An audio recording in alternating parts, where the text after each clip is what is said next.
She got a body like a goddess, and she talks so sweet. It's like I can't believe I'm the one that she wanted. And if I'm really being honest, I know I could be everything she needs if she let me get on it. Yeah. So come here, baby, listen close, hold me tight, don't let me go. Girl, you know that I'ma want you all my life, but I got so much left to do, except for falling in love with you. So I'ma let you keep me up another time, but please don't stay the night. Don't try to change my mind, baby, please don't stay the night. I must do what's right. Don't make me ask you twice. Oh, don't stay the night. Don't try to turn it to a fight. You know I love you by my side. Just don't stay the night. I must do what's right. I'm done being polite. Oh, don't stay the night. She'll always find a way around it. I thought she'd be gone, but when I woke up in the morning, she was laying beside me. She know what she wanted. I can never turn her down. Face runner.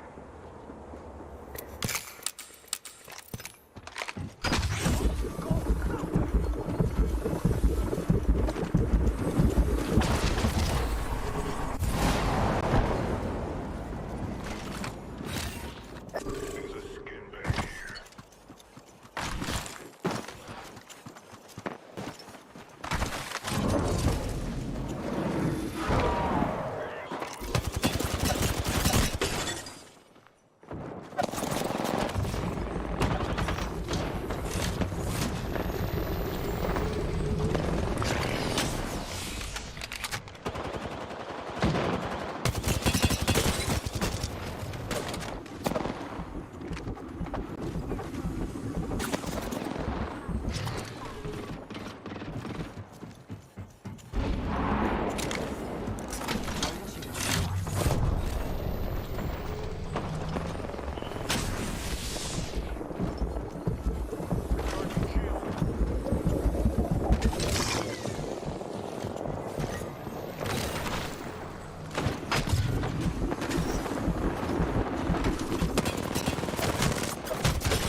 since you already lost, well, there's really no point in giving up now.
just a jump, just a jump.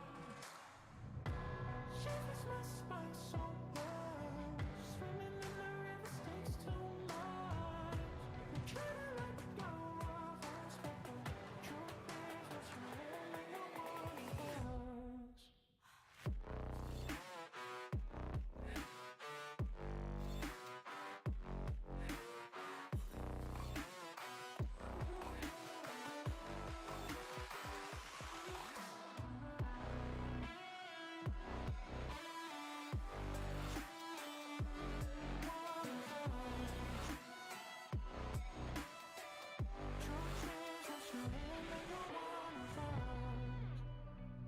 My darling, if I my darling goes in fire, you're a liar. You say goes in fire, in fire. You say my darling goes in fire, you're a liar.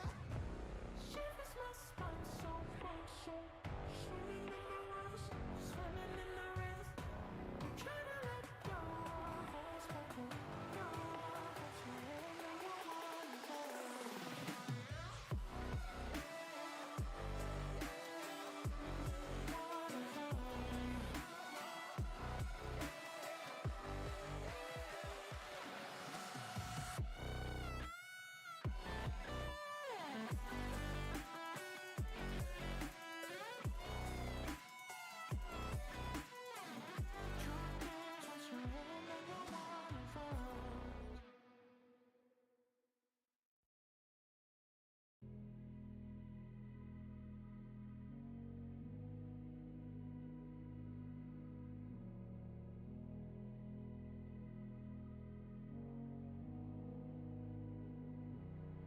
I can't sleep, yeah. Only miss you when I'm breathing in too deep, yeah. Am I just your little secret? I didn't hear the sirens. I didn't wanna see the warning signs, and now I pay the price, yeah. Oh, I should've known. It hits me like a tidal.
हमारा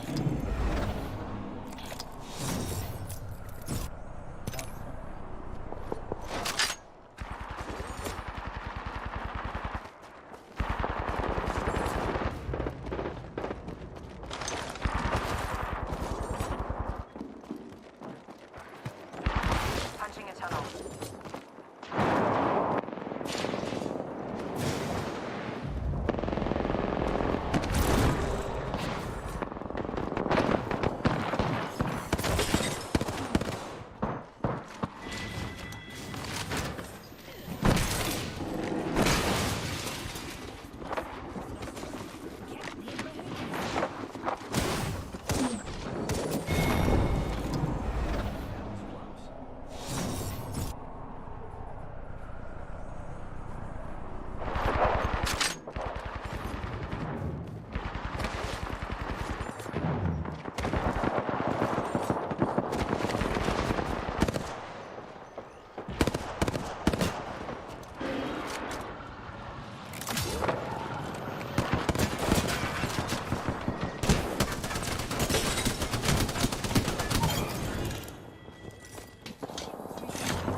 flat line कौन चलाता है? Did make peace with it.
Flatline नाम का weapon भी है इस game में?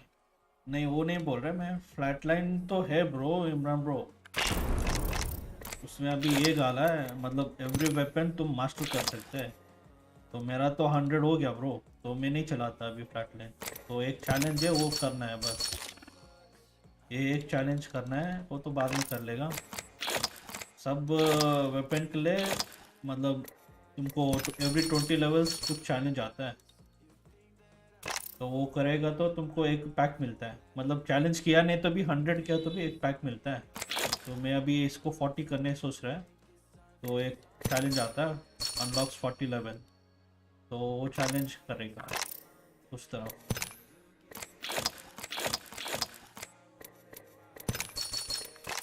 भाई R99 अभी तक भाई 30 चैलेंज आया है, ये R99 का। और ये पीके भाई कोई मरता ही नहीं फुल पेट्रोल लास्ट बर्स्ट में, मतलब लास्ट ब्लास्ट में 4-5 नहीं तो 2-3 ब्लास्ट मतलब पैलेट से ही मर जाता है। पता नहीं क्या चैलेंज देते हैं भाई। और एक 30 चैलेंज था ये मार्क्समैन का। अभी ये नहीं, और भी तो है, और भी 30 चैलेंजेस है भाई। मतलब तू सोचता नहीं उस तरफ चैलेंजेस देते वो लोग।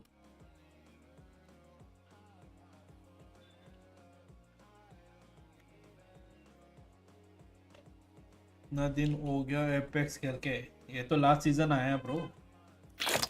ये वाला सिस्टम तो लास्ट सीजन से आया है। ये 100 लेवल स्टार्टिंग से खेल रहे, कब से आया गेम ब्रा? मेरा तो फ्लैटलाइन हो गया तो मैं ज़्यादा फ्लैटलाइन नहीं चलाता, but flatline is the best का। फ्लैटलाइन अभी हेमलॉक चल रहा है मेता, एक हुआ है बस।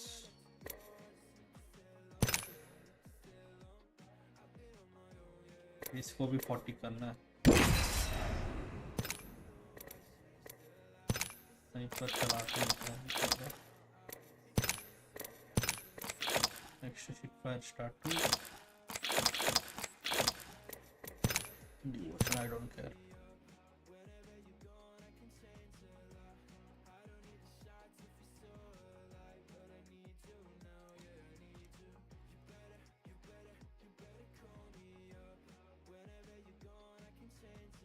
के 1 साल होने का आया है।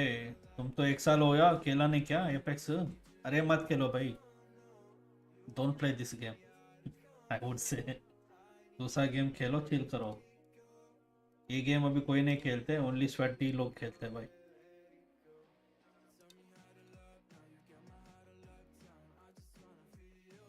नहीं तो स्मर्फ लेके खेलते हैं, बस वो 2 ही लोग खेलते हैं। वही लोग स्मर्फ करके ये गेम खेलते हैं और एकदम।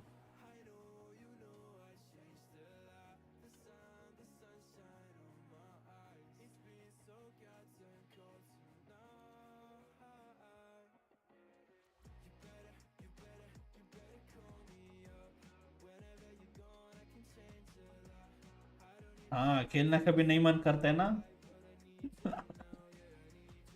गेम 30 कर दिया बरा।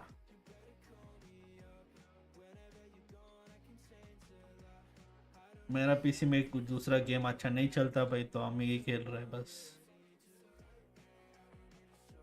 कब तक चलेगा तब तक खेलेंगे, कब तक छूट जाएगा पीसी तब छोड़ देंगे।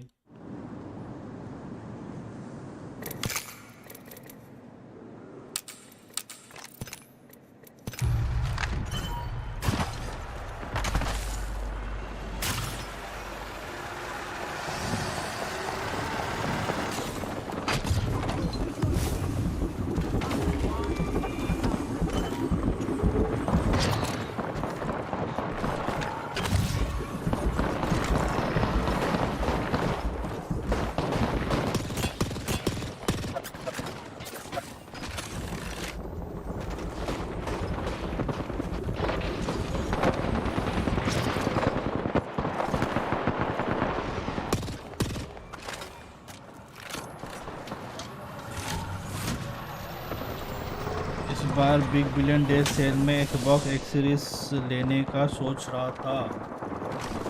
अरे एक्सबॉक्स में क्या क्या गेम मिल रहा है?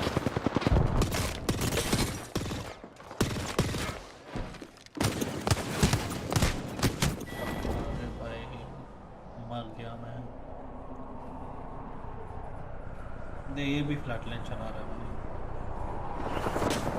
एक और गोली था बस।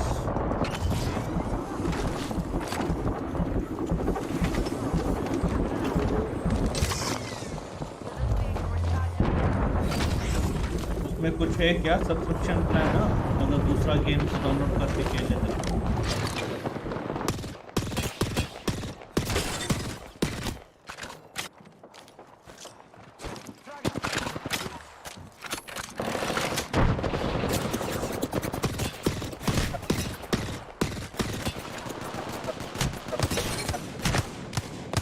भाई ट्रेवर पड़ रहा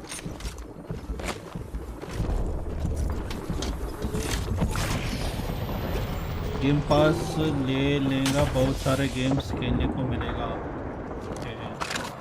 अभी वो स्टार फील्ड चल रहा है ना उसका।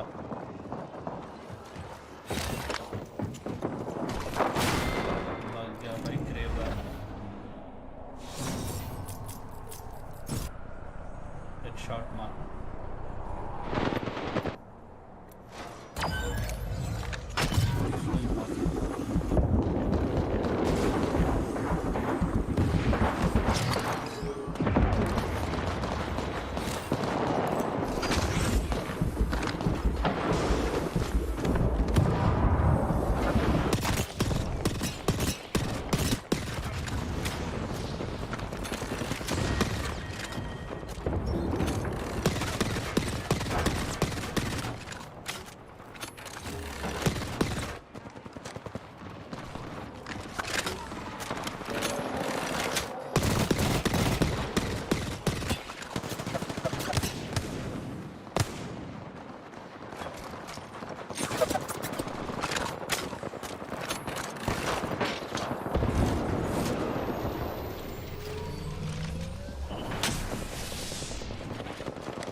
कितना का मिल रहा है एक्सबॉक्स? कितना जीबी का ले रहा है?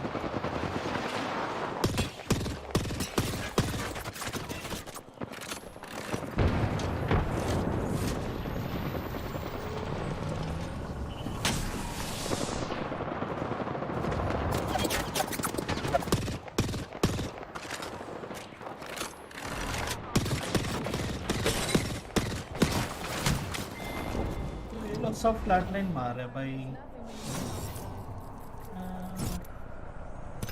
ये लोग G7 पड़ी।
रेवेनेंट अल्ट में आ जाता है,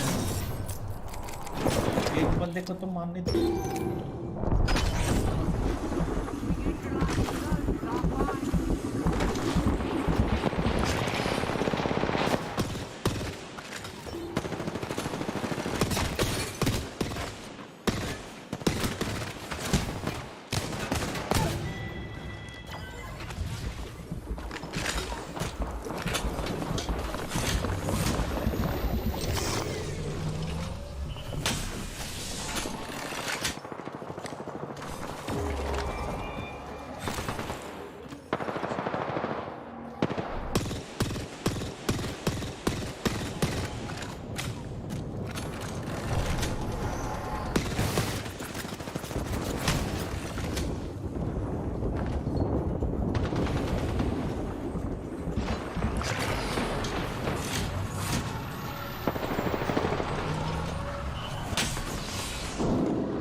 और ये पैंट लगी जंपर लगा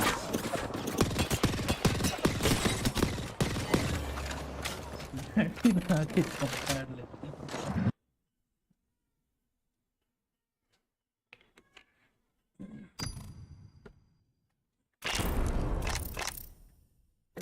टीडीएम भी तो चला गया।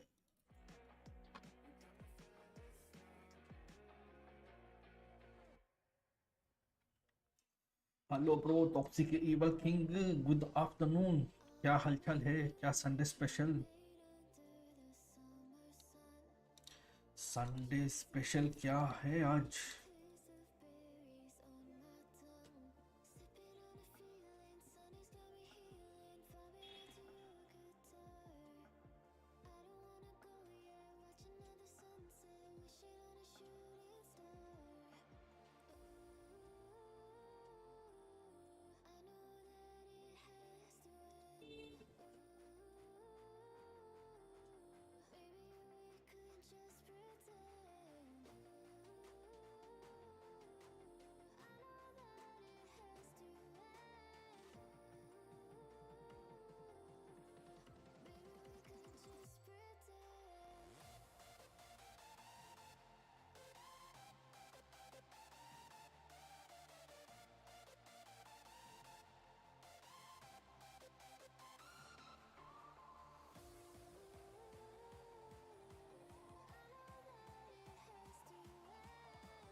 कॉन्फिडेंस पेट्रोल चला रहे हैं।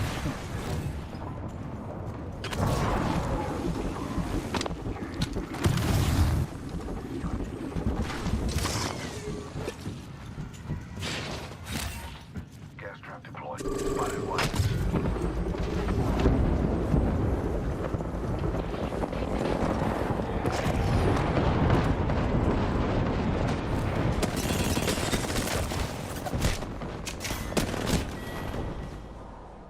You were all sizzle and no steak.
Hi there, ZBR with the day 4 recap of Elimination Bracket. Something really unexpected happened, but I will let you see for yourself. Honestly, I can't wait for tomorrow for the grand final. It will be something interesting. Until then, enjoy these highlights and I will see you tomorrow.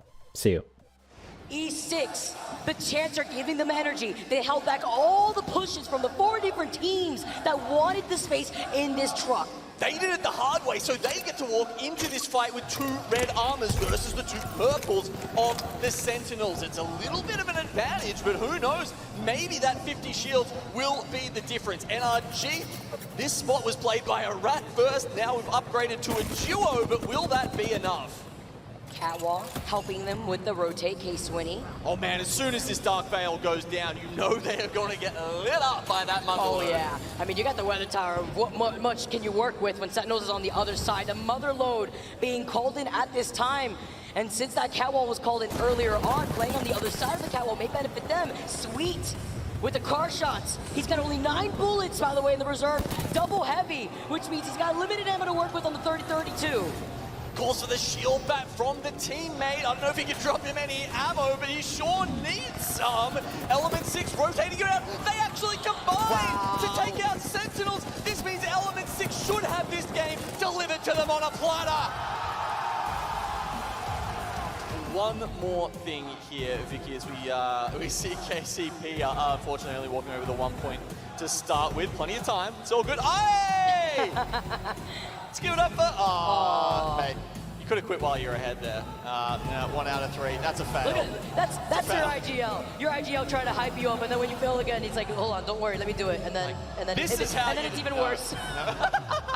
But then you give up that catwall early on with so many teams still left in this building and in this final circle. 9 squads left. Fnatic having limited shield cells too.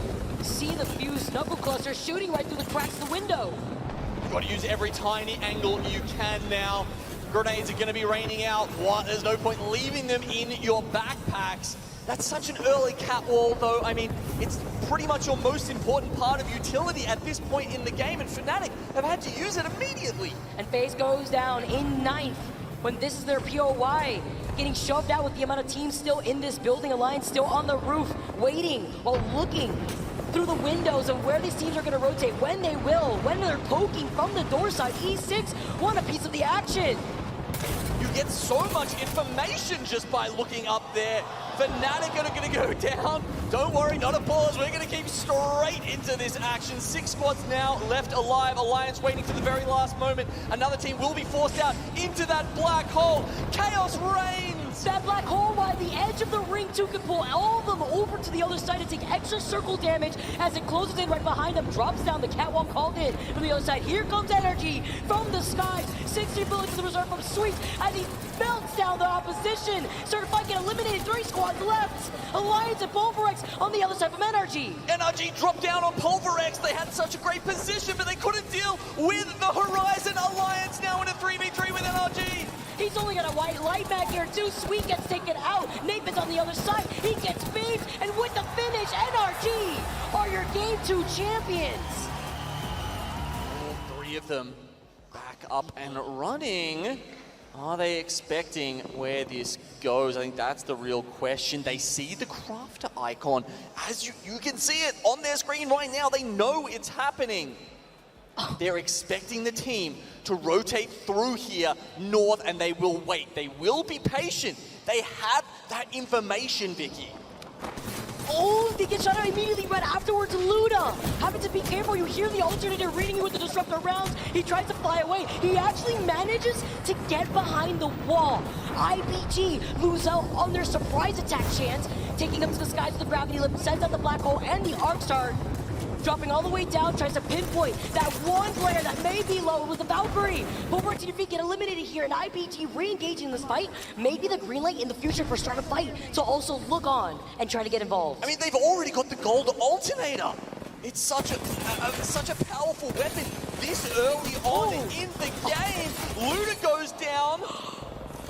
These alternator disruptors are insane! Giving me PTSD as Cody's the next to go down. IPG have the number advantage, and they take out complexity. And playing off just an EVA 8 with 8 bullets in the reserve, we see another knock on the side. It's NRG looking to go for the 2-beat here.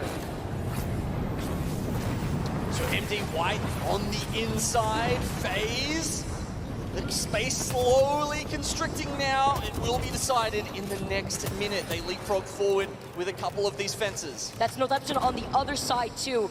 By that high ground, with Snipe gets another one knocked here. It's FaZe actually here on the height. With Snipe not having the L-Star though, so the extra added pressure. So the black hole was called in from the other side. NRG now finally moved in. The Volt, the 30-30 in the hands of Sweet. While Nathan's got the car. He's got light ammo, he needs to swap for whatever reason, but you're taking damage from that ring. No dome could save you now as Northeption also get eliminated on the low ground. Okay, so we got Snipe down there just trying to hide in the smoke, but he's getting surrounded by the NRG members. The 2-beat? MD White in the middle, they come in at the last moment. You can't win this in a hill. NRG! It's NRG again!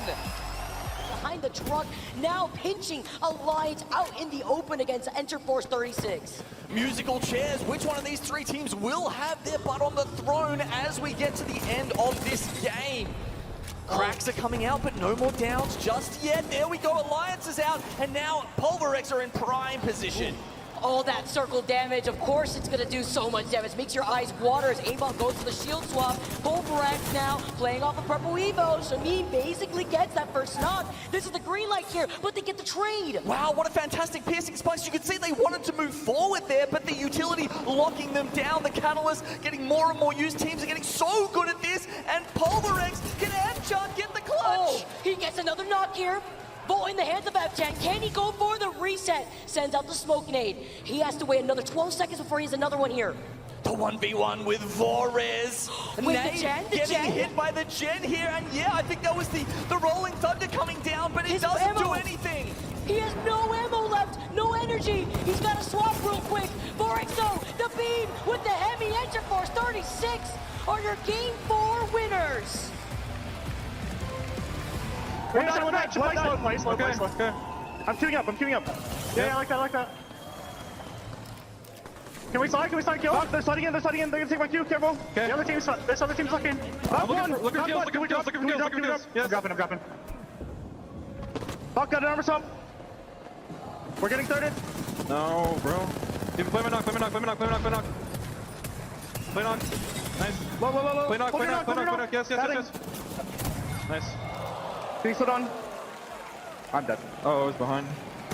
So Exet win the fight against Complexity, but look at NRG. Nathan was on his own for so much of this game, but here comes Sweet, here comes Guild, and all of a sudden NRG are well back into this game. Alliance moved to the outside, they've got Digitrates, they've got Smokes, and they've also got Hackett. All these Catalyst players are so important right now because you can pass through those walls freely, but Hackett shows that even on a Bangalore you can hit those shots. Digitrate in hand. 6 squads still left. Alliance still in a good spot here. NRG eliminated. Digis could be the difference with the carnage that's about to go down in front of us. There's a Gibby bubble as well going out. That could buy some extra time as Team Singularity. That catwall has cut this zone in half, and they might be able to step through at just the right time and take this game away. Starterfly Esports have been eliminated.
bro, hello bro, what's up?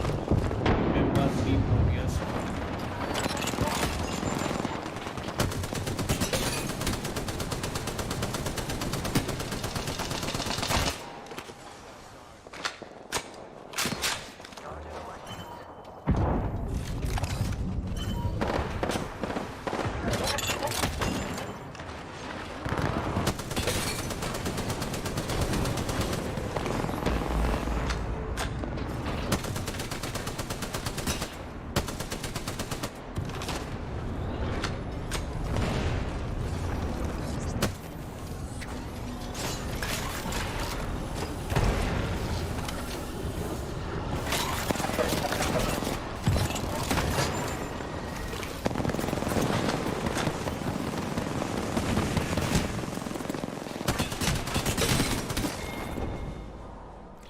Big Mom or something? Yeah, sure.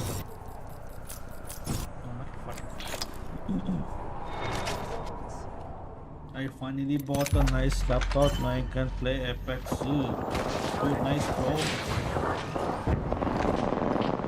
खेलो ना मेरे को छोड़ दो मैं भी खेलेगा but खेल कोई दिक्कत नहीं मैं तो मिक्स टेप खेलता है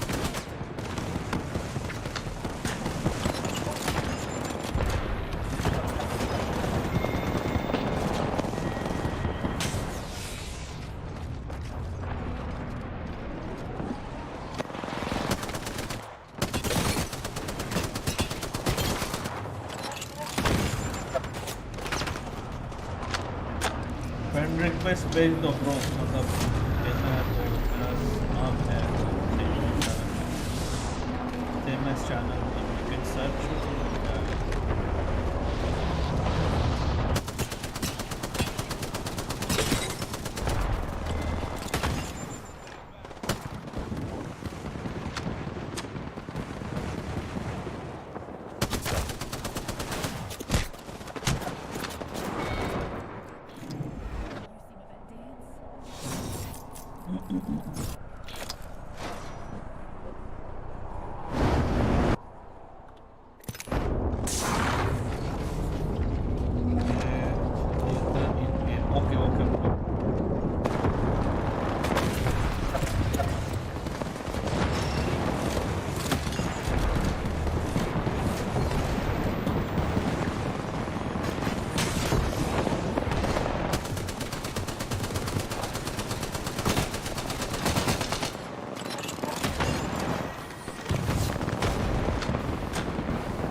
कैसे आया था पौष्टिक भाई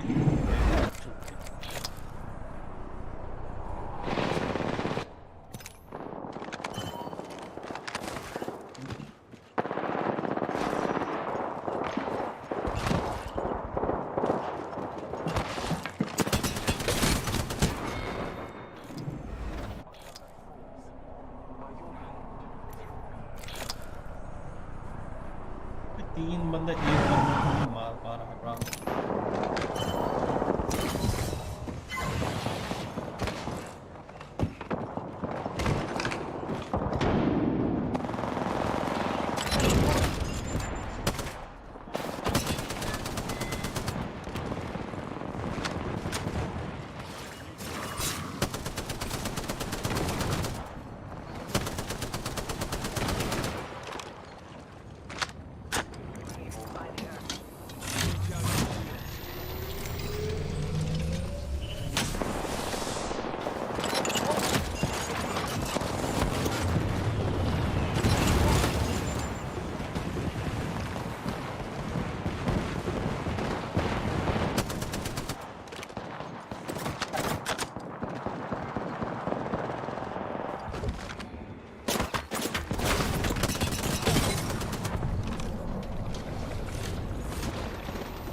Anyone got a light? Me here to die, but I just keep on disappointing them.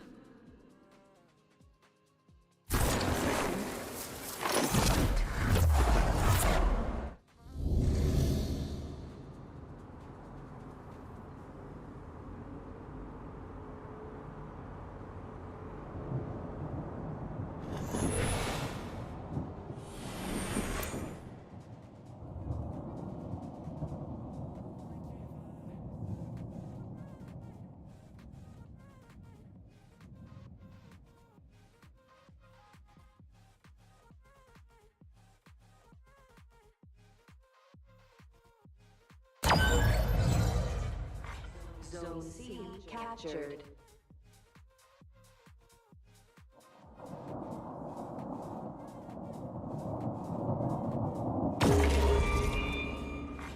Zone A has been captured. Zone B captured.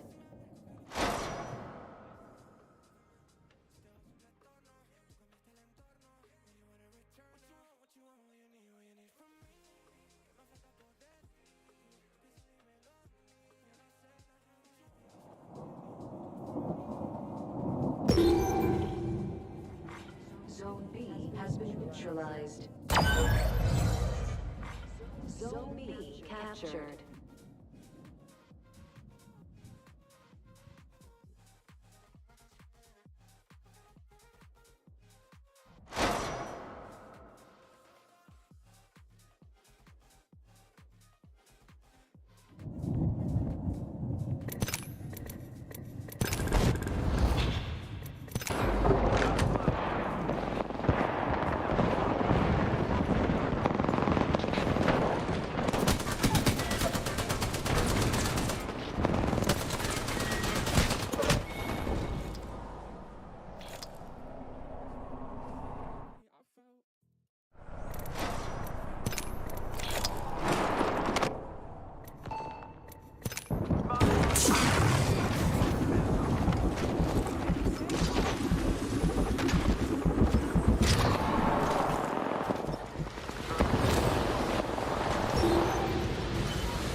eliminated, and here come Team Singularity. The double R99 for Elysium here. 3 squads left. MDY White, they're eliminated. Singularity just waiting on this Dark Veil to go down. And now they press, now they push, now they send it onto the rock as they're full 3 here.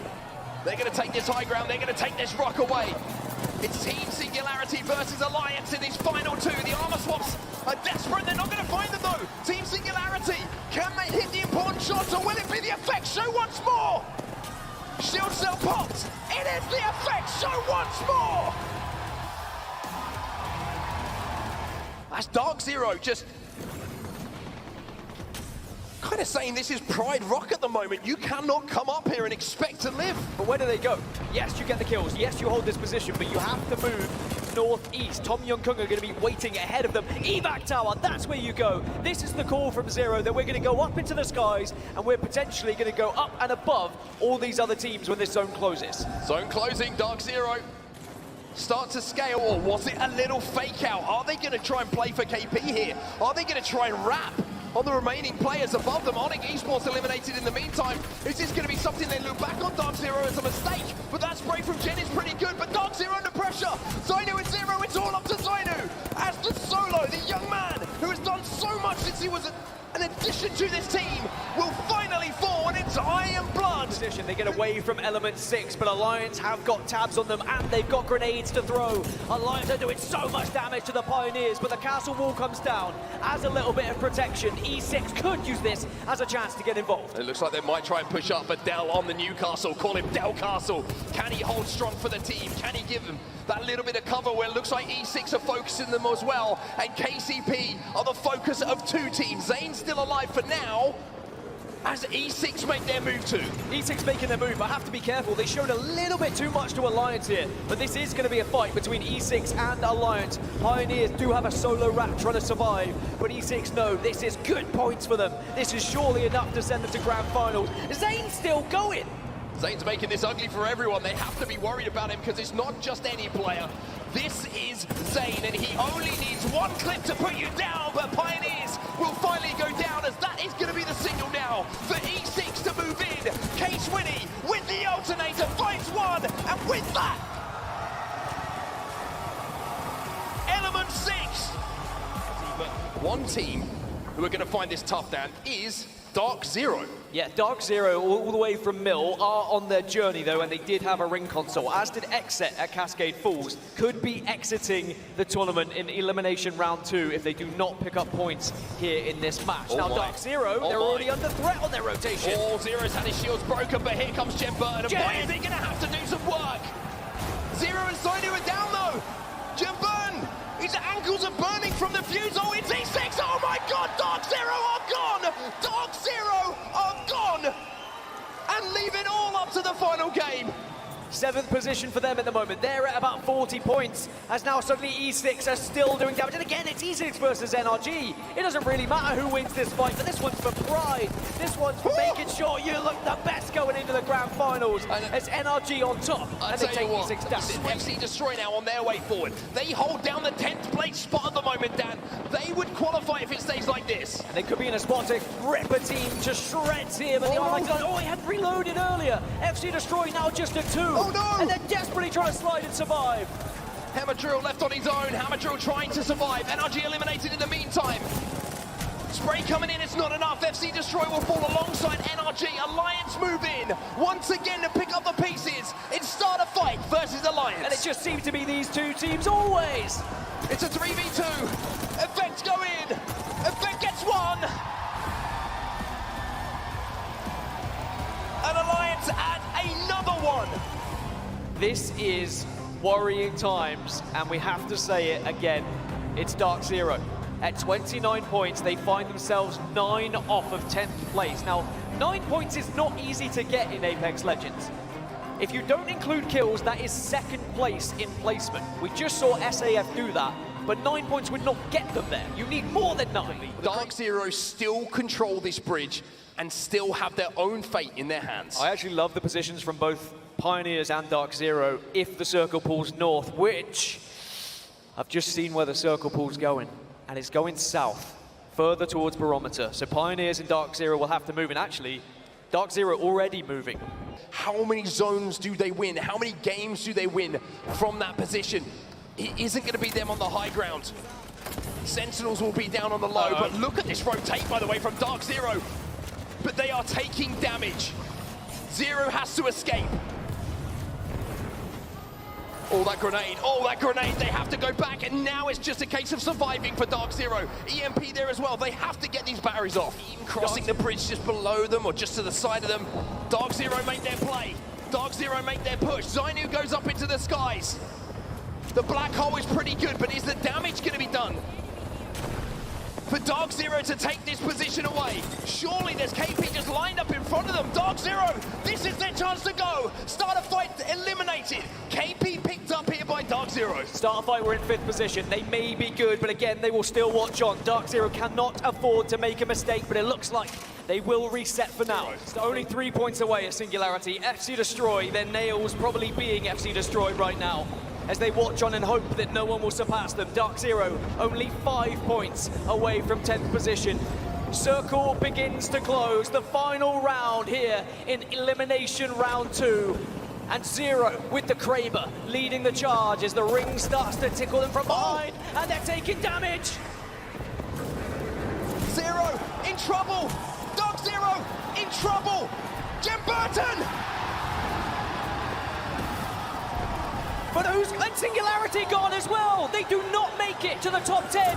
Pulverex still have a chance as a 2. There's no way that Pulverex do this. As a 2, it's Apex Legends poetry. And it all comes down to FChan. Can you do it? As the final remaining solo player, Pulverex. No way. It's a 1v1.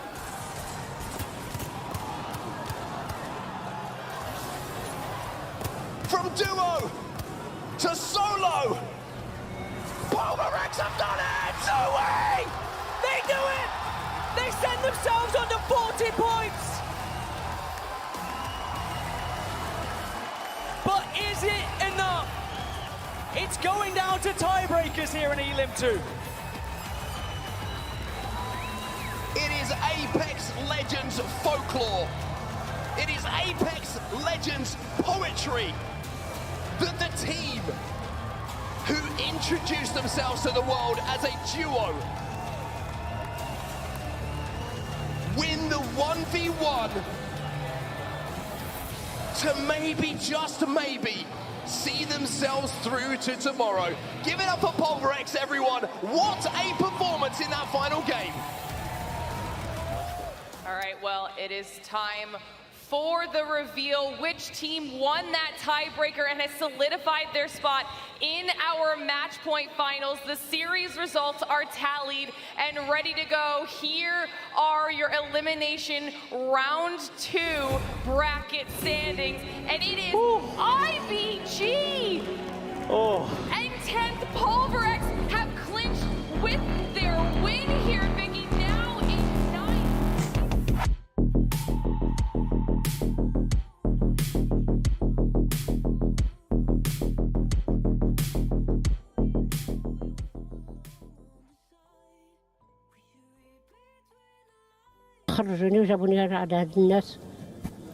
Thousands of residents are still feared trapped under piles of rubble. Moroccans are reeling from the deadliest quake to hit the country in more than 120 years. After the tremors, remote villages were largely cut off when they lost electricity and cell phone service. Tourists visiting the country said they have never witnessed anything like this before.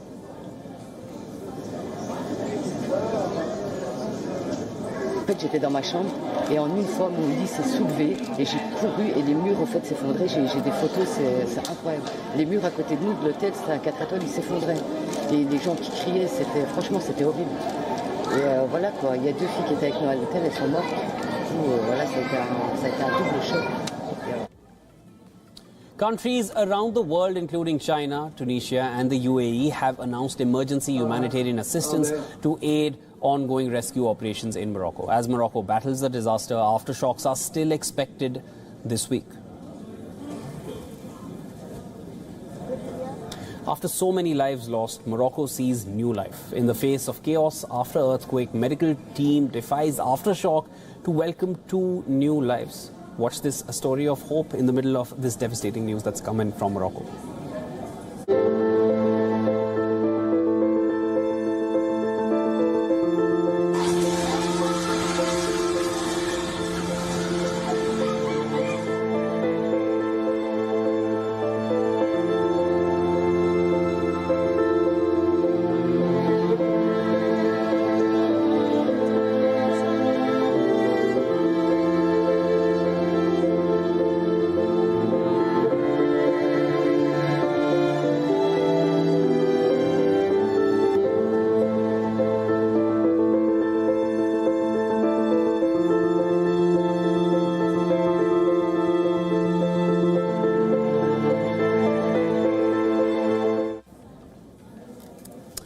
All right, moving over to some updates coming in from sports next. Coco Gauff capped off a dream 2 weeks in New York, rallying from a set down to beat soon-to-be world number 1 Aryna Sabalenka in the US Open final to lift her maiden Grand Slam on home soil. The 19-year-old becomes the youngest American woman to win at Flushing Meadows since Serena Williams in 1999.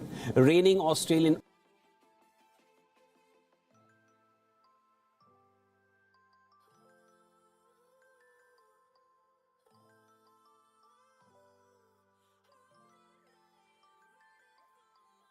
Hi there, Zip here with LGS Day 3 recap, but before we begin I want to explain you the Aurora situation. You will most likely wonder why Aurora played as a duo. Well, this is kind of complicated, but initially Aurora was made out of 9 Impulse, Oiren and Taskmaster, but unfortunately because some visa issues, Taskmaster couldn't make it to LAN and they needed someone really fast because the LAN was approaching, so they decided to go with Uxako. Well, that unfortunately didn't end up so good for Aurora. From the research I done, the boys actually didn't manage to get along. They weren't on the same line. From what the 9 Impulse said, Uxako kept talking over him, didn't listen to his calls and things like that. He had a different approach, he had a different playstyle, and they decided to replace him with their emergency sub. But unfortunately, because Uxako wasn't ill or didn't have some visa issues, I think that was the requirements, they couldn't swap him with their emergency sub, and this is where things got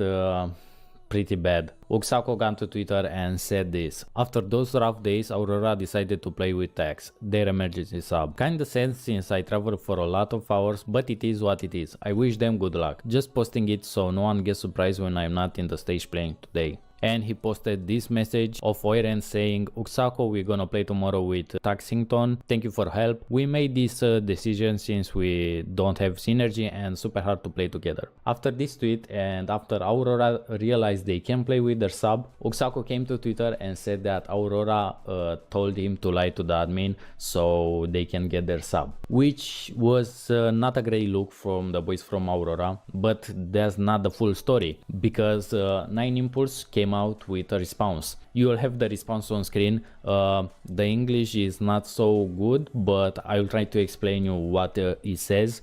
Basically, he says that Uxako didn't came with his own money, everything was paid for him. He will get 10% from the prize pool, which is pretty nice, I will say. And also they gave him the opportunity to play in the World Championship. There was kind of a language barrier. Also, 9 Impulse says they didn't play well together. He had a different approach to the game, a different playstyle. But yeah, he wanted to say that it's not really like Uxako said, and they actually asked him to play with them again, and he didn't want to do that. So after that, they told him if he could tell the admin he's sick so they can qualify for the emergency sub. And also he was willing to still give him that 10% of the winnings, because after all he played with them. But yeah, things didn't work out.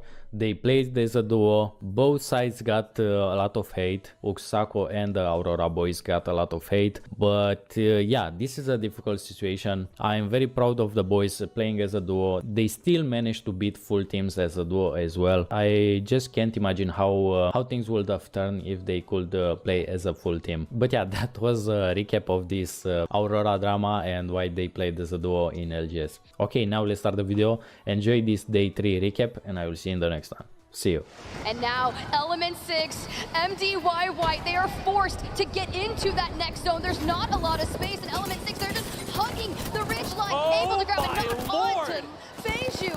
Oh my gosh, they're going in. Tyler, 1 HP, trying to hang on. Slayers goes down. K Swinney, the IGL on Fuse, trying to connect, find the last members, but they're not going to be enough because they're getting third-partied. Last Knuckle Cluster does a little bit of damage, but it doesn't save the team. Nothing could at this point. He's been playing as opposed to Watson, makes this rooftop that more awesome for them. Yes, other teams will elect to smoke them out. Maybe they're going to be pushed on by Horizons. You see the black hole coming in, but Serdal has the wall, just needs to turn around, and he gets it. He gets the knock onto Ling. North Epson may be in trouble here. Zane just needs to stay up, hip fire that 30-30, let it connect, but they are trying to maintain the rooftop. No.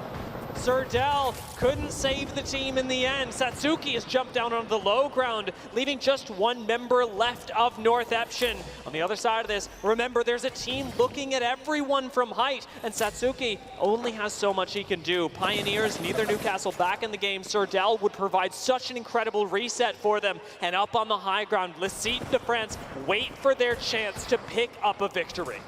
But Pioneers trying to reset on the side of the building, not pushing the issue. I can only imagine that FC Destroy is trying to kind of push out, clean up the end of that fight, because could you imagine if they were able to reset? Aimbot scan has revealed one big threat to Licite de France, one big threat to their chances to win this game. Fnatic on the low ground, have a generator, have plenty of space, and now Licite de France have to focus their attention on two fronts while getting Gibby ulted. They've given up too much space, and up onto the high ground, we've got another entrant, FC Destroy, now on the ridgeline with a Gibby bubble. They cannot be unseated.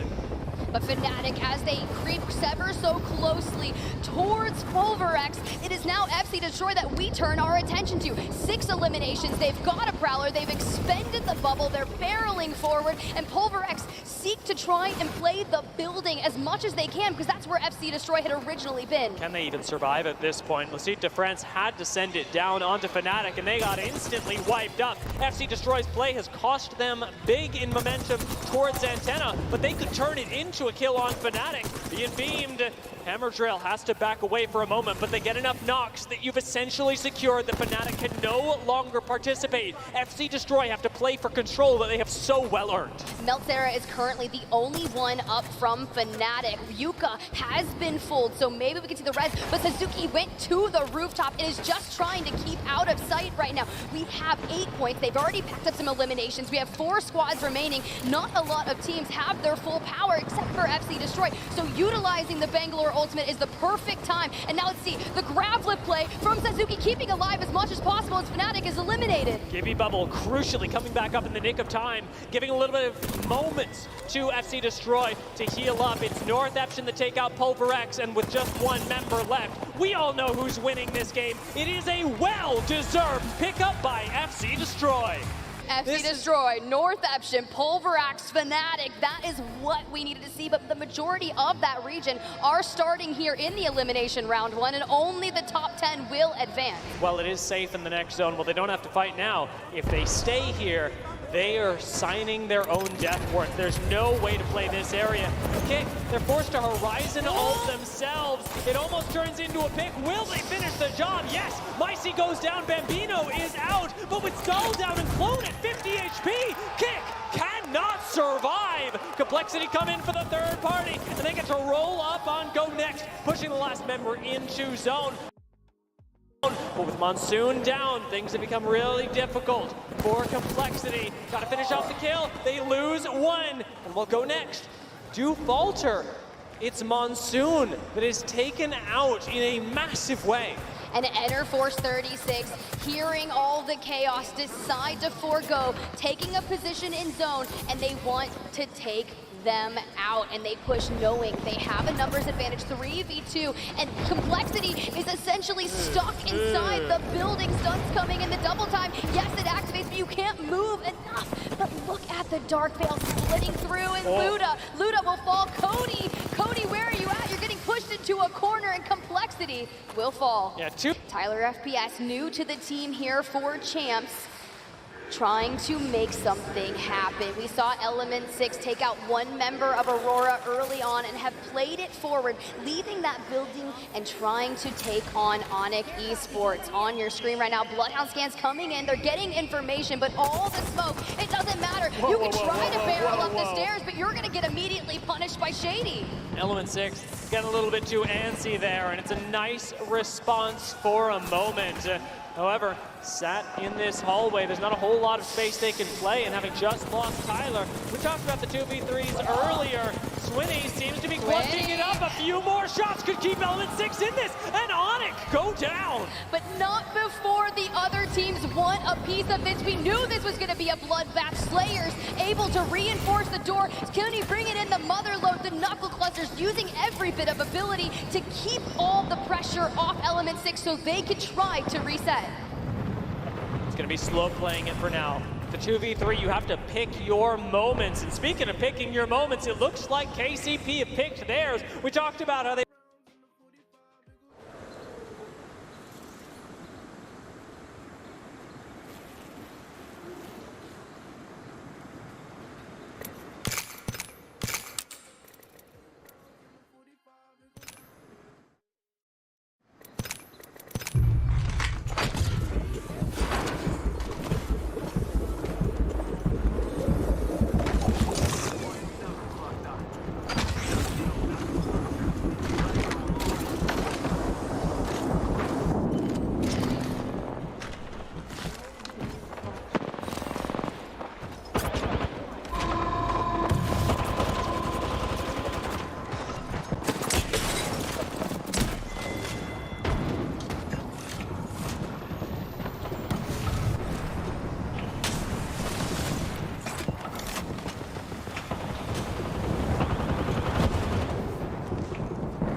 Looks like you failed the mission. Password 9.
इतना reload करता है.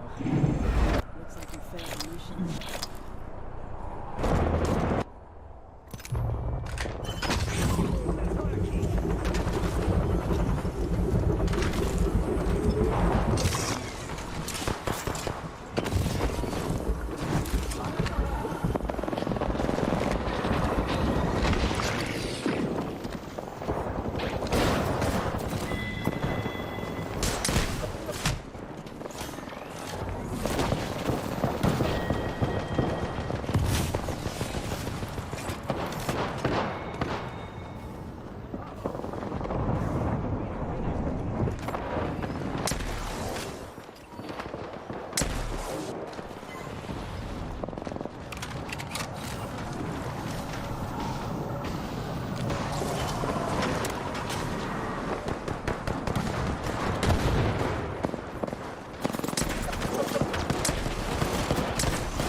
ये बाल्टी क्या कर रहा है? बाइलिक क्या है इसका नाम? क्या कर क्या रहा है बंदा?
किधर से उड़ के आ गया?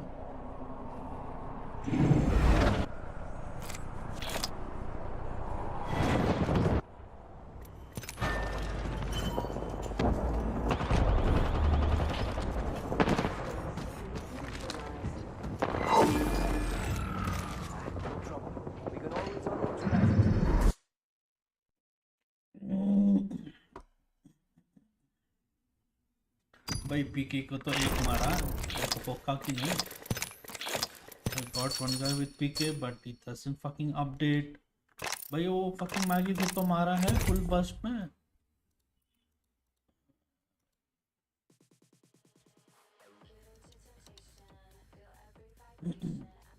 दो पीके चलाना है वो तो बता दो.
और एकदम बाल स्टिक्स क्या आया? बाल sticks बाइटिक्स.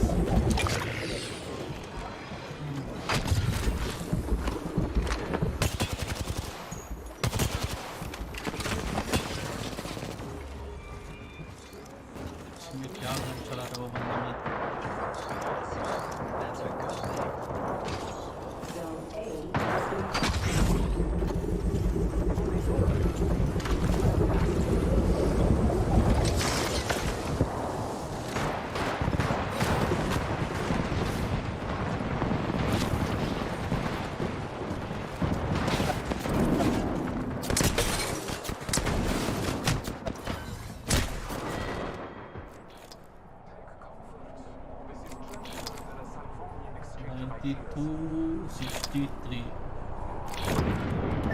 That guy do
blood down मेरे को 4-5 दम मारा है।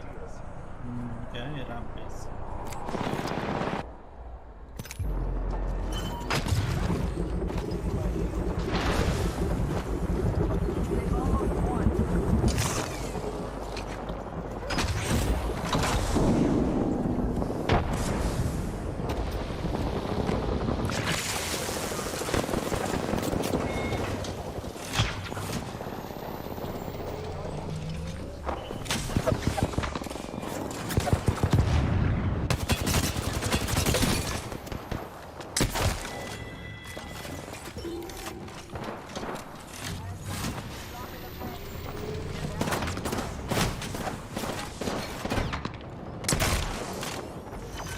बस कैसे लगा हुआ?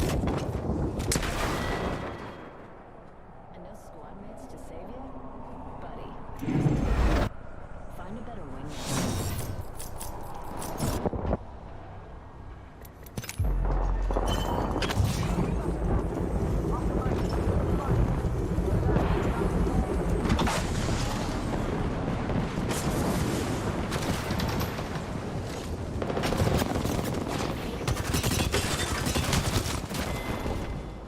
भाई 1% एक घुसते भी नहीं, मर गया तो मर गया भाई।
Prepared and ready.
Okay.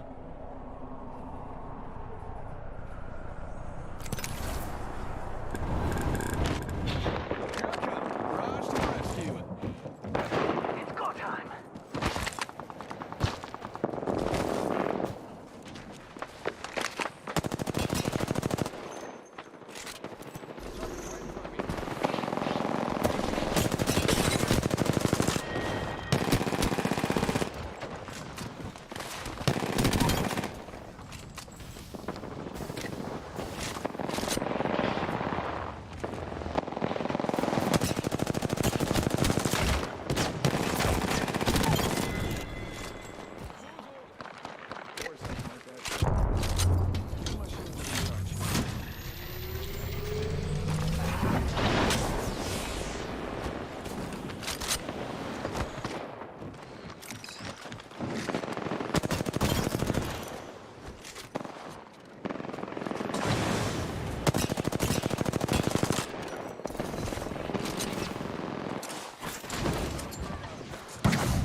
They wanted to throw Zane at problems. That they certainly have done. Knowing that Pulverex were pushing up onto their high ground, Zane has dealt with it. And a quick Horizon ult just puts Pulverex in an even worse position. In fact, Area 310 could very well be in trouble off this push as well. Zane has pulled everyone down. With J-Links going out, the seat de France low. We're going to drop a few squads soon. Let's see, DeFrance able to take out J-Links just similarly to where Element 6 is, so we need to keep an eye on that now duo. But the fact what KCP is doing, they have one member of the team anchoring up in the zone on the rock, overlooking them, with Nasuke and Zane going back to regroup with the team.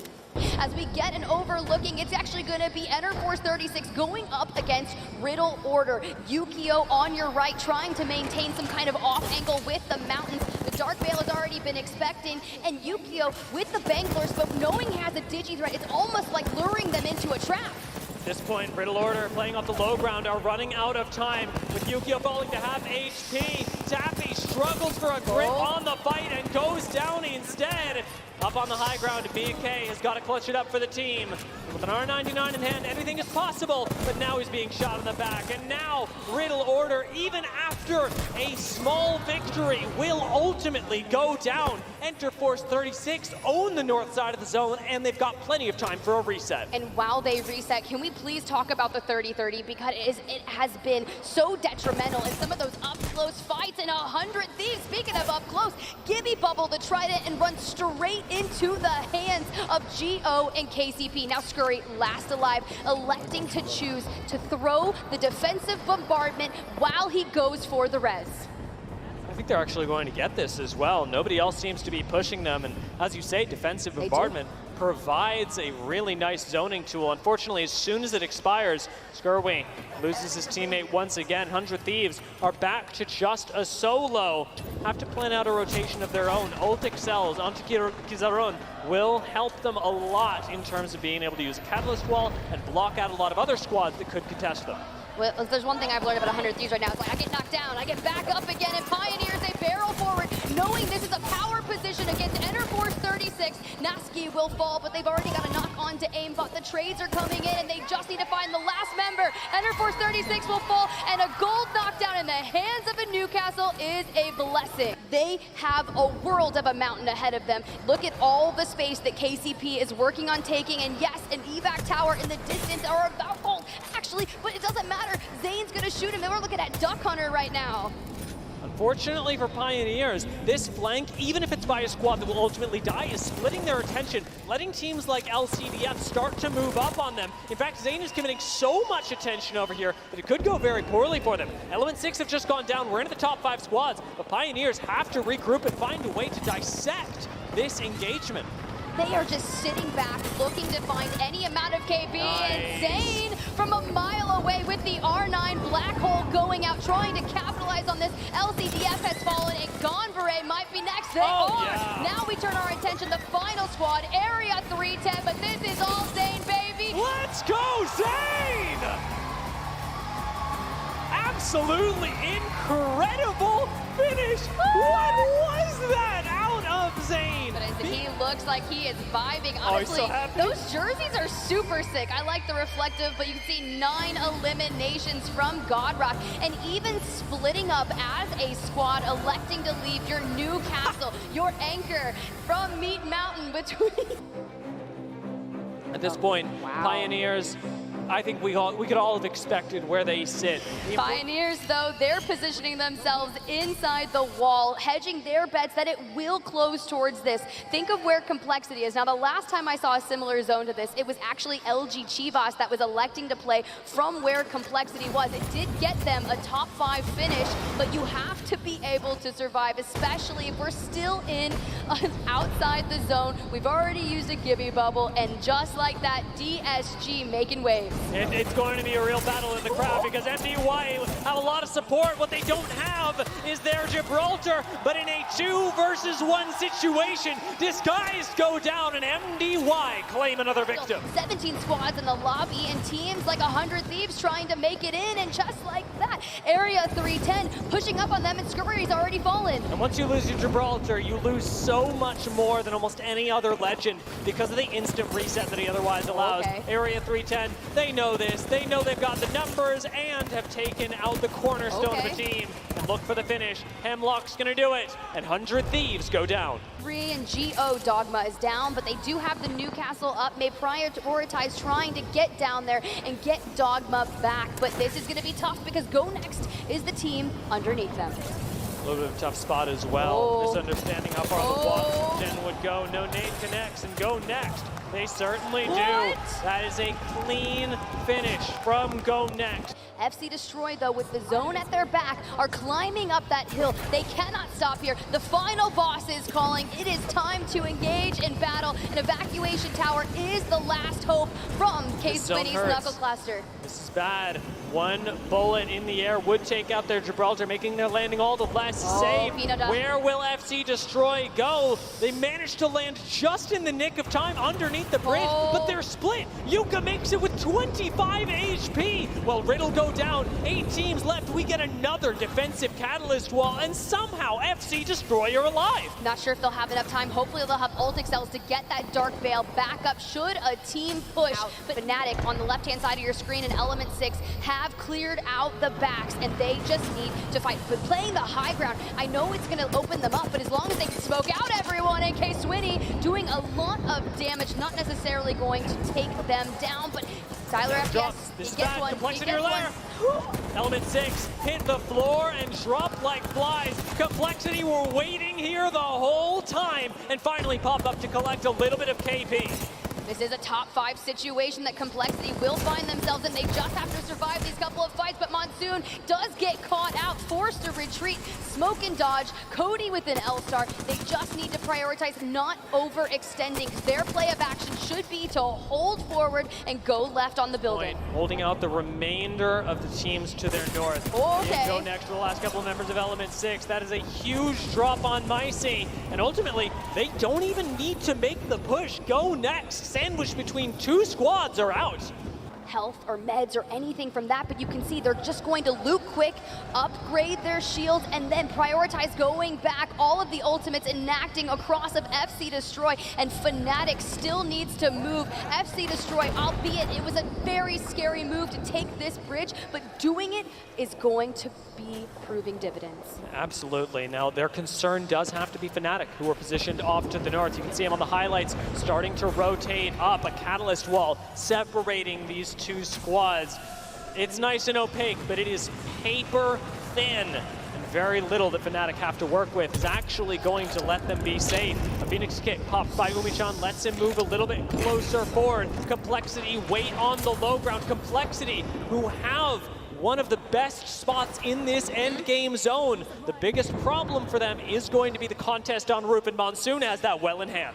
I like this. He does have a nade, a sky nade going out. Will it connect to Enerforce 36? Yes, you are able to put the piercing spikes down to prevent any teams from moving up, but Monsoon is a Bangalore with a Digi-Threat and on a mission, and he's able to do so much damage. Does get tagged up, but Cody, you need to be able to capitalize on what Monsoon has already started. Unfortunately for them, with Luda getting fried earlier, Complexity are really struggling to make this push together, and the more time they waste here, the more time that everyone else is going to have to take note of this engagement and plan a third party. Complexity quickly appear to abandon this pursuit of fighting for the roof and instead are going to focus on Fnatic, the only team ahead of them that can challenge for the low ground.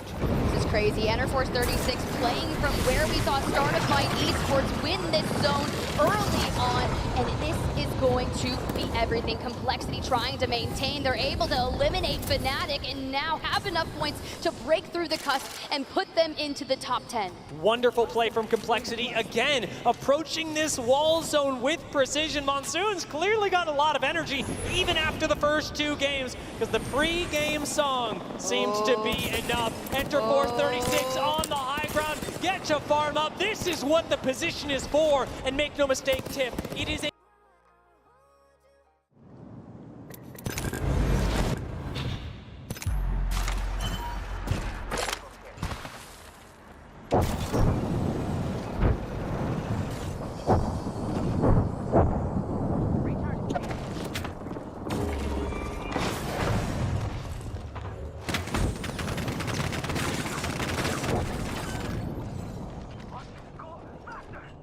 Recharging shield.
kill by both the playing trios.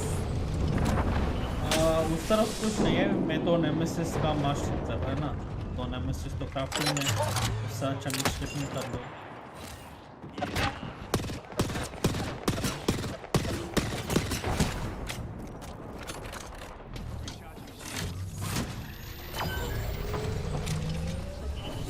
Craft करो, बंदे ढूंढो, उसमें क्या है, इसमें करो मस्त.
Jenny!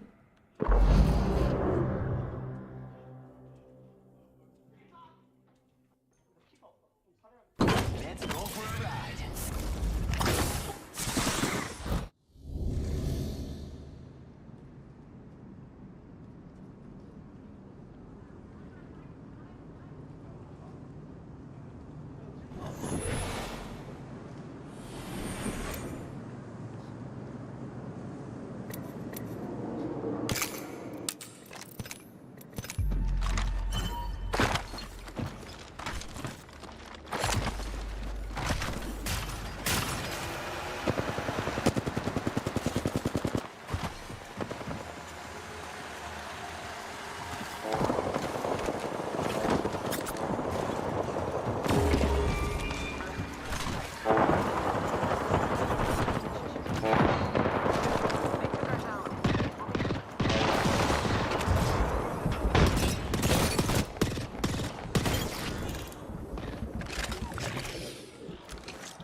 shield.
Before they find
करो बैंकिंग और फिर बात करो.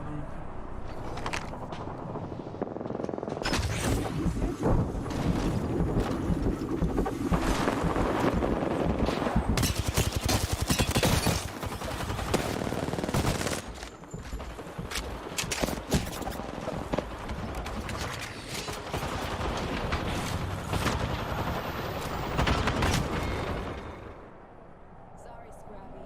Looks like you threw away your shot.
winning position. 8 kills already collected by this monstrous team. And they just keep them coming. Enter Force 36 needed this triple red. The only issue I have is with the ammo that is in the hands of Enter Force 36. But speaking of ammo, Cody's got plenty of it, but Luda and Monsoon, they need to help this out and stay alive. I don't know if they'll be able to stick this, but Monsoon's gonna punch and run, trying to get him into a safe position. It's a really good punch, and Monsoon, I think, recognizing what took Cody down, being shot in the back by Interforce 36. You can't stick around for too long, but this position is really good. Kick want to wide swing this kick, want to finish them off, but Clone doesn't have the health to do it, and it's got to be a full commit. Cody's gonna be able to heal up on the back, but Kick are bleeding out. Their indecision is killing them in wall, and they're gone just like that. 3 squads left. Complexity on the low ground, Enterforce on the high ground, and North Eption below them. And Cody's able to get that full heal up. They have their Bloodhound. Should they be smoked out, they can prioritize with the Bloodhound scan just for the information of the time being. But Enterforce 36, they have just a moment's notice before they will have to full jump out. The Dark Veil coming out because North Eption underneath them need to escape. But if they can wait it out on the high ground, the only thing is, Startified Esports, when they played high ground, they had a Jenny. That is the biggest difference here. There's no Watson on this roster. This is utter decimation. North Eption clinically take out Enterforce 36. Now have to deal with Complexity, who come up from below. Luda waits on the low ground, and Complexity are your champions, picking up a win in Game 3. We send gifts to each other. That's nice and wholesome. I like it a lot. And you know what, honestly? What? That's wholesome? Yeah, maybe not that very good. And look at this as it stands. FC Destroy on top. APAC representing, but Complexity, North America, Pioneers, EMEA, North Eption. Could very well let them take out Disguised as the map gets split by a Catalyst wall. We've got so many teams clamoring for position in what will soon be the final zone. Well, that's Element 6 over there. They throw out the Dark Veil Slayers. You can see goes down in the distance. They were vying for Riddle Order's positioning, who have been able to maintain. But now Geo with the late rotation from the tops of Stormcatcher. Everything is breaking out. Multiple Veils, multiple grab lifts.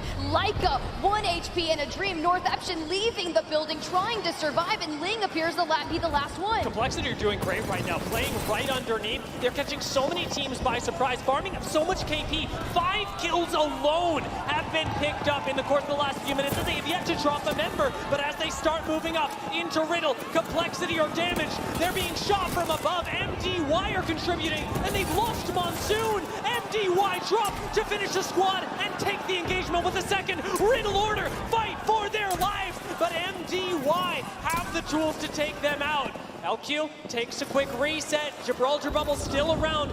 And, importantly, the shield swaps keep MDY in it. Fantastic execution from them. The fact that Disguised is still alive, still in it, doesn't matter what utilities you take to the grab lift, prioritize your healing, evade from the abilities, and play this ridgeline that you were saying. This is a game-winning spot. Can they stave off a little bit longer? Pulverex have fallen. We're down to the final 3. MDY White, Fnatic on your right, and Disguised to the north. We can actually take control right now because the balance of power has shifted. Fnatic have so much put on Disguised that MDY have a good chance of being able to manufacture a win. Umi-chan is isolated, and again, DSG is taking up so much attention. Fnatic having so much respect are taking the wide swing, forcing DSG into MDY, and it's going to be the thing that changes this game. The fact that Disguised have full sent MDY White puts Fnatic in the power position.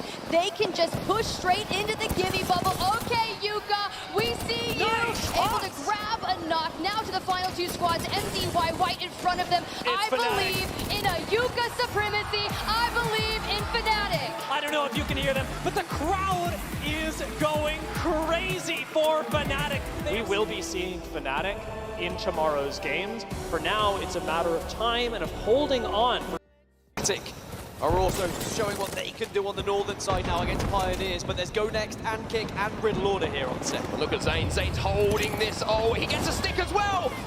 The black hole is good, but it might not be good enough. His two teammates have gone down, and now it's about escaping as a solo. And I was about to say, the situation that is developing here for Pioneers is the nightmare one. There was multiple teams pressuring. Go Next, they were being pressured from behind by King, forcing them into Pioneers. Fnatic had to leave their position as well with the zone closing, and Pioneers were just meat in a sandwich. I mean, this eastern side is nuts right now, but Fnatic are the main winners just because with Pioneers going down, it's allowed them to push out. Go Next, eliminated, but Riddle Order, Kick are still there and are still a presence. This eastern side is just full of squads. You're not going to get shot from any angles. You can now just stay alive. And I say building, I mean train car, of course.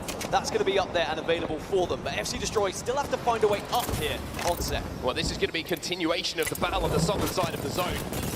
Hamadura with that digi threat. He's also got the L-Star to play with as well, so he is suited and booted and ready to throw down to anybody who wants to challenge, but the zone is closing in just 20 seconds. This fight needs to be ended quickly by one of these teams, and Onyx Esports, by the way, still on top of Mirage Etoile. They're just waiting for the opportunity to pounce. Yeah, but pounce or leave, you've got to try and choose quickly here, because in 7 seconds, the zone's going to be tickling you. It's J-Lings who hold one of the more commanding positions, but now Enter Force 36 down to just one.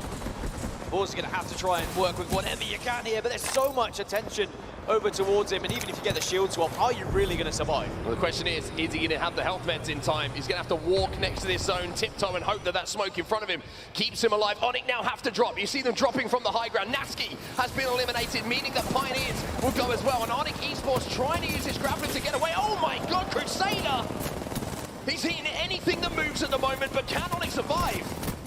Trying their best, try as they might, but it's not looking great. Two have fallen, and they held so long at Mirage Etoile. Triple take as a last stand is not going to do it. 8 squads now remain, but this is where everyone wants to be. In this final circle, over towards the train tracks, Fnatic are still forcing their way in. Remember, they were on the northern side, now they find themselves on the south. And look at the KP as well. They are starting to stack them up here, Fnatic. The winners of our final game on Stall Point. Well, maybe they want to start off with a win here on World's Edge as well, but now you're seeing J-Lings trying to command the space around them, trying to hold down this spot, but JMW has fallen as Fnatic look down on all of this carnage. Well, J-Lings held this for so long, but now this is perfect for Fnatic. This is perfect for them to try and push in and finish off the pieces and take control of one of the bigger positions on this map. But who has moved in on the north side? It's going to be Element 6. Element 6 have been so quiet in this game, but when it matters, they've taken one of the best positions. Senox hits the hip-fire shot with the 30-30 to take North Epson down. We have 5 squads now remaining.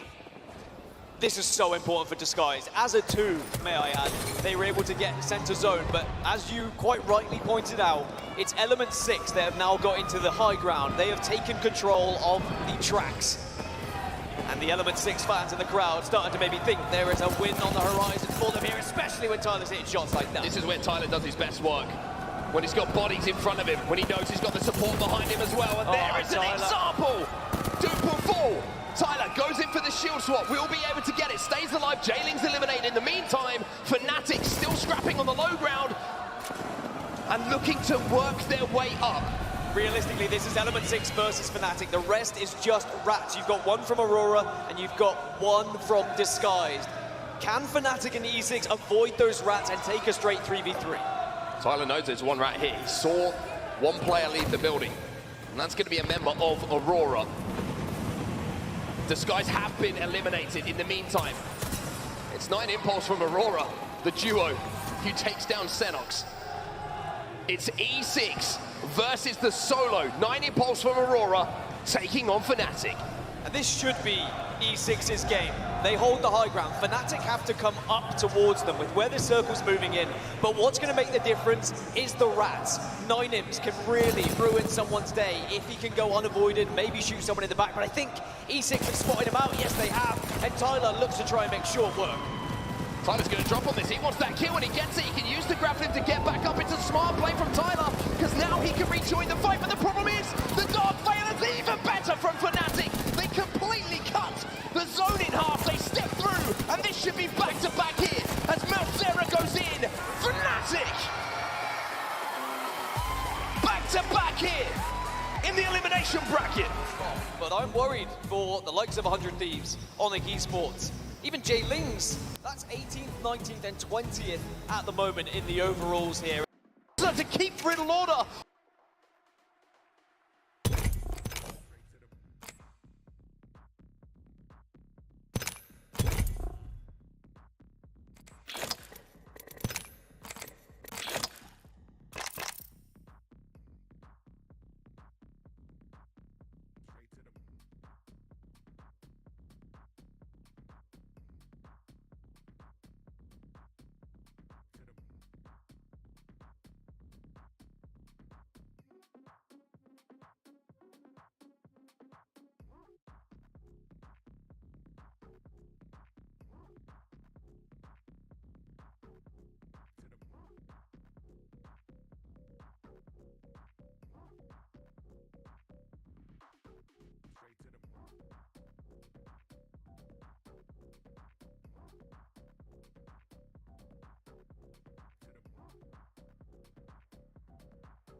took our zone.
Charging shield.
Bro catalyst का बिल्कुल sound नहीं आया bro, बाजू में आके खड़ा है वो catalyst.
Up, down to the side, walk.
On the back foot here, the extra last player alive, can he win it? Yes, he can win against one, but doesn't quite have it in him to win against another player from Gambare Oitasane Jusna, who made that big play with a PK, 2 shots that connected. And each one of these fights, they're so important on set as well, because you've got to be getting those points on the board. You need to be doing it now with only 2 games remaining after this. E6 eliminated. It was a top 2 before, but they could not replicate it, even with a somewhat similar zone.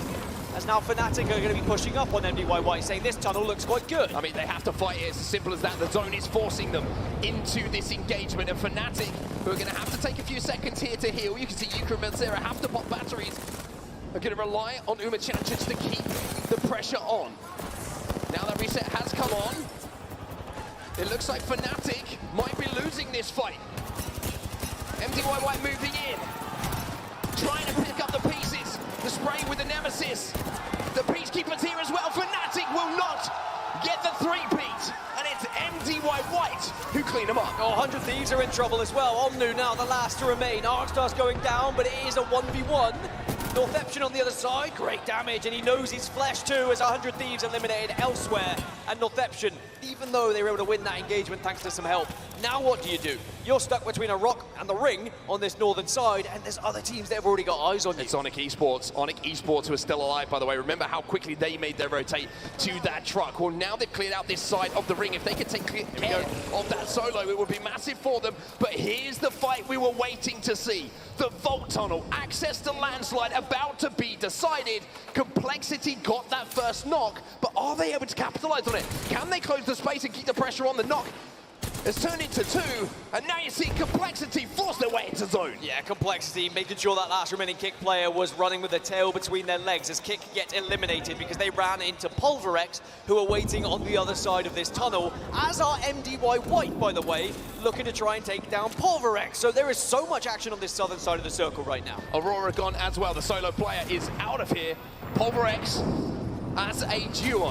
How many times have I said that over the last couple of years of Apex Legends? Oh, it might not be a duo for much longer, though.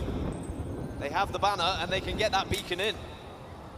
Oh, Excel being popped here as well. Complexity trying to plan their next move, trying to work their way out. They will be able to scan. They do have the Bloodhound in the composition, so they're not going to be caught off guard. Northeption, the solo, has been eliminated as well. Leica could not eke out a few more placement points. So now that means that Onyx were in a position to control the northern side of the zone, but here comes the push for Complexity. Also, the final player of Pulverex back onto the map now will be respawned. And all the meanwhile, Pioneers still up in their castle on top of Landslide. 7 squads remain, but one of them is Complexity. Enter Force 36, also involved in this scuffle as I catch my breath for just a few seconds. Oh, it gets you that one. I've been there before. Geo versus E36. Sometimes that's the easier way to say it, but another one falls as Geo go down. 6 squads remain, and it's Pioneers from a distance just adding gunfire to every fight right now because they can see the lay of the land. They can see everything. The lay of the landslide, should I say. Very, very smart from you. At least you can string some sentences together. It's good for both of us. Anyway. MDY White, having won that fight, having watched that fight go down, still have to deal with Complexity! The arm shield still eating a lot of that Kraber bullet from the Gibby, but Complexity need to make their move soon.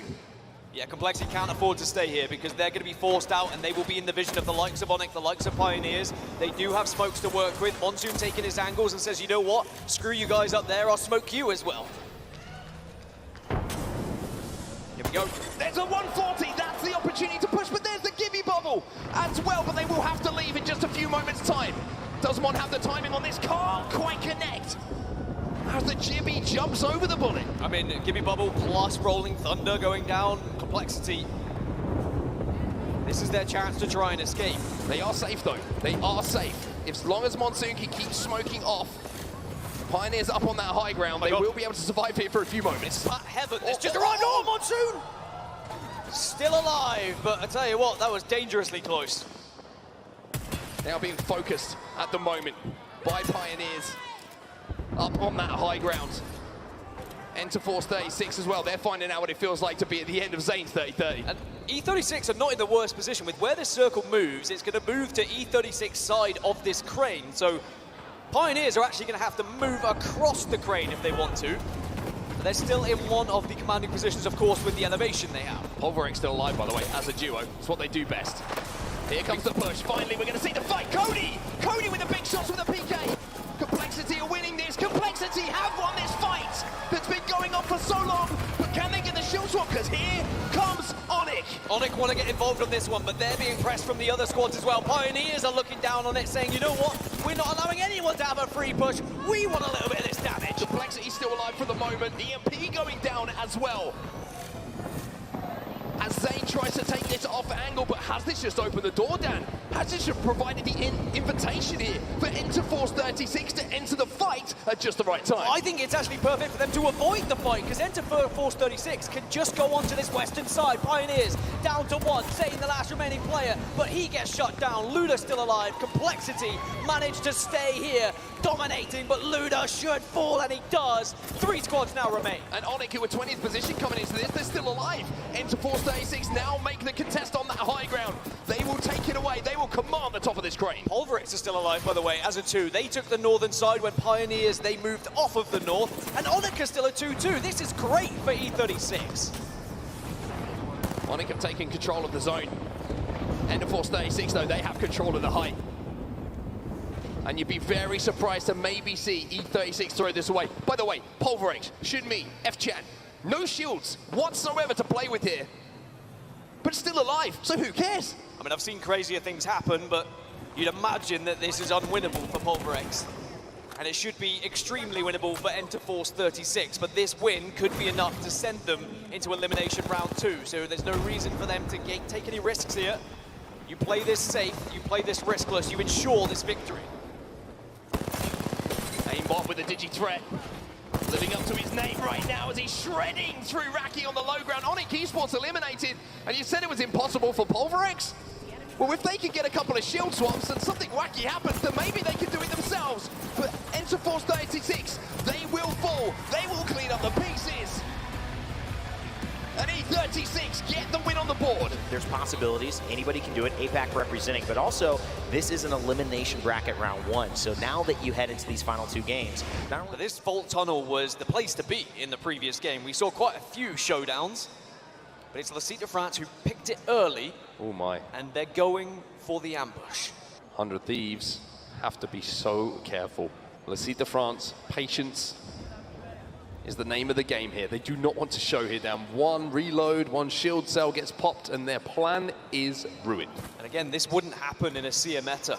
You wouldn't be able to get away with it. Your heartbeats would be scanned. Sure, a Bloodhound can give you a scan information, but you are alerted to it. There's no scan character here for 100 Thieves. Hold your breath, everyone. Here's the ambush. Can 100 Thieves survive? They get away from it. But here comes the push now from L'Cite de France. L'Cite de France get the scan as well. As you can see, the knock comes through onto Vaxlon. And now it's a 3 versus 2, making it 2 versus 1. And it should be an easy clean. The ambush was executed perfectly. L'Cite de France are rewarded for their patience. But is there a third party? I can see in the horizon, Interforce 36 are starting to creep up on this one. Are there going to be enough situations to reset?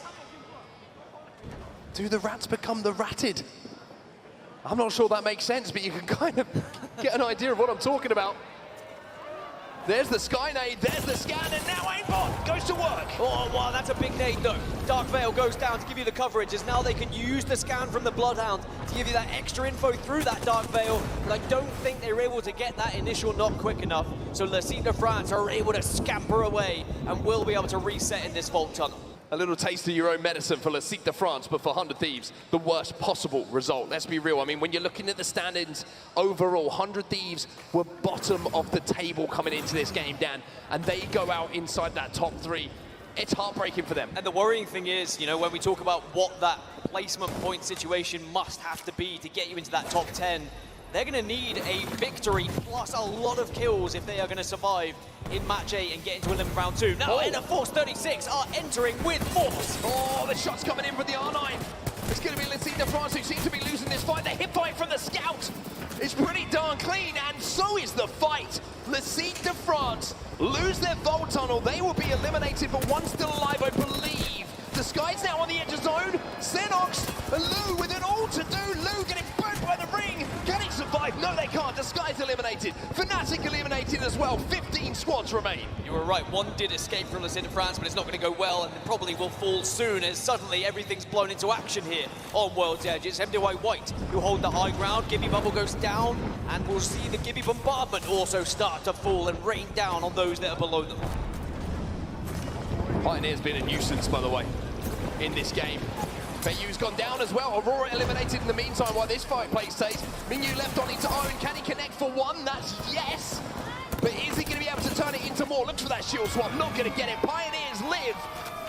Newcastle will drag his friend back into cover and say, back on your feet, soldier. We got more work to do. Yeah, Pioneers. Now, Pioneers, for some reason, seem to find themselves there tournament after tournament. But then they'll still get into that finals lobby. I'm sure of it. They're just one of these squads you expect to make that elimination run. Now, circle-wise, is going to be a little bit more north than we saw the finish earlier. It isn't going to be directly on landslide like it was prior. Instead, it's going to be on the mountain side, where currently Onyx Esports hold.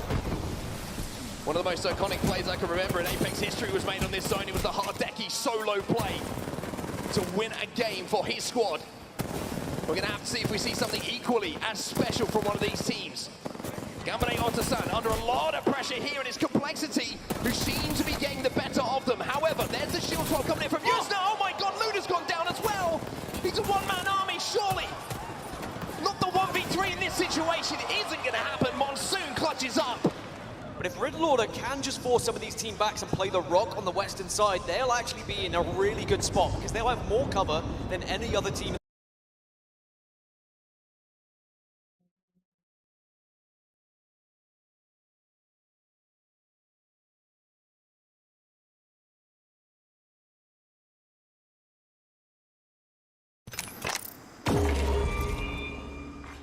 Zone C has been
fuck?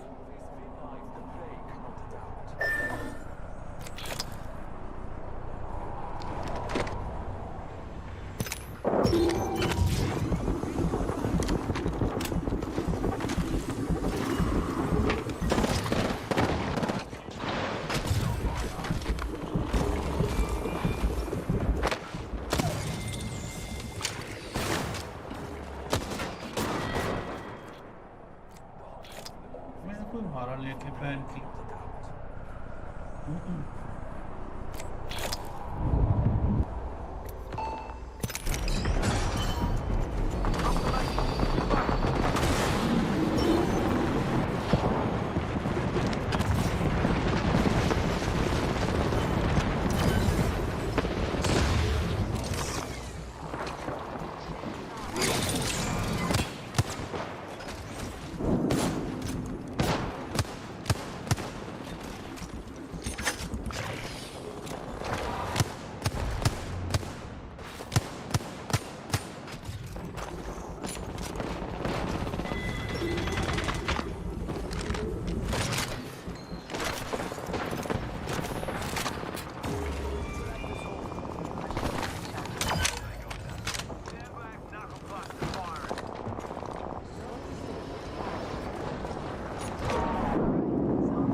बोल रहा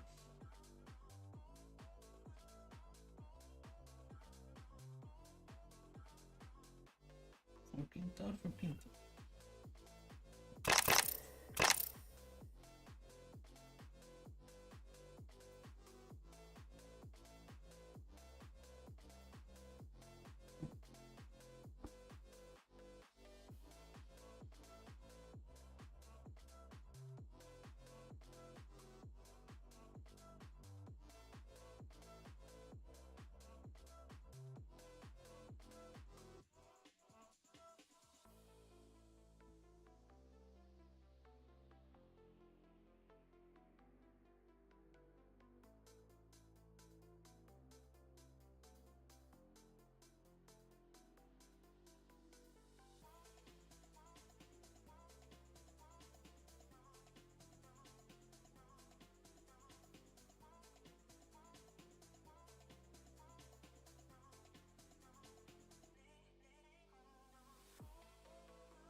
The lob. As Ender Force 36 once again, who were creeping up on this zone as well. They're forcing Onic Esports away, but Onic are holding them out of zone. Jailings play under this tower. E6 above them for now. A lot of responsibility here on Nax as well, on that controller. Try and force players away, try and do entry damage, break some shields, but most importantly, do not get knocked. Jailings need to give themselves a chance here. They have to get a good 10 points from this match going into match number 8. Confrontation though on the other side of the map. It's Onic Esports, Enter Force 36.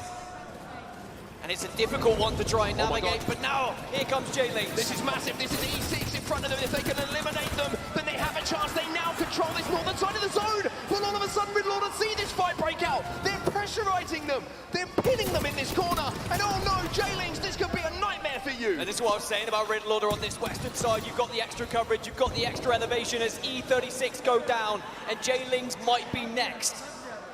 Riddle Order are sending it in the meantime onto Jailings. They will be eliminated, but Jailings force their way into the top 5 at least. Onic Esports still alive, and I'm pretty sure they still have some shots in that Kraber. And Onic Esports starting to close that gap to the top 10. They're in 12th position at the moment. Pioneers still alive as a solo rat. So it's going to be Onic Esports versus Riddle Order with maybe a little influence from Sir Dell himself.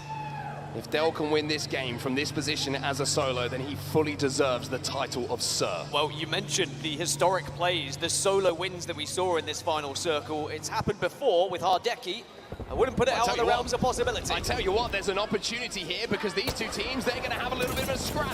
And that might just open the door, depending on how long this fight takes, to finish.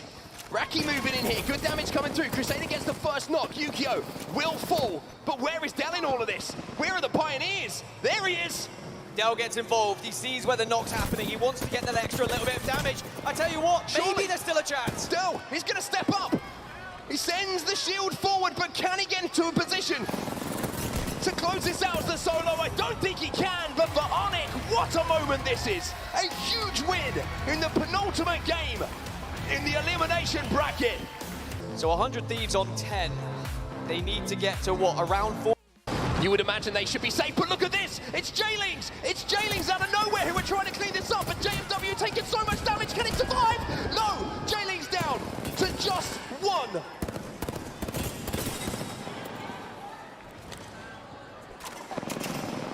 Nax as a solo has his team's life on his shoulders. Jailings fall, they will be eliminated. It's the end of the road for Jailings. It was Fnatic on the other side who are playing with so much freedom and flow at the moment. They've managed to get the banner. They could potentially get back up to a full 3 with a respawn beacon ahead of them, and Yuka's got a Kraber as well. I would not want to be in the path of Fnatic at the moment because they don't give a crap where you are. They are going to be happily pushing on you because they're already guaranteed. They are just damaging everything in their wake. Pioneers just eliminated as well. Their job is done. They will be with us tomorrow. Onyx Esports looking to solidify their position in the top 10. Racket's already got one knock. And Shady's trying to do a little bit more damage. They're dancing around the cat wall at the moment. Onyx control this side of the zone. The black hole will be destroyed. Numichan has gone down from Fnatic. The balloon might be a big play here if you can get past this bombardment that's coming down from the skies. And even though Crusader has fallen, Onyx are holding on the moment. Shady to get that shield battery popped, but MDY White inside of the top 10 might be about to win a fight that solidifies it. MDY White want to solidify it. Disguise also trying to stay alive to keep their possible journey. Onyx Esports eliminated. Have they done enough? They are one of the bubble teams. Disguise have lost one. Senox and Duke trying to work as a two here. Duke needs to go huge, but Duke's just going to go down, and now Senox falls, trying to survive, knowing the placement points might be enough for him. 7 squads now remaining. Senox is trying to drag his team into tomorrow's tournament. It's still doable, even as a solo. Top 6. 6 teams remain. Senox has to rat for Disguised if they want to be in elimination round 2 tomorrow.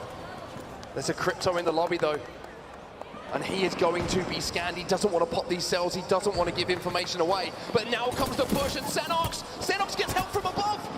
He's getting help from above here. He might be able to get a shield swap in this position. The Arc Stars are here. Senox will fall. Disguise are eliminated as we're down to our top 4. Disguise will not do enough. That KP could have been everything for them. But it's currently Pulverex who hold that 10th position, being followed by Ganbari Artisan, who still have a chance as well here. As a 2, as the Dark Veil comes up. 4 squads remaining. Oh, 109 spray from down low coming in from Dogma. But as a duo, do they have enough? Do they have the nerve, Dan? 4 teams alive, only one of them guaranteed to be in elimination round 2. This is the fight here for Ganbari Artisan against Pulverex. Pulverex holding 10th position at the moment. If Geo take them down, they give themselves the best chances ever. But they're taking so much damage as the ring now gets involved. Dogma, the last player alive here for Ganbari Artisan. Can they win the fight? It's a 3v1. They will go down as well. As Pulverex might have now done enough. Ganbari out. Oh no! Pulverex down as well. Oh my God! Go next! Go next! Go next have a chance. If Go Next can win this fight, they can send themselves into elimination round 2. But it's FC Destroy that they go up against. Go Next are locked in. Go Next by name. The question is, will it be Go Next tomorrow? Slab Bambino. Missy as well. Win a 3v3. You'll be back on this main stage tomorrow, and they've got them pinned. They've got an L-Star to work with as well. Utility looking all good, and they've got shield swaps. This is looking good for Go Next. Remember where they were? They were in 19th place. Bambino has gone down though, it's Slab now. Looks for that shield swap. Can he even the numbers though? Bambino falling, but the flank here from Slab. Can't get that knock, and it's a 2v3. It's a 3v1. FC Destroy will win it. But Go Next had the opportunity of a lifetime, and quite simply couldn't get over the line. They gave themselves the best chance to Go Next. They were all the way down in the bottom 3 going into that game. But unfortunately, they will fall short. But what that means is Pulverex secure their spot in elimination round 2. Onyx Esports secure their spot in elimination round 2. And in the previous top 8, as we expected, the likes of MDY White, E6, Northeption, E36, Complexity, Pioneers, FC Destroy, and Fnatic will all be competing tomorrow at the ALGS Championships here in Birmingham.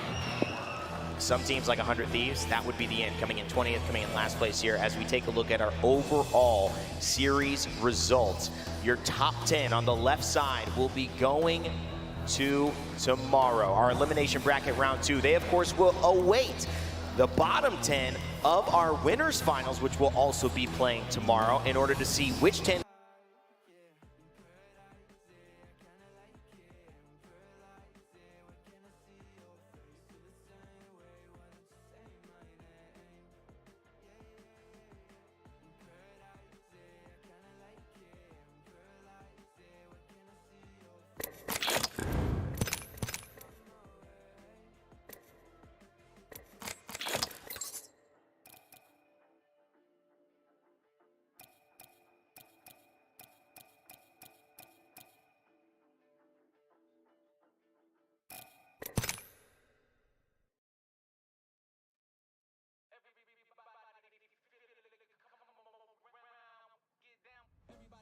around with the rhythm, it's a sound, everybody get down. Everybody feel it, come around with the rhythm, it's a sound, everybody get down when we give it to you. Around with the rhythm, it's a sound, the rhythm, it's a sound, with the rhythm, it's a sound, the rhythm, it's a sound. Get down, come on, get down. Get down, come on, get down. Get down, come on, get down.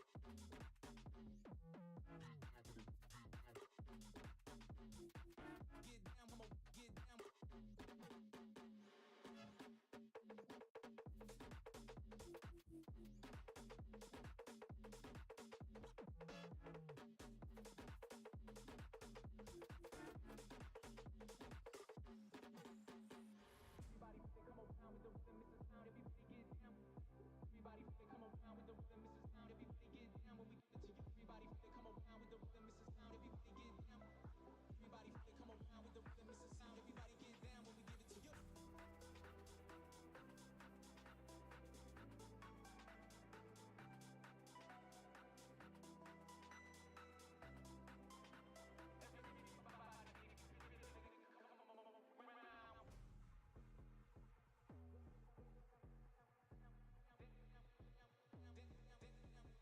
Round with the rhythm, it's a sound, the rhythm, it's a round with the rhythm, it's a sound, the rhythm, it's a rhythm, get down, come on, get down.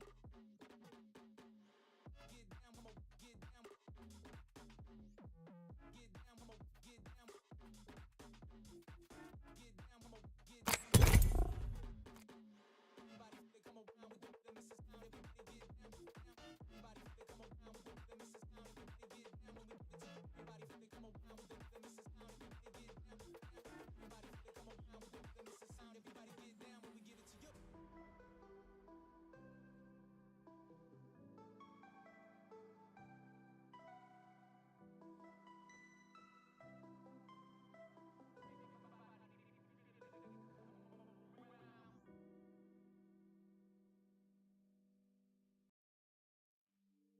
Ride with me, don't gotta worry.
Nice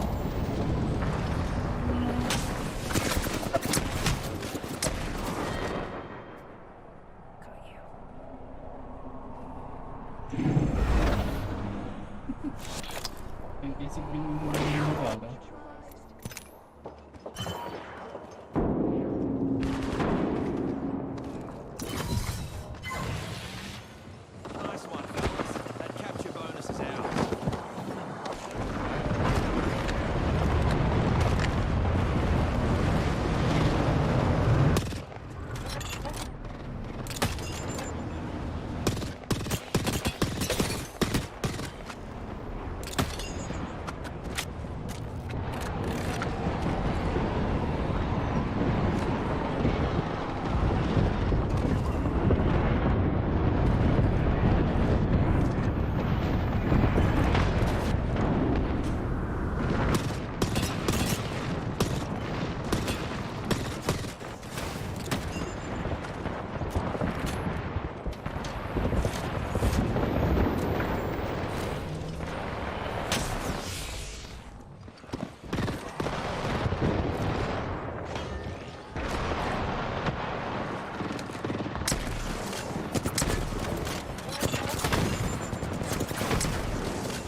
ऊपर आने की कुछ आवाज ही नहीं आता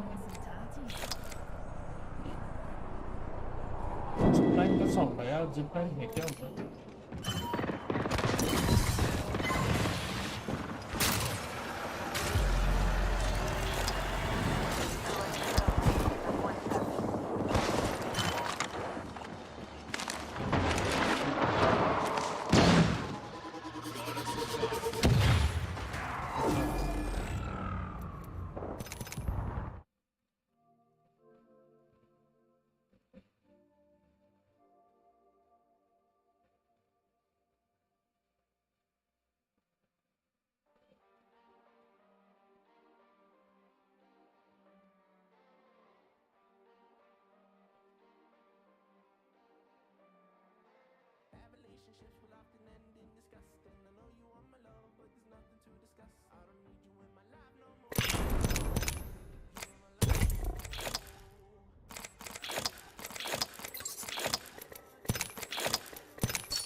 Yeah.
Recharging shield.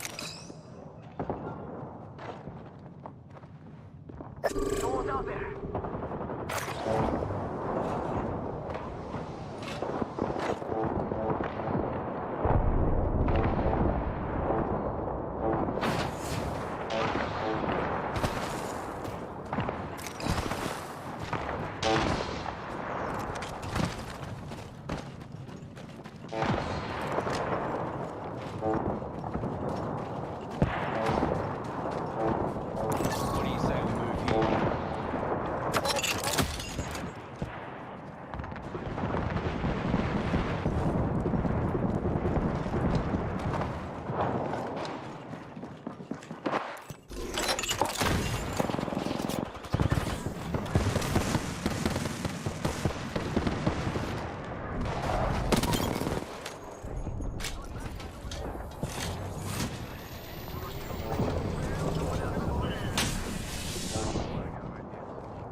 वो R99 चला रहा है, मारा तो है, क्यों नहीं आते?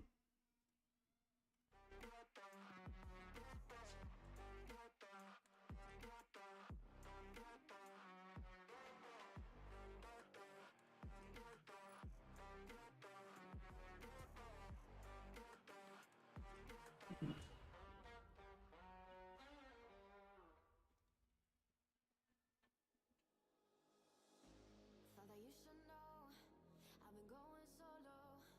Want my love, baby,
to hide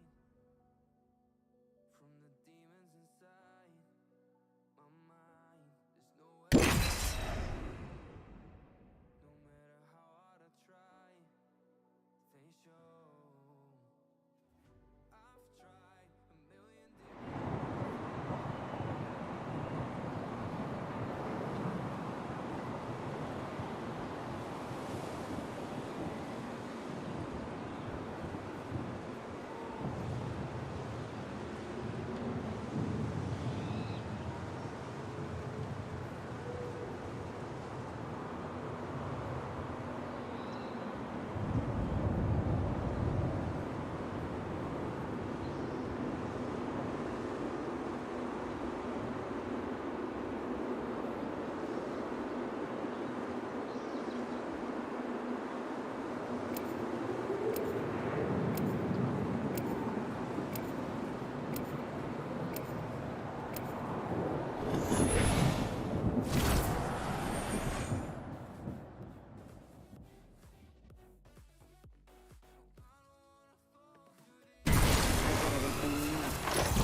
Will we end a few careers today? I dare say we might.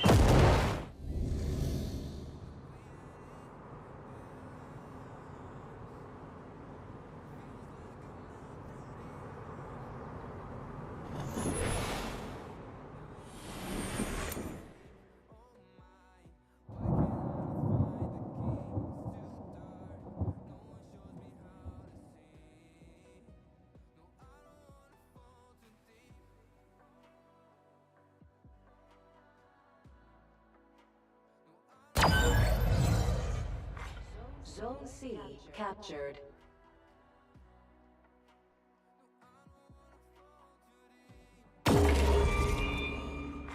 Zone A has been captured.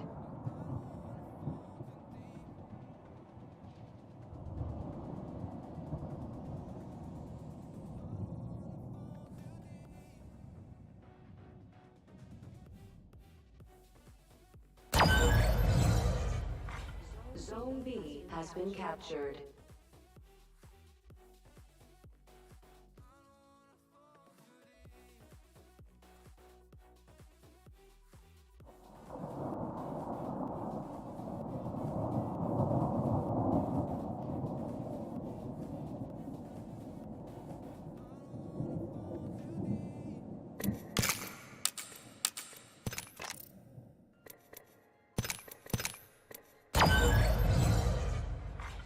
Zone C. Attention.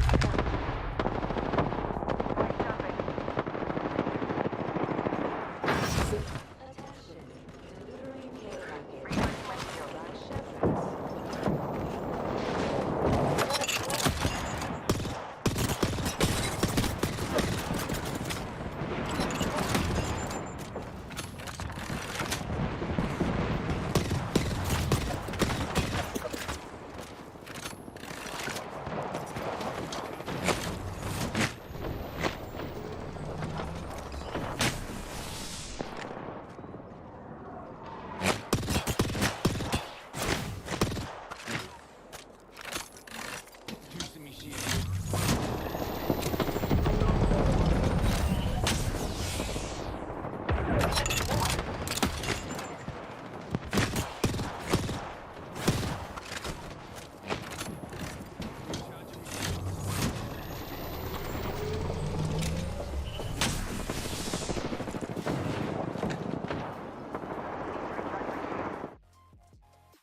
देर भाई मारने के लिए।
evening.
मैं गन चेंज कर रहा हूँ सडनली ये अपग्रेड हो जाता है पूरा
exactly was your name again?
Zone A has been captured.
Zone A has been neutralized.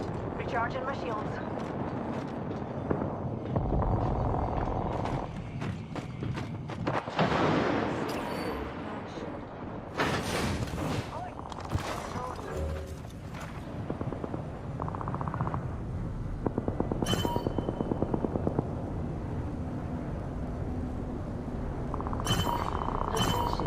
There is a new ratings leader.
I've seen enough things to lose hope, and here I am still going. I am even stronger now. Evil is lurking around you, and maybe I'm mistaken. You know I'm feeling right, like something on my face, something in my brain. Still hurts, and doing what it takes, you know what it takes to move on.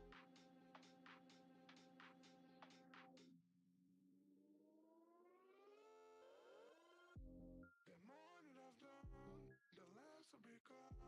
I just live forever within our souls. Some do even know, and life will go on, and then we'll become just nothing at all. Just nothing, just nothing, just nothing, just nothing at all. Nothing at all, nothing at all, nothing at all. And then we'll become just nothing at all. 使えるかしら。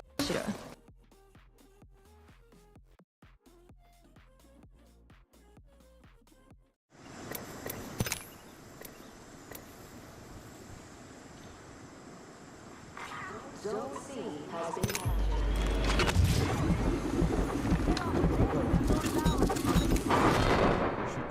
दिया था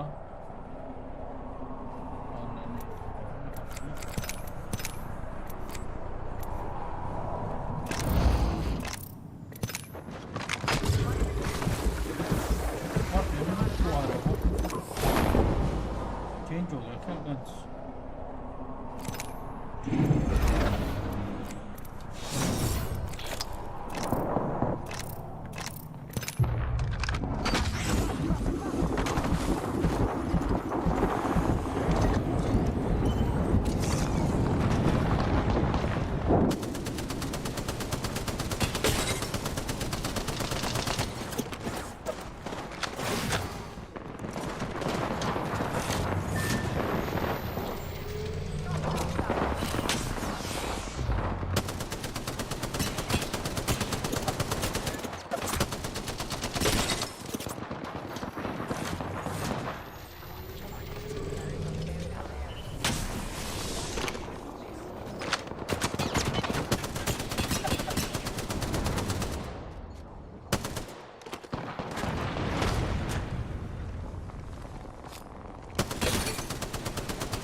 प्रतीक को hello bro.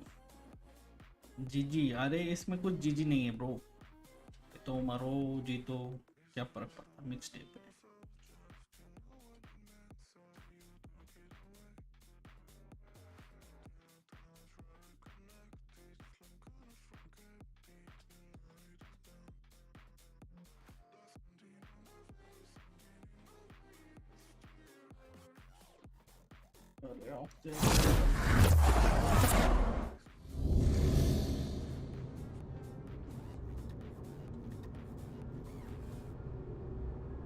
भाई दो दो बैंगलोर है भाई, दो बैंगलोर है।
forever within our souls. So do it right now, and life will go on. A day will become just nothing at all. Just nothing. Just nothing. Just nothing. Just nothing at all. Nothing at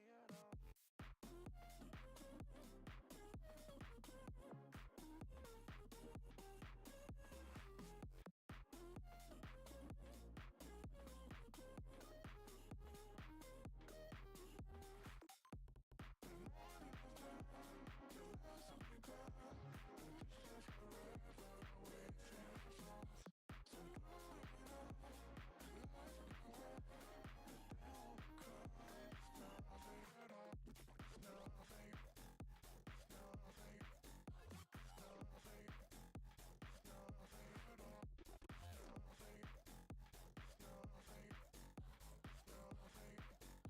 just nothing at all.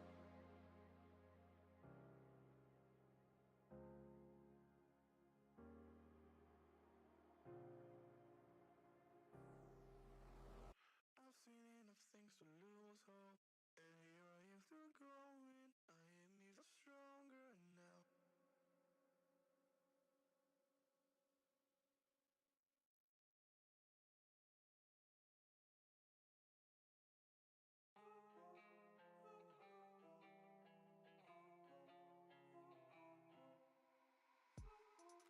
What started as a phase has become a growing trend.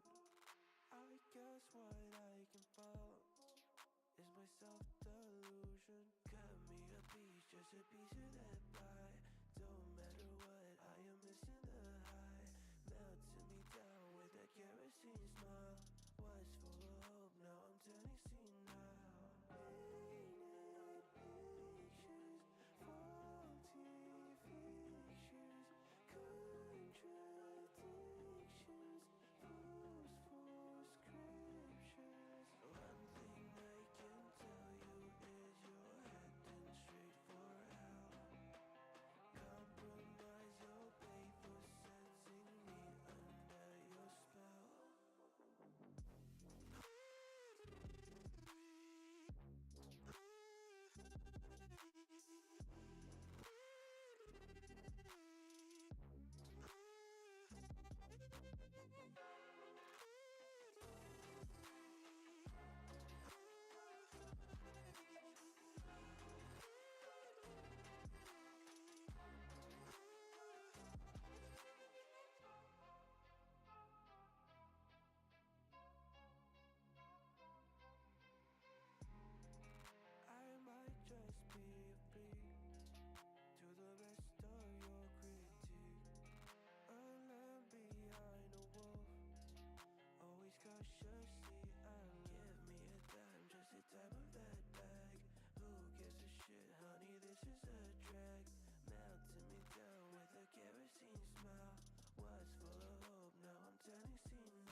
Hey bro, hello bro, what's up?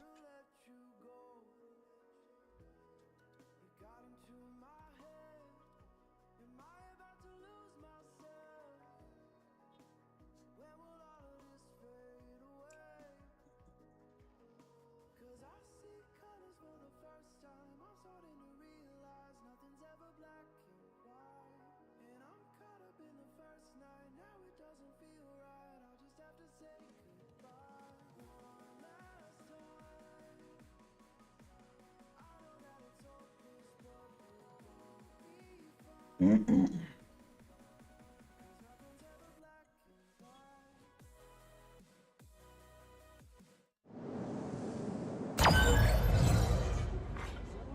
C has been captured.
G. No GG, bro. It is okay. In this, no GG. If you win or die, it doesn't count.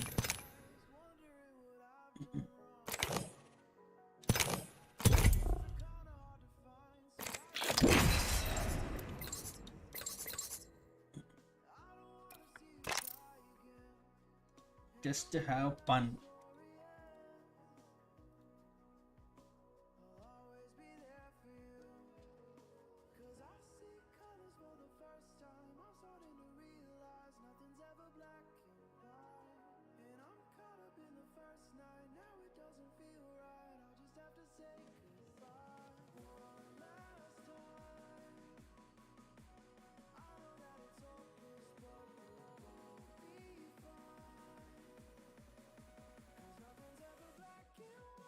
How is your Sunday?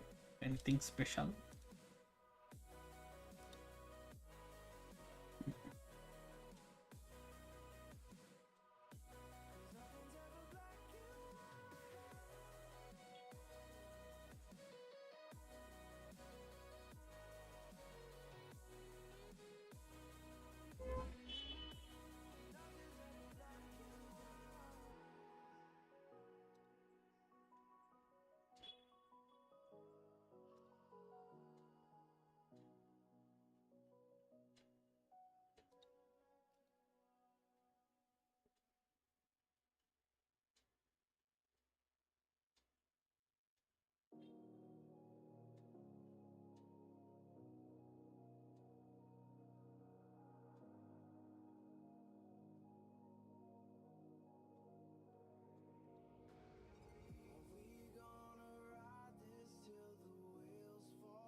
अरे ए मिल गया, what the fuck? TDM तो था ना.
Bro,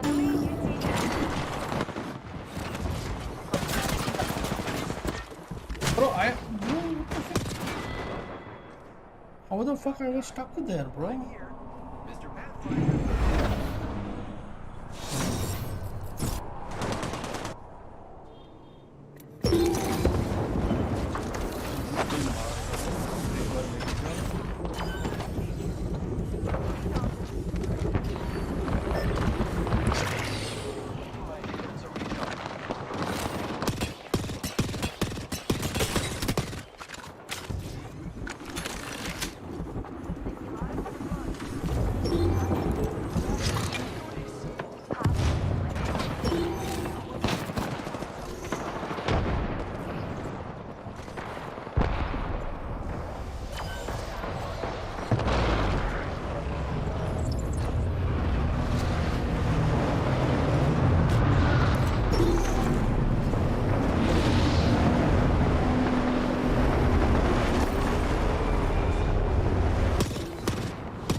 Bullets are going through walls.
भाई triple take नहीं आ रहा है, पता नहीं सुबह से खेल रहे हैं, ट्रिपल टेक नहीं आ रहा है भाई रोटेशन में।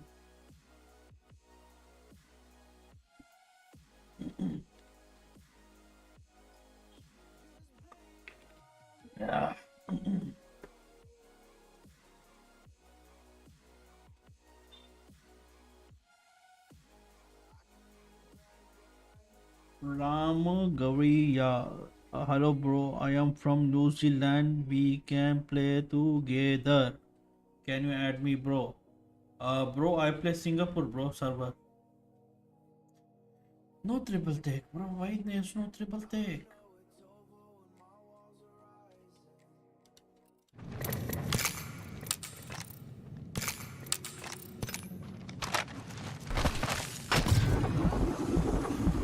After the game I will add bro, but उनको सिंगापुर नहीं आता तो भाई नो वरीज तुम खेलो bro, होता तो मैं ऐड कर सकता। न्यूजीलैंड मतलब पता नहीं, थोड़ा पिंग ज़्यादा आएगा, maybe I don't no.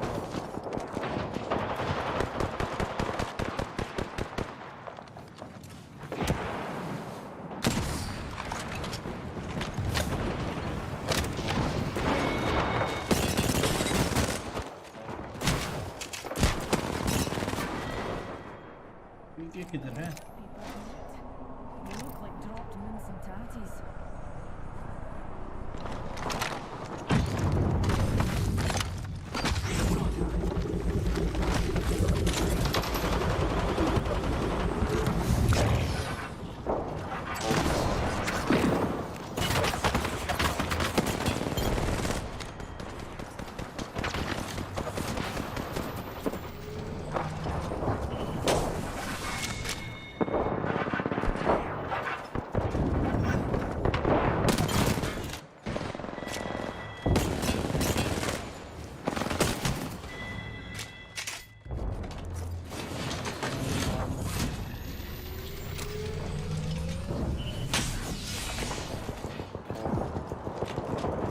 कोई नहीं चलाना है क्या, और नहीं ठीक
आता नहीं आता पता नहीं नहीं आ रहे ब्रो मैं तो सर्च किया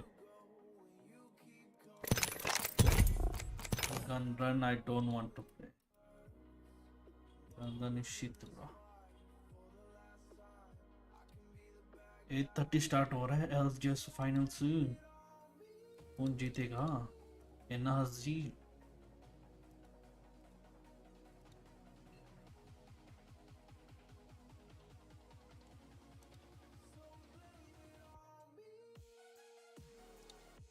Hi there, Zip here with the day 4 winners bracket recap. I'll come up later with the elimination bracket as well. But until then, please enjoy this day 4 recap of winners bracket and I will see you later.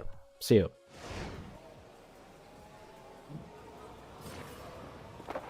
Verhulst knows they're coming, but what can he do about it?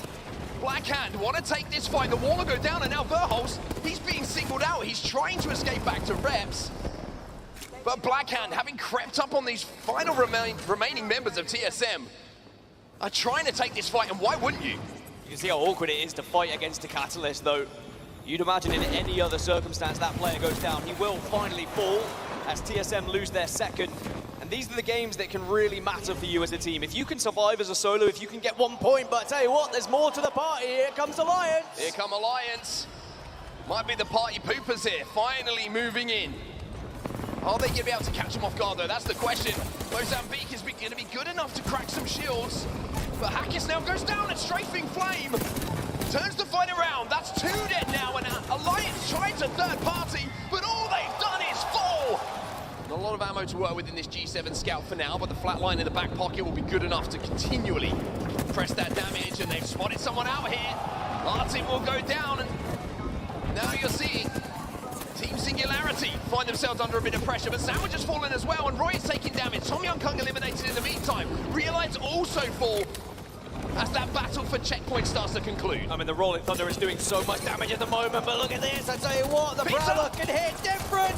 Hammer from the back pocket! Oh, Team Singularity! Take a seat!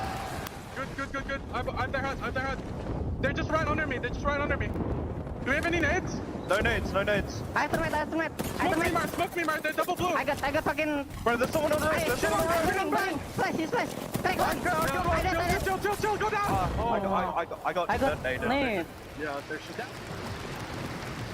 Well, that listening presented by WD Black, but the gameplay was presented by Blackhand. Dark Zero made their move now, Dan. Look at this final few teams, though. You were talking about the stats. It's being backed up right now. Yeah, Dark Zero, Blackhand, SAF, 3 of our best performing teams, but it's Sentinels who are wiping them out as now only 2 squads remain. Optic Gaming versus Sentinels. Here come Optic. Optic take the height, but I don't think they have the armor advantage, but those shots will do dropped. We'll get that first kill. Noct has fallen, though. It's a 2v2 here between the two. Skillcake's now left on his own, and Sentinels, not talked about enough, have to take him down to win it. Sentinels come through. 去拿分。把外面扩了，好吧，把外面扩了，把他杀了，好吧。他们互倒，倒一个，来，跟我把他清了可以不？不着急吧，独狼。我们前买边就行了。nice。他们倒一个，不着急。这边脚下可以抽。我往前贴一点。在哪里？倒了，哪里？倒一个，我们得上，一楼，差不多得上了。2楼好像，我掉到2楼。踩一下，第一次。打了，我脸上两个。能打吗？2楼封门。倒一个，接。我倒了。2打1，微盾。解的，微盾在这儿。微盾，破甲白电，破甲的。微盾，你别前。漂亮！ Dreamfire win it! Realize who have just rotated from Barometer. stalling this fight out for now, and NRG are also just kind of sharks in the water here, looking to see when this fight takes place, if it's going to be quick or if it's going to be ugly. Well, it looks pretty quick at the moment. Carapao's going to fly in as well. Beautiful spray with that R99, and boy, was it quick. 16 squads still remaining here. The Dojo are having to force up onto TSM now, and the zone is a problem. The longer this fight gets delayed, the more difficult this is going to be, but popping a medkit at just the right time might be able to get Timmy into the fight feeling full HP. TSM having to retreat, and the Digi-Threat's going to pick up Al. First knock goes to the Dojo. But this could open things up for the likes of Alliance and Blackhand, who are taking a look, but enemy through the catwall. Now with 30-30 in the back pocket, rips that out as well, as Timmy and enemy are working hand in hand, and TSM go down. Dojo... No real impactful damage being done at the moment. Well, nobody wants to be the first to fall, because they know if they were the ones who engage or get pushed themselves, then it's going to be an opportunity for the other team to push. But look at this, Fossey makes the play! Fossey the Catalyst steps through the wall and says it's time for us to step our game up. Look for some KP and look for this dub. Yeah, but now Moist, they're taking so much damage as well. Fossey in the sky, the last real threat here for Moist. 3 squads still remaining, but LG still as a 4-3. This should be an LG Shivas win here. It will be. Look at where all these squads are going to try and end up, and look at how much of the mountain is going to take up that circle. LG Chivas, Singularity and Ironblood Gaming, the 3 teams in the best spots. I mean, Spidey sense here from Hal. He turns around at just the right time because he knows that something was up. He hadn't seen the Dojo for quite some time. Verholster's gone down though, and once again, almost a mirror of what we saw in that previous game. The Dojo flying behind TSM. The question is, will the result be the same? It's Timmy on his own. TSM only have 1 alive as well. TSM will stay alive. 10 squads left, only 2 in the next circle. 8 are about to have a really fun time and trying to get into it, as Effect shows why. He's one of the up-and-coming pros at the moment, as he continues to help the Alliance take down the members of Dreamfire here. It's a ball 4 and Effect will get the shield swap. Hackis has moved up, and I tell you what, Alliance have found a safe position here as well, as Effect starts to feel in that groove. Meanwhile, FaZe, Sentinels, LG Chivas, Singularity, Ironblood, Moist, they're all scrapping on this eastern southern side as Moist go up into the skies to try and avoid the sight lines, and it's worked well for Waltzy, but Fussey's fallen. Alliance now finding a Bocek to work with as well, and Alliance and Hackis, well, they're having a little bit of fun right here. Lots of damage coming in from the Cap Linkage weapon. Dreamfire gone, Moist gone, and I tell you what, they might all be...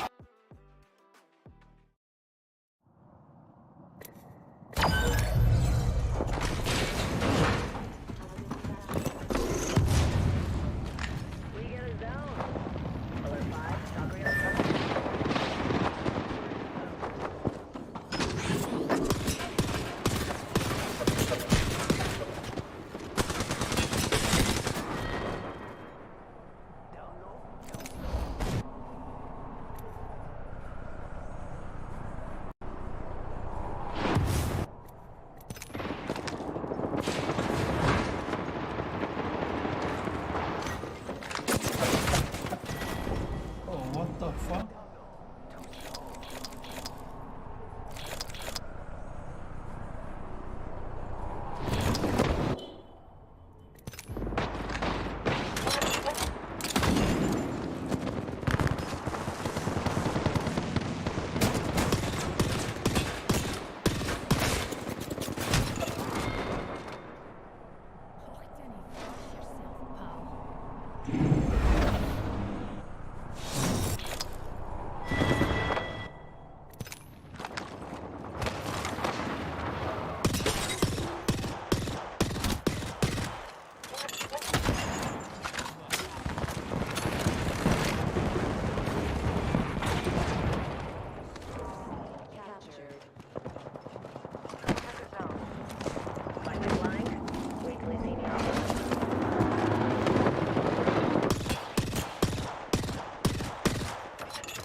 just neutralized that zone.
What do you expect me to say? You know that I will always find a way to fuck up everything that we ever made. Some people change and some people don't. Don't give it another shot. We've had enough, I think it's time to stop. I fucked up everything we ever made. Some people change, but you know I won't. Maria, everything okay. Don't trust me, forgive me, you have to find a way. Maria, I wanna make everything okay. Don't trust me, believe me, you have to run away. What you expect me to do? Push you away when we're both feeling blue. No lies can help with what you're going through. Some things can change, but you know it won't. Why do we wait for the worst? Everyone knows that the ending is cursed. This ship is sinking, so just say the words. Some people change, but you know I won't. Maria, I wanna make everything okay. Don't trust me, forgive me, you have to find a way. Maria, I wanna make everything okay. Don't trust me, believe me, you have to run away.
Help नहीं कर रहे भाई, कोई तो मारो ना उधर, favour भी पड़ा है उधर।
Capture bonus is ours. On you, Sonia.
Mistakes I made again. You know we're not the same. Hurting will break the chains. It's never better when mistakes I made again. There's poisons in my veins. Liars are all the same. I wanna see it all brighter. I should learn to let it go.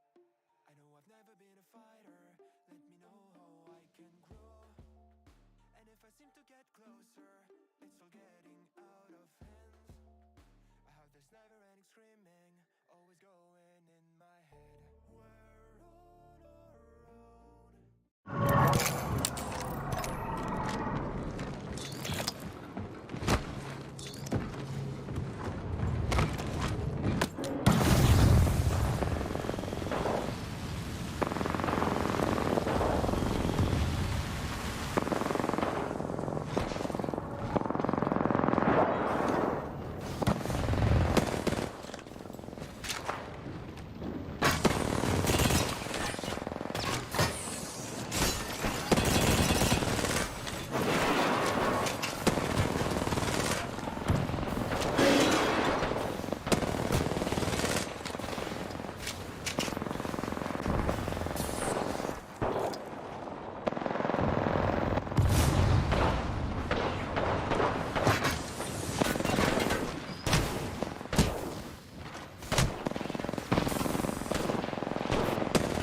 Nine.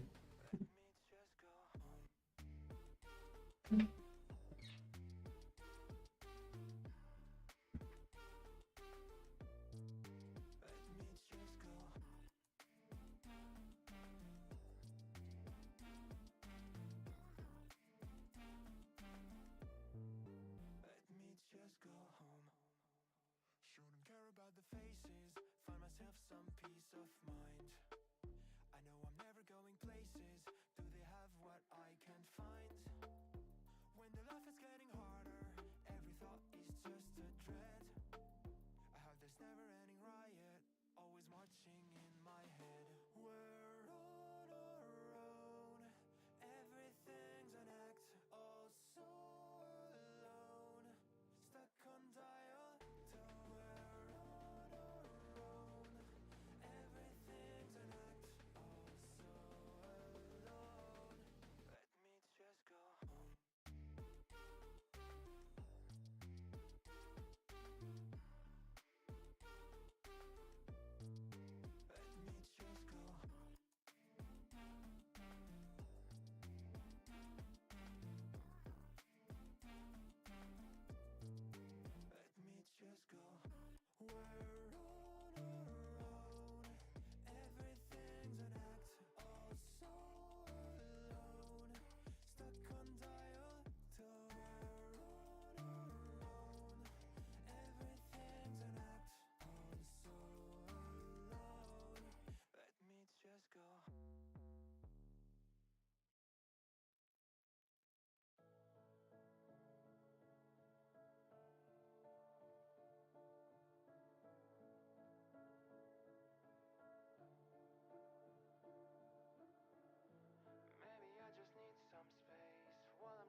Drum hit your face, you be like. When the bass drum hit your face, you be like. When the bass drum hit your face, you.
FPS go to URL.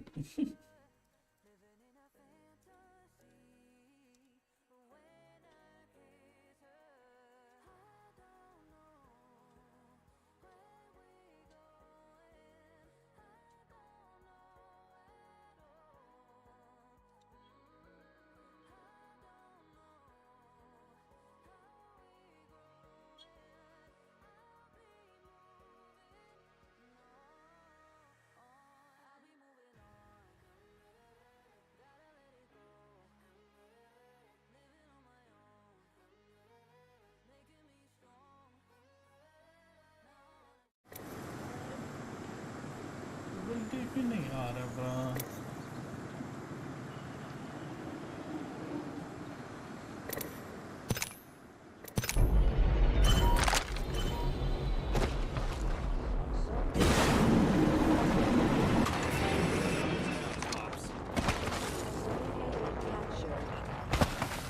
They got that zone.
Prateek bro मैं नहीं खेल रहा भाई, मैं तो ये सिर्फ mix tape खेल रहा है।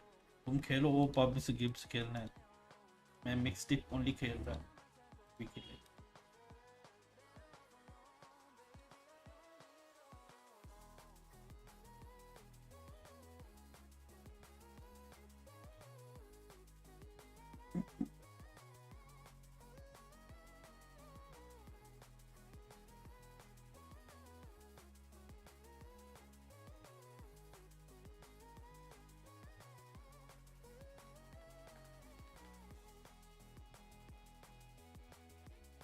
कोई ऑक्टेन ले लिया क्या?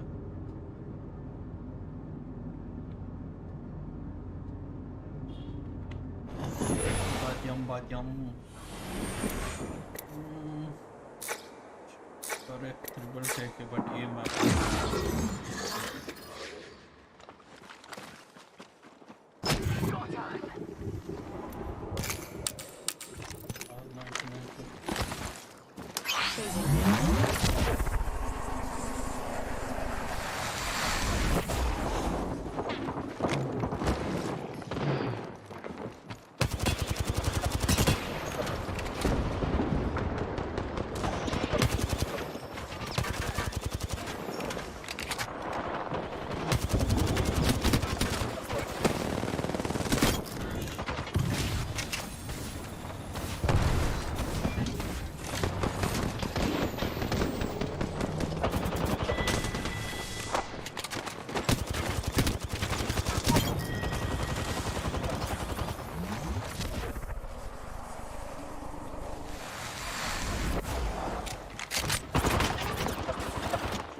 help me, please?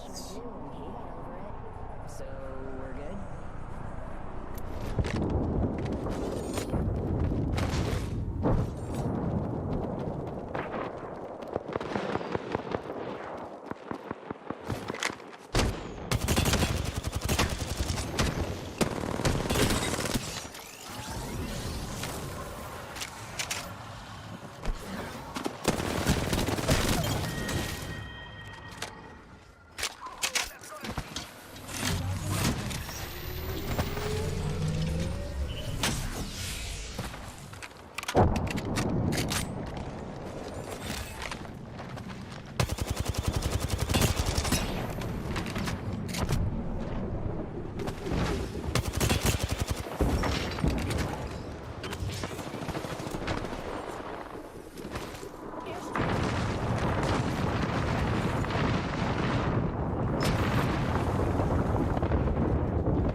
ऑक्टेन देखता जल्दी जल्दी जाएगा मारेगा बंदा ऑक्टेन देखता मारता बड़ी ठीक से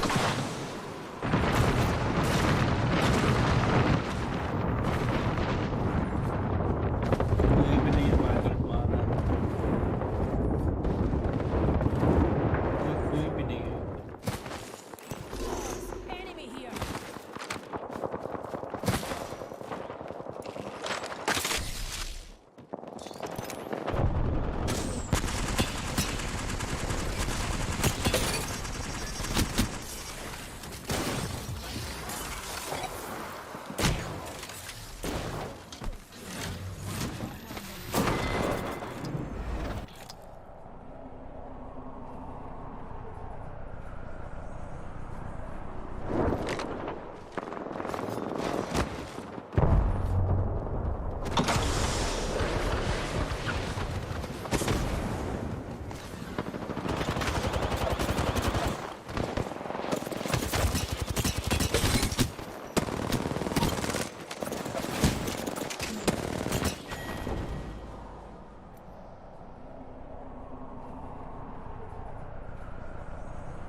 टीम में कोई नहीं मारता भाई ये वॉटसन किधर है ये बंदा किधर है 300 डैमेज दिया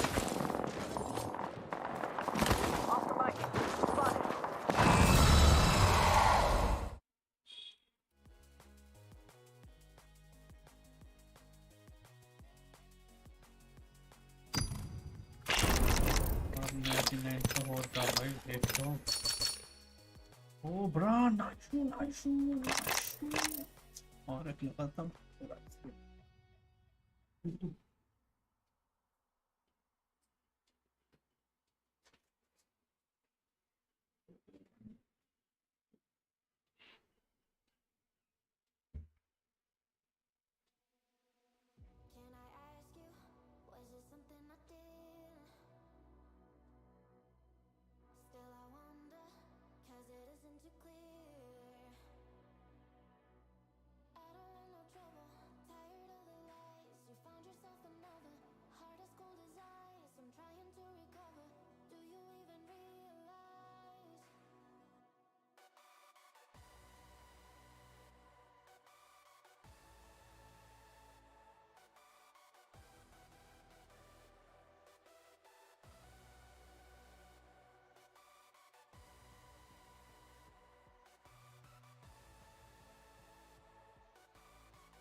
Malas.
Their loss.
Zone C has been captured.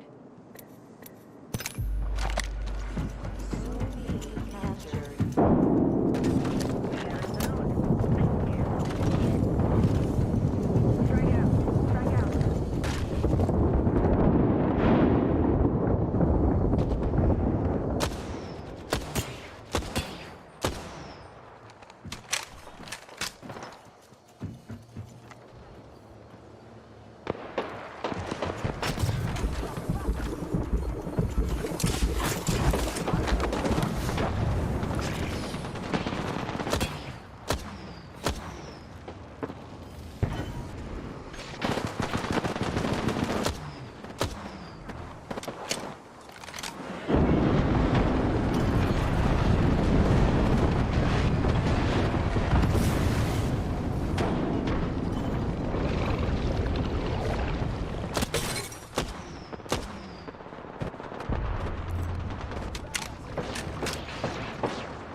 Drive करके बोल रहा हूँ।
right, get on, no, right.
Around all those teams so they could take that fight safely for right now. They could reset, maybe try to see how they want to approach here, seeing all the fighting that's already been going down in Launchpad. And more teams are also taking their time to rotate into that next circle, such as Optic Gaming, like we've seen, take their time to loot over by Down Beast, then go all the way down south from Checkpoint, as well as enter Force 36 and Blackhand.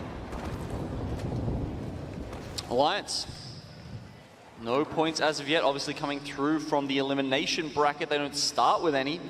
And after losing 2 contests to the Dojo, they haven't gained any either. So really on Storm Point here, where they do get their Lightning Rod all to themselves. They know how to play this spot very well, just as they do Thermal, not that they've had a chance to do it yet. So really, I think Storm Point is where Alliance have to succeed today.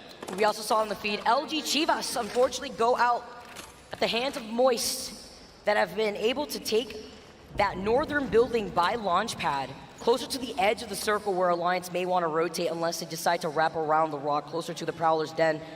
As they are going to be able to approach here, though, it's going to slow down significantly with our teams that have already found that real estate in the safety inside of that circle. Yeah, okay, so Dojo all the way up at Command Center right now. Hopefully they've got an evac in the pocket somewhere. You can see Timmy has the respawn beacon in his pack, but this is a fantastic spot to use that evacuation tower, that survival item, because you get extra height and you can rotate extremely far from this spot. That's a good point, especially when you call in that evac tower. See if they could do that here. There you go. Yeah. Enemy's got it. All right. They're going to be able to cross a lot of distance with this move. As they should. I mean, they are healing outside that circle for right now, as it is closing in right behind them, and Blackhand. Yeah, so Blackhand's given up the ratting spot over at Jurassic. Still looking to play edge, though. You can see they're not really heading towards the circle to try and find a spot at all. They know pretty much everything's going to be taken at this point. They need another game plan, and looking for a fight. Well, that's what they're going for. Evacuation tower has just been dropped for the dojo, and here we go. We get to see where they head out towards. They're actually going to go directly over the top of Blackhand, so Blackhand definitely have this information. You can see them just below there. I'm just a little worried here. Taking this evac tower, letting other teams below you know where you may be landing. We just tuned into Alliance. They're waiting for Dojo. Let's tune into a listen with Alliance to see what they're going to do after seeing Dojo fly right through the rock side presented by WD Black. I have hammer. Another, someone else landed. On me? Yeah, on me, looping. Okay. I'm shooting. Come back. I'm trying to, bro. I'm getting goggles, come back to us. From left. I'm trying to, bro. I'm jumping over the wall. Okay, here. Play outside, pinch him. Play Yuki side, pinch him. Try and ping. I got sent, I'm biting. Just play slow and pinch him. Yeah, we're pinching him right now. Play towards Yuki. Play towards me, yeah. Put our backs against the wall, guys. Come. Yes, put our backs towards the wall and pinch them. I can't see anything. I'm in a 6 spot, you good. Just hold. I don't see them. They'll be behind us for now. They'll be behind us. Go into this wall, goes down. The other team flying, I think. Yeah, the other team flying. Back up. Don't let them behind us. Get him behind us. Yeah. Get him. They're flying down. Nice. Yeah, they're fine. Just watch that. Okay. Stay backs against the wall, boys. Yes, we're a little bit pinched, so we gotta like pinch this team in front of us too. They flow away. Nobody behind us. Okay, they're low ground on the other side. I'm just shooting this side. Okay. On the bins. They're moving on. Look at the fight. They're backing up on 50 on 80 on one. 80 in red. 40 on another. I'm coming. I'm fire. Wait for me. Crack one. Nice. I'm taking fire right angle again. Almost got two. Taking fire right angle again. Let's stop. Yes, I'm playing super slow. They're getting pinched. They get shot in back. They're dying. Yeah, they're dying. Ping. Where are they? Over here. In smokes. On my ping. They're in smokes. Hostile over there. We have a zone here, boys. Don't worry. I'm watching behind us last. Lovely comps here from Alliance. I also love the split attention here as they hold different positions.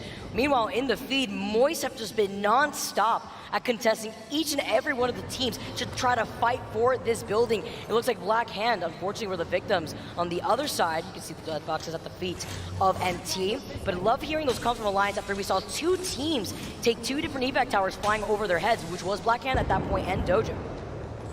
Yes, the Blackhand plan eventually doesn't pan out, as we saw there. Moist taking one of the really good spots in Launchpad until you can tell, really where that 4th or 5th circle is going. That will always change up the game plan.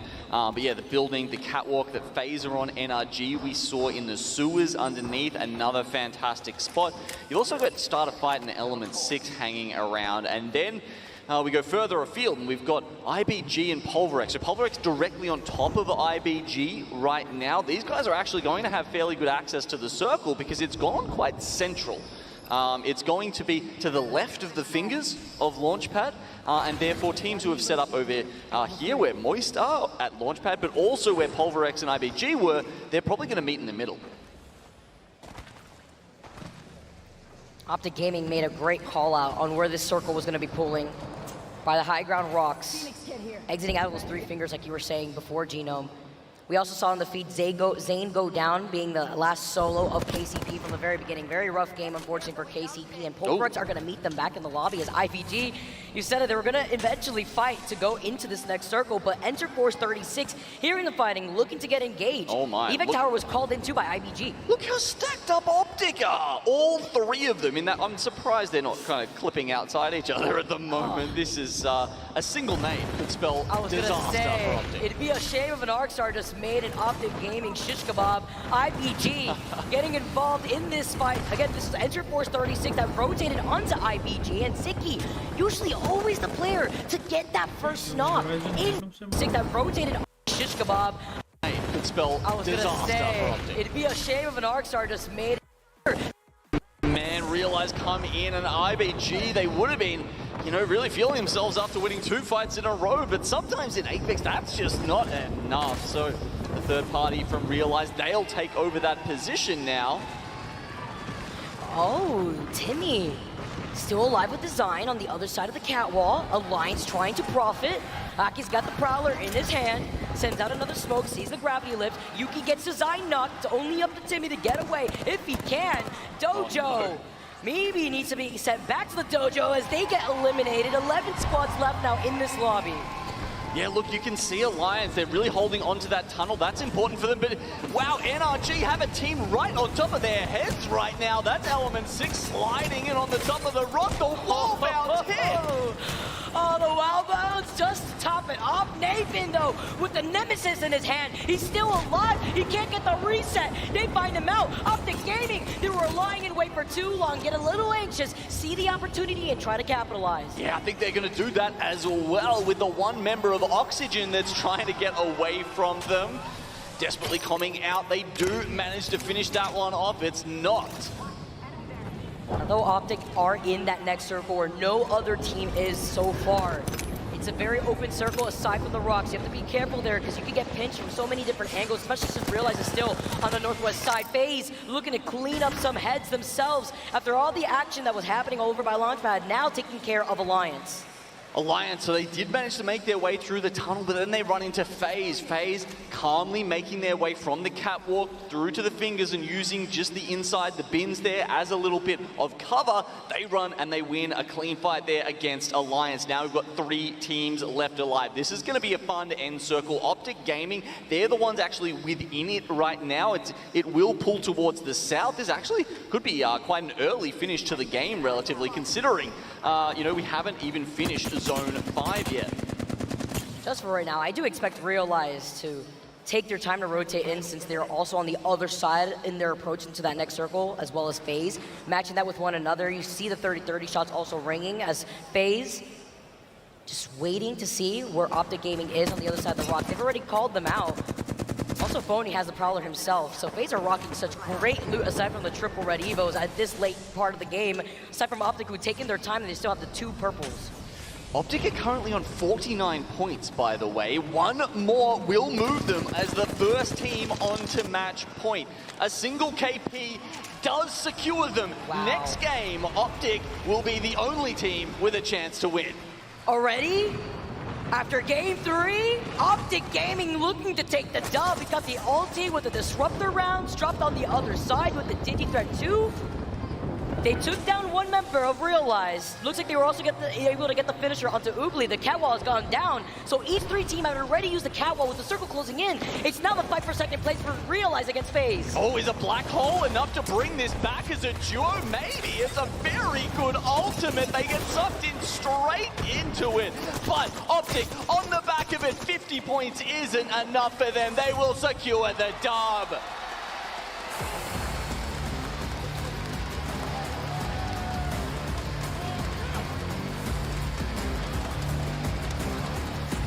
The bracelets in the crowd light up green, and with 12 kills, it's a 24-point game for Optic. Man, that end circle, Optic Gaming versus FaZe again, after we had seen a similar case scenario in game number 1. Optic with 2 dubs already after game number 3. I mean, it's not a speed run. Did they get the memo? It's not a speed run thus far, right? I'm feeling a little bit Swedish right now, Vicky. You know why? Because this feels like the Optic that we saw turn up in Sweden. A lot of people said that they were the best team at that tournament. They didn't quite walk away with the victory, but damn if they weren't impressive. And this is that kind of locked in, dominating, just absolutely destroying the rest of the lobby Optic that we saw that all that time ago. Seeing signs of life from this team with such talented individuals. When I think about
इधर ही खड़ा है भाई.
A capture bonus event is ending soon.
eliminated. Verholst will stand strong. Oxygen also fall in the meantime.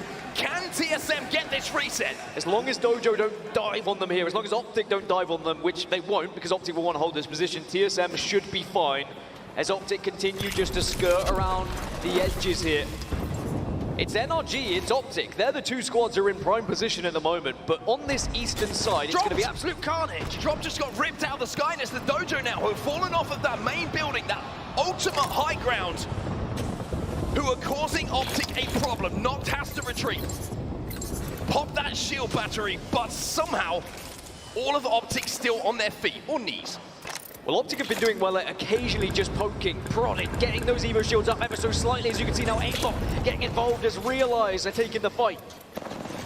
This is the fight inside of the main building of Northpad. This is where all the teams have to filter through. It's an ugly-looking choke point, and only one team is going to come out of it. But if you do that, you're going to have a lot of KP and certainly some red Evo shields. I mean, Blackhand, SAF, Realize, Enter, Force 36, Pulverex, they are all in that building alongside one another. And as the ring closes, it's a matter of run and gun.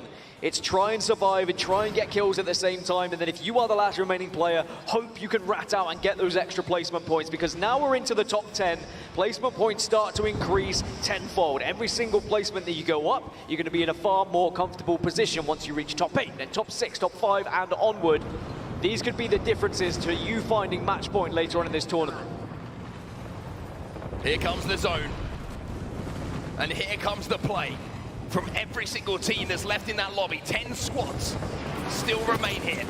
Realize, trying to fight on edge of zone. Kampu doing what he can. The zone is burning, it is singeing at his back though, but a few KP here certainly would help. Can't quite connect. Enter Force 36 fall. Pulverex fall. Realize will also fall and start a fight down to 1. Blackhand will take them out, and it looks like Blackhand are the winners of that fight. And just like that, we're down to 6, but Blackhand also struggling with the ring. But Optic are still holding strong, but now they have noisy neighbors, and this is when you need to be hitting your shots. Well, Optic have made the play. They think they can win this game. TSM, they've been eliminated in the meantime. The Dojo eliminated. Top 4 and Optic are still here. Optic's still alive. NRG still alive. 3 squads remain. It's Ascend, it's NRG, it's Optic, and now it's just 2. Optic Gaming might be about to break records. 2 squads remaining. It's NRG versus Optic. Everyone in the arena has just become an NRG fan as they want this tournament to continue. Prowler for Nathan. Could that be the difference maker? Sweet has to retreat. Does he have a shield swap? No, he doesn't. Sweet goes down. Noct gets the first kill for Optic. Dropped. Tries to move in to clean up the pieces. Optic will fall. NRG clutch.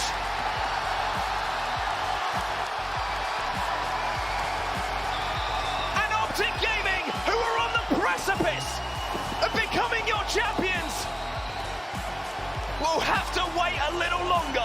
NRG with the clutchest 2v3 you will ever see.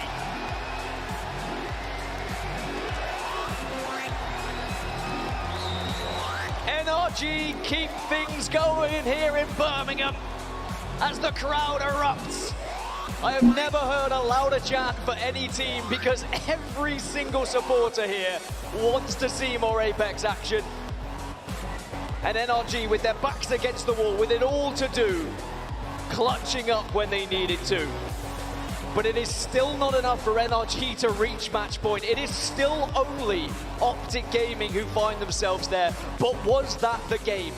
It was at Northpad. It was right where they dropped. They had center zone. They got into the final fight, but could not.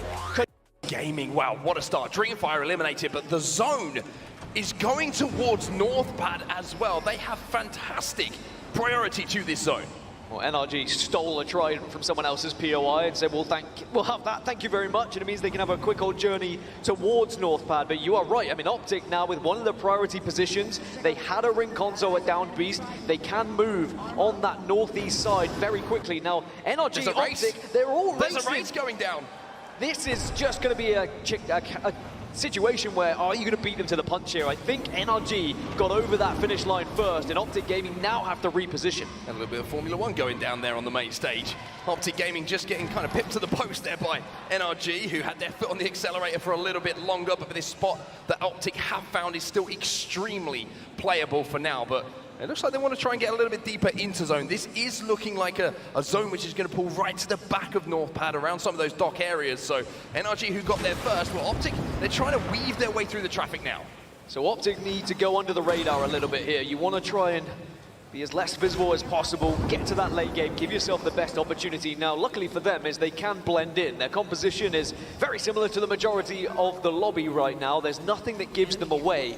They're not playing any sort of legend that would be able to indicate that they could be a different squad, that maybe some other teams could try and target them. But they are going to be right at the heart of the action of Northpad, and it's going to get very busy the more teams that start to arrive. Now, we saw that Dreamfire are still alive. They are the next team closest to match point. After that, we have FaZe on 35. Now, FaZe, consistent across the first few maps. If they can find the same kind of points, then maybe they can be the next team to find match point. There is your map overhead. That's where the teams are stacked up for now. That's where the zone is going to be going. That's where we will be for our end game. Question I think going through everyone's head right now is this the end of the games today? Will Optic be able to close out? They're in a fantastic position here, Dan. The one worry for me with them is when that zone starts to close and the teams move from the Northpad building in towards where they are they going to be able to survive through all of that carnage? It is their freebie of a game, though. When you're the only team that's on match point, it does take a little bit of pressure off in a way. But everyone else in the lobby is going to be keeping a keen eye on that kill feed, hoping that Optic Gaming fall. Because otherwise you might find yourself in a 3v3, 2 teams remaining, and you are the only team that can keep this thing alive. But everyone's made their journey over towards Northpad. A few teams holding the fingers, so TSM is going to be on one of them, NRG on the other, and then Optic holding the middle finger, as it were. And I'm sure the rest of the lobby don't really like to see it. As Dojo, they're going to hold the high ground, and they'll be more than happy.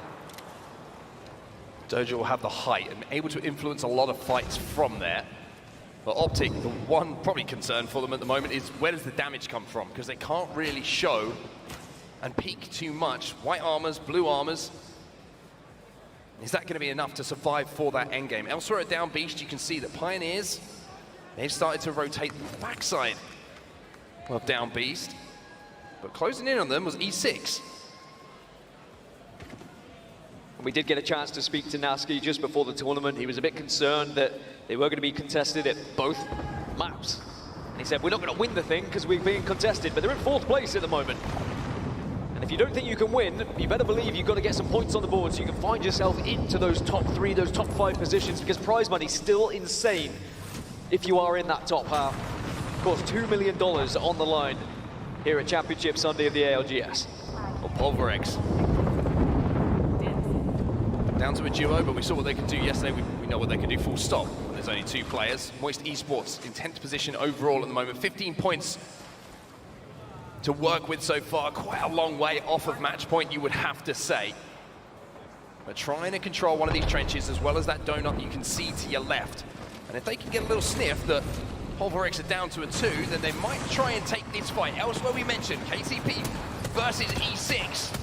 They did get that first knock, KCP, and now they're looking for the rest. You just need to make sure that Dell doesn't go down here. Protect him with your life as they can rain down from above. The car just missing a few bullets, but I tell you what, as long as they can get a shield swap available here, then Pioneers should be very comfortable in this engagement, and E6 are just going to have to try and scatter away now, try and survive and try and salvage something, but it's not going to happen. Element 6 eliminated, and Pioneers continue on their journey to try and get closer to match point. I mean, there's 5 KP already for Pioneers. They get a test, they pick up 2 there. They've just managed to wipe E6 as well, so slowly but surely starting to accumulate a few points in our match number 4. Elsewhere, you can see in the trenches, these are going to be hotly contested. Such a tough zone to play here for so many teams because you just don't have line of sight to level up Evo shields, to make plays, because teams are going to be rotating in late, taking that height from above you. You've got to kind of, it's a difficult situation. You want to show presence, but you also know that if you show too much and you swing one of those corners for a second, you could get beamed. We get a little glance there at the last remaining player of Dreamfire, still alive. But it's Ironblood Gaming and LG Chivas both at the mill. For Dreamfire, it's just a matter of trying to get to that end game and trying to get a couple of points on the board to edge you closer to match point. The likelihood of them getting onto match point is very slim now. Both banners gone, you would need 7 points, so you need 3rd position with no kills. I mean, I've seen crazy things happen, but it would have to be the best rat performance of his life. Well, now you're seeing LG take damage. Janyaho's already down. This fight breaking out on the edge of zone. Cat will go down just to try and stall the fight for a little bit of time. Are they going to be able to get the time to stick this res, though? Jaguares is going to go for it, and it looks like he should be able to get it, although all of a sudden some off angles are being taken, and LG find themselves in a little bit of a pinch. And in the distance, Pioneers are starting to have a little sniff towards this one as well. They said, who's at our drop spot? Who's at Mill? Can we pick up some KP here? They recognize they do not have priority to zone at the moment. They are not going to get one of the best positions on the map. So instead, let's try and get some KP on the board is what they're thinking. They can hear the gunfire still going down, and now they have eyes on it. Iron Blood Gaming are eliminated. It's LG who come out on top of that fight, but here come Pioneers now, and a well-placed frag grenade here from Dell might allow them just to move in and get some more KP. There's one. LG down to just a solo player now. Surely this is just going to be more KP. Naski trying to finish it off with a little bit of flair here. He's got the digi threat that he can use through the smoke if he needed to, but that might change something. Jaguar is trying to hold on for his team. One still alive here, and it looks like LG have actually managed to get back up. Yeah, LG have done really well to keep Pioneers at bay, and now the zone is coming in and will play a part in this fight. Galantine just need to be communicating here and taking the right angle. If they play this correctly, they should be able to win this engagement. I mean, Yanya, last player alive here for LG, has to try and send it. 134 through the air is pretty good, but not good enough. LG Chivas will be eliminated, but while all this was going on, by the way, Dreamfire, Peter, inside of zone, and keeping the dream alive. It's just a matter of crafting as much meds that are humanly possible here for Peter and Dreamfire.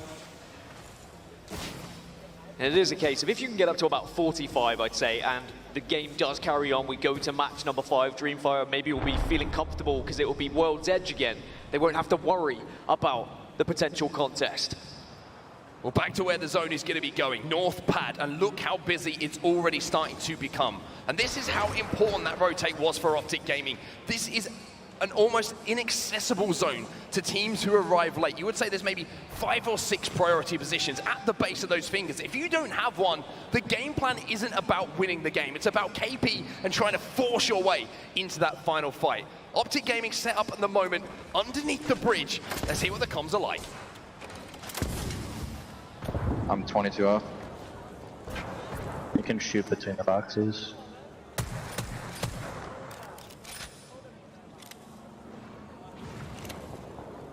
Yeah, stack on the fuse. Yeah, I'm going, so I'm just gonna one back here. Yeah, zone shift, we're chilling.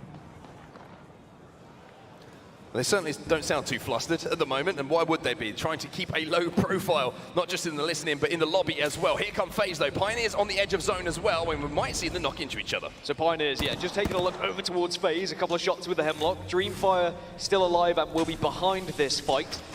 But that's just going to be a rat story, a rat journey, where Dreamfire hope to pick up 1 to get closer to MP. For Pioneers, I mean, they're 22 off. If they can get into this final circle, they've already got some KP. It's still achievable for them here, as long as Optic, of course, don't win. But with how everyone's been scoring on average at the moment, it could be a situation where even if Optic don't find a victory, we go into the next match, and they are yet again the only team to be on match point. And the main reason being, their closest competitors, Dreamfire, have had that contest over towards Mill. That's why it would be so important that we go back over to World's Edge. Uh-oh, Peter might have just dropped into a little bit of a trap here, or maybe. Just maybe. Pioneers haven't quite sniffed him out. The dream is still alive as Pioneers move back over to checkpoint, and they're going to go through the southern choke of checkpoint, which I hate this rotation, and I'm sure they hate it as well, because you're going to be forced now into almost a tunnel of teams that are all going to have eyes on you as you arrive. So either they have an evac tower and hope to try and get up and above people, or you have to go in all guns blazing here if you're the Pioneers. Optic Gaming will be safe for that next zone, so will NRG. Both of them wanted to play that spot early on. We saw that trident race between the two teams. FaZe safe as well, and everybody's starting to just work their way towards zone now. Moist Esports and MDY White on that eastern side of zone, you're going to see they're going to have to force their way in, and Alliance are ready to make a play as well. They are creeping over towards the position of TSM. I mean, Pioneers, MDY White, SAF, Moist, they're all going to be meeting each other. You can see the Pioneers are down and will be over towards now the trenches, but there are teams waiting for them. This is going to be a tough old road for them now. Well, the good thing here for Pioneers, not only do they have KP, but they've leveled up those Evo shields as well, so if they do force a fight, they're going to be in a pretty good position to do it, and also full of confidence, having come off the back of winning that contest, winning that fight against LG. But it looks like they've managed to kind of thread the needle momentarily here. Same can't be said for Moist. They have to jump back into these trenches of retreat. Yeah, Pioneers did so well to avoid the attention of so many teams. Peter's still alive as well, crawling on in, but now gets spotted. Up into the skies, but does not survive. Dreamfire eliminated. They'll have to wait for match number 5, if it even comes, as MDY White now using all utility to try and keep people at bay here at trenches. Well, they have to force their way forward. They're throwing everything at this. They have no option. And now with just one player alive, there was no chance they could force their way through. Moist Esports, who win that fight and will stay alive. But here, as I say, comes the third party. And who is it? It's Pioneers who are moving in. Pioneers moving in. Oxygen and Alliance also scrapping at the same time, as Oxygen have been able to get the opener here. No, they haven't. Okay, Alliance back on their feet. I thought they were a 2, but now they are a full 3, as MT has fallen to Zane. So all of these scraps happening in trenches. And this is all on the eastern side of zone. Moist Esports have fallen. As Oxygen, with the Digi-threat, most importantly, which has been a game-winning piece of equipment to find on the floor. That attachment with those smokes and the amount of Bangalores allows you to do stuff like this. Vayne says, give me the Digi. Give me the option to shoot these players, and I will make it count. You can see the piercing spikes that are down are making things so difficult, and even worse for Vayne. He's only got 10 bullets, so he says, you know what, let's full send it. It has to be now. Hemlock from the back pocket, 2 teammates still alive, and we will see Alliance fall. 13 squads left, and Oxygen, it was the perfectly timed push. Oxygen survive. The zone will not be closing behind them for a few more seconds, so they'll be able to reset, get those shields charged back up, and ready for the next fight. Elsewhere, the other side of the zone, you have FaZe poking at Ascend. Realize also, very close in the vicinity here, so if a fight breaks out and it isn't quick, you know that third party's coming in. Very close to match point as well, if they do find themselves in that final circle. Good shots though with the 30-30. Evac tower dropping down 2. It's whether they actually go for this. This could be a risk from FaZe. Pioneers eliminated in the meantime. Their run will stop here in this lobby. Sweet lining something up here, but not quite able to connect. Bocek is a little bit of a problem for him here, as he's having his shields chipped away. But the longbow in this kind of position, Dan, just to hold teams back, just to harass them, is almost a perfect weapon. I mean, NLG are in one of the best spots. FaZe, as they arrive, are going to be taking a lot of damage, but on the other side, Imperial Howl has just fallen as well. It's TSM taking this fight alongside FaZe. And while all these fights are going down, this is great news for Optic, the team who's on match point, but here come TSM. FaZe eliminated, the host will stand strong. Oxygen also fall in the meantime. Can TSM get this reset? As long as Dojo don't dive on them here, as long as Optic don't dive on them, which they won't, because Optic will want to hold this position, TSM should be fine, as Optic continue just to skirt around the edges here. It's NRG, it's Optic. They're the 2 squads who are in prime position at the moment, but on this eastern side, it's going to be absolute carnage. Drop just got ripped out of the sky, and it's the Dojo now who have fallen off of that main building, that ultimate high ground, who are causing Optic a problem. Noct has to retreat. Pop that shield battery, but somehow all of Optic still on their feet, or knees. Well, Optic have been doing well at occasionally just poking, prodding, getting those Evo shields up ever so slightly. As you can see now, Aimbot getting involved as Realize are taking the fight. This is the fight inside of the main building of Northpad. This is where all the teams have to filter through. It's an ugly-looking choke point, and only one team is going to come out of it. But if you do that, you're going to have a lot of KP and certainly some red Evo shields. I mean, Blackhand, SAF, Realize, Enter, Force 36, Pulverex, they are all in that building alongside one another. And as the ring closes, it's a matter of run and gun. It's try and survive and try and get kills at the same time, and then if you are the last remaining player, hope you can rat out and get those extra placement points, because now we're into the top 10. Placement points start to increase tenfold. Every single placement that you go up, you're going to be in a far more comfortable position once you reach top 8, then top 6, top 5, and onward. These could be the differences to you finding match point later on in this tournament. Here comes the zone, and here comes the play. From every single team that's left in that lobby, 10 squads still remain here. Realize, trying to fight on edge of zone. Kampu doing what he can. The zone is burning. It is singeing at his back though, but a few KP here certainly would help. Can't quite connect. Enter Force 36 fall. Pulverex fall. Realize will also fall and start a fight down to 1. Blackhand will take them out, and it looks like Blackhand are the winners of that fight. And just like that, we're down to 6, but Blackhand also struggling with the ring. But Optic are still holding strong, but now they have noisy neighbors, and this is when you need to be hitting your shots. Well, Optic have made the play. They think they can win this game. TSM, they've been eliminated in the meantime. The Dojo eliminated.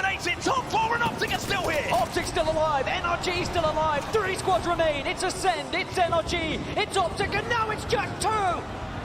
Optic Gaming might be about to break records.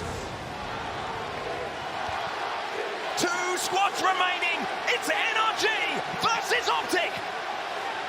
Everyone in the arena has just become an NRG fan as they want this tournament to continue. Prowler for Nathan. Could that be the difference maker? Sweet has to retreat. Does he have a shield swap? No, he doesn't. Sweet goes down. Nob gets the first kill for Optic. Dropped. Tries to move in to clean up the pieces.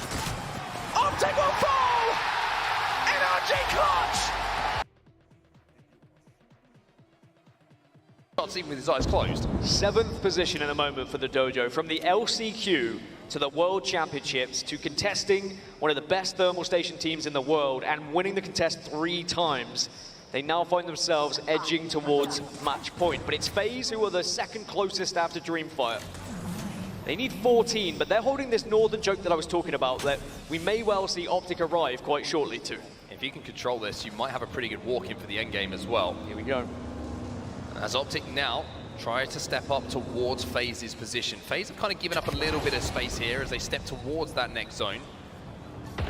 As the evac tower will get called in. This is a huge moment for Optic Gaming. This is somewhat blind. Like you say, they're not going to know what positions teams are in as they go over this mountainous range. They're going to make a play for the truck, but FaZe are close by here, and so, of course, a Dreamfire. Dreamfire on one side, FaZe on the other side. It is literally being stuck between a rock and a hard place with these teams. It's just about a matter of surviving here for Optic Gaming.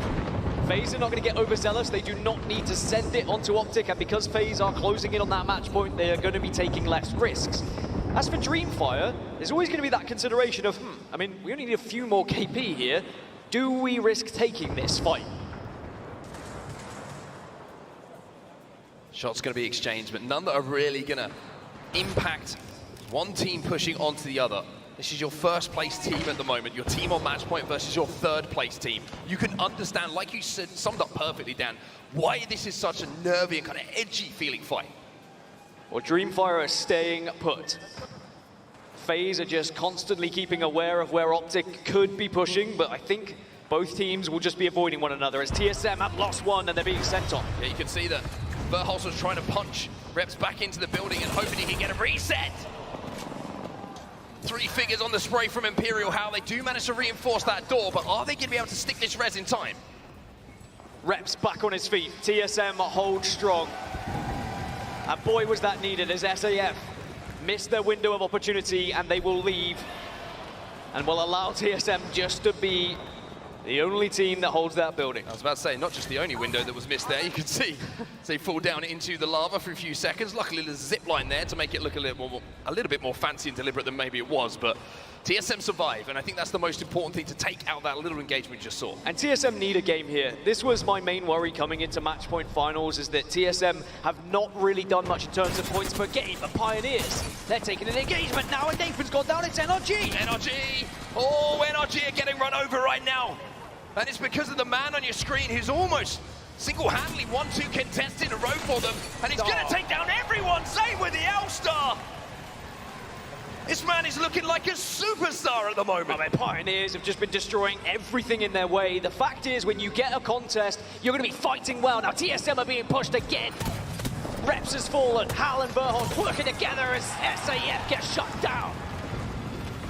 No one else in the vicinity to really cause a problem here with this fight. Should be able to reset, but as I say that, Oxygen and Esports have said, hello!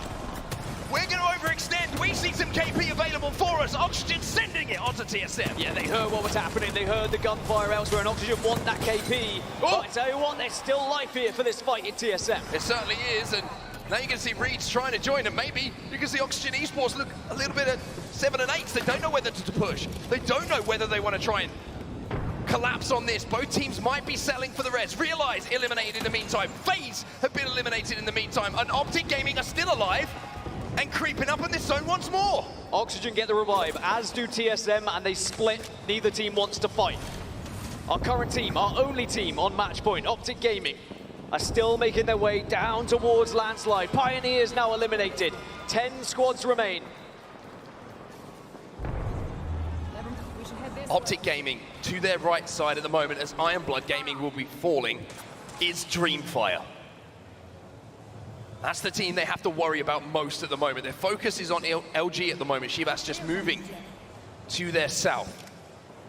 But Optic are going to have to cross some really open terrain. They're going to hope that most of the teams still inside a countdown take care of each other here down, and they can clear this side of zone. Look at this final circle as well. It's going to create a clear divide from north to south. There is going to be places that people can survive on either side of said mountain. And Optic aren't in the worst position. If they can win that fight against LG Chivas that you said, they suddenly own that southeast side, and they can slowly push up, use any little mini rocks that they've got to survive. As now you can look, TSM are trying to make their way in, but they're very close to the dojo. I was going to say, LG kind of control what might happen in this game. TSM in this fight in the choke though. On the outside of countdown looking in. Have to send it right now, and how does it need to be asked twice? Gets the knock onto enemy! 3v2 becomes a 2v2 as Designful strikes back. How important could this be for TSM? It has been a game of survival. They've constantly had themselves tested, constantly had players down. 2 versus 2 with the dojo, but now LG Chivas, they're having a peek over to this one. And how good is that for Optic Gaming? It clears this side of the map for Optic. TSM trying to hold on in this fight, but will fall. The dojo will take them down. But the story is all about Optic. Once again, look at the position they now have. Optic, they went north, they saw and they heard the commotion, said this is our opportunity, we can take the northern side. And now LG Chivas have taken the southern side. Optic hold the northeast.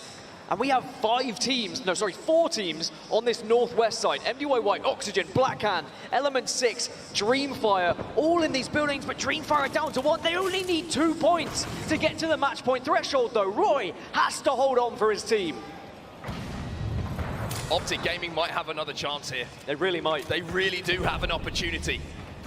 Everyone who has to leave countdown, you get the feeling that only 1, maybe 2 teams will be able to make it out alive.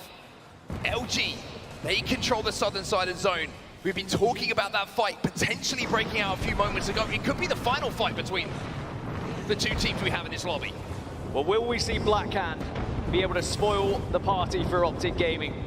A team which has dominated throughout this tournament and are still alive in this final circle as well. Now Oxygen starting to make their move across the top of countdown, looking to try and get a slightly better position and having good eyes on this team that are just locking themselves in. It's Element 6 who have just locked down this building ahead of them. Element 6 have been in here for quite some time. And Optic, from a distance, are influencing the fight themselves. I mean, every bit of damage that Optic can do in this position, Dan, it's going to be brilliant because you know that multiple teams are going to fall. Reeds almost falls himself. Aiden has fallen, and now Vayne left on his own for Oxygen Esports. Slayers and Tyler still up here for E6. Optic are taking a look at this as well. Optic want to get as much damage as possible. Their biggest threat is going to be LG Chivas at the south of the map because all these teams are taking so much damage on the northern side. And Optic looking to just try and pick up any extra damage, any extra pieces to secure as much placement as possible. I mean, Optic are just playing on the low ground. They're not interested. They want all of these teams to take each other out. They've made the decision to wait, as solos and duos will surely fall their way. Roy just needs 2 KP, E6 and MDY take each other out. Dreamfire hit match point, but Optic might steal it away still. Dreamfire do it, but will they get a chance to even play on match point? LG Chivas, Blackhand, and Optic Gaming in the final 3 as Optic doing damage from a distance. Do Blackhand and Chivas know who is in this final circle with them? Oh, player K, he's got a Kraber, and this might make things a little bit more difficult for Optic Gaming. But what an opportunity for Optic once more. Couldn't get it done done in the last game, in the 3v3.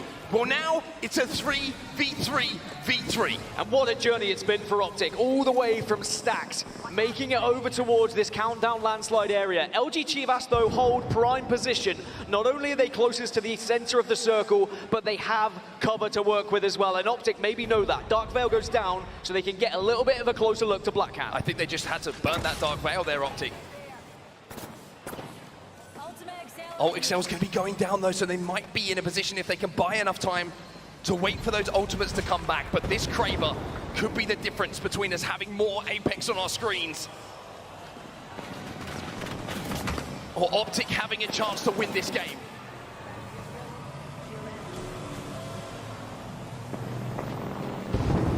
The final round starts to close here in Birmingham.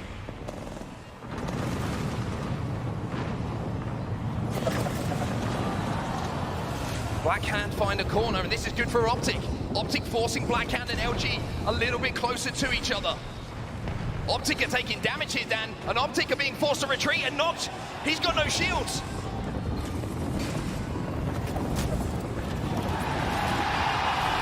Skittlecakes is down! Dropped is down! But Noct is still alive. The dream is still alive for Optic. But it's looking like this could be the end of the road. The catwalk goes down! It's one more game here in Birmingham as LG going to the final fight against Blackhand. If Blackhand win this, they could get onto match point, but no! LG will deny. They've been holding strong, but Strafing Flame said he struggled with pressure. Well, now pressure is on your shoulders, just as our LG. He gets punched down. He gets booted in the face! LG with the win here. Arguably the most consistent team that we've had in Birmingham from the moment that we landed. But Optic again, Optic. 2 chances now. 2 opportunities missed. And will they live to roy this day? Because Dreamfire now find themselves on match point. We have 2 teams going into match 6 that could be winning this competition. But as for LG, as for Blackhand, they did their job. They stopped Optic from winning the tournament here and now. But Blackhand, if they had won that final 3v3, they would have also been on match point. Match point pressure might be something that's starting to affect Optic Gaming just a little bit. Dreamfire saying to Roy, great job, buddy. You survived just long enough to have us joining Optic Gaming on match point.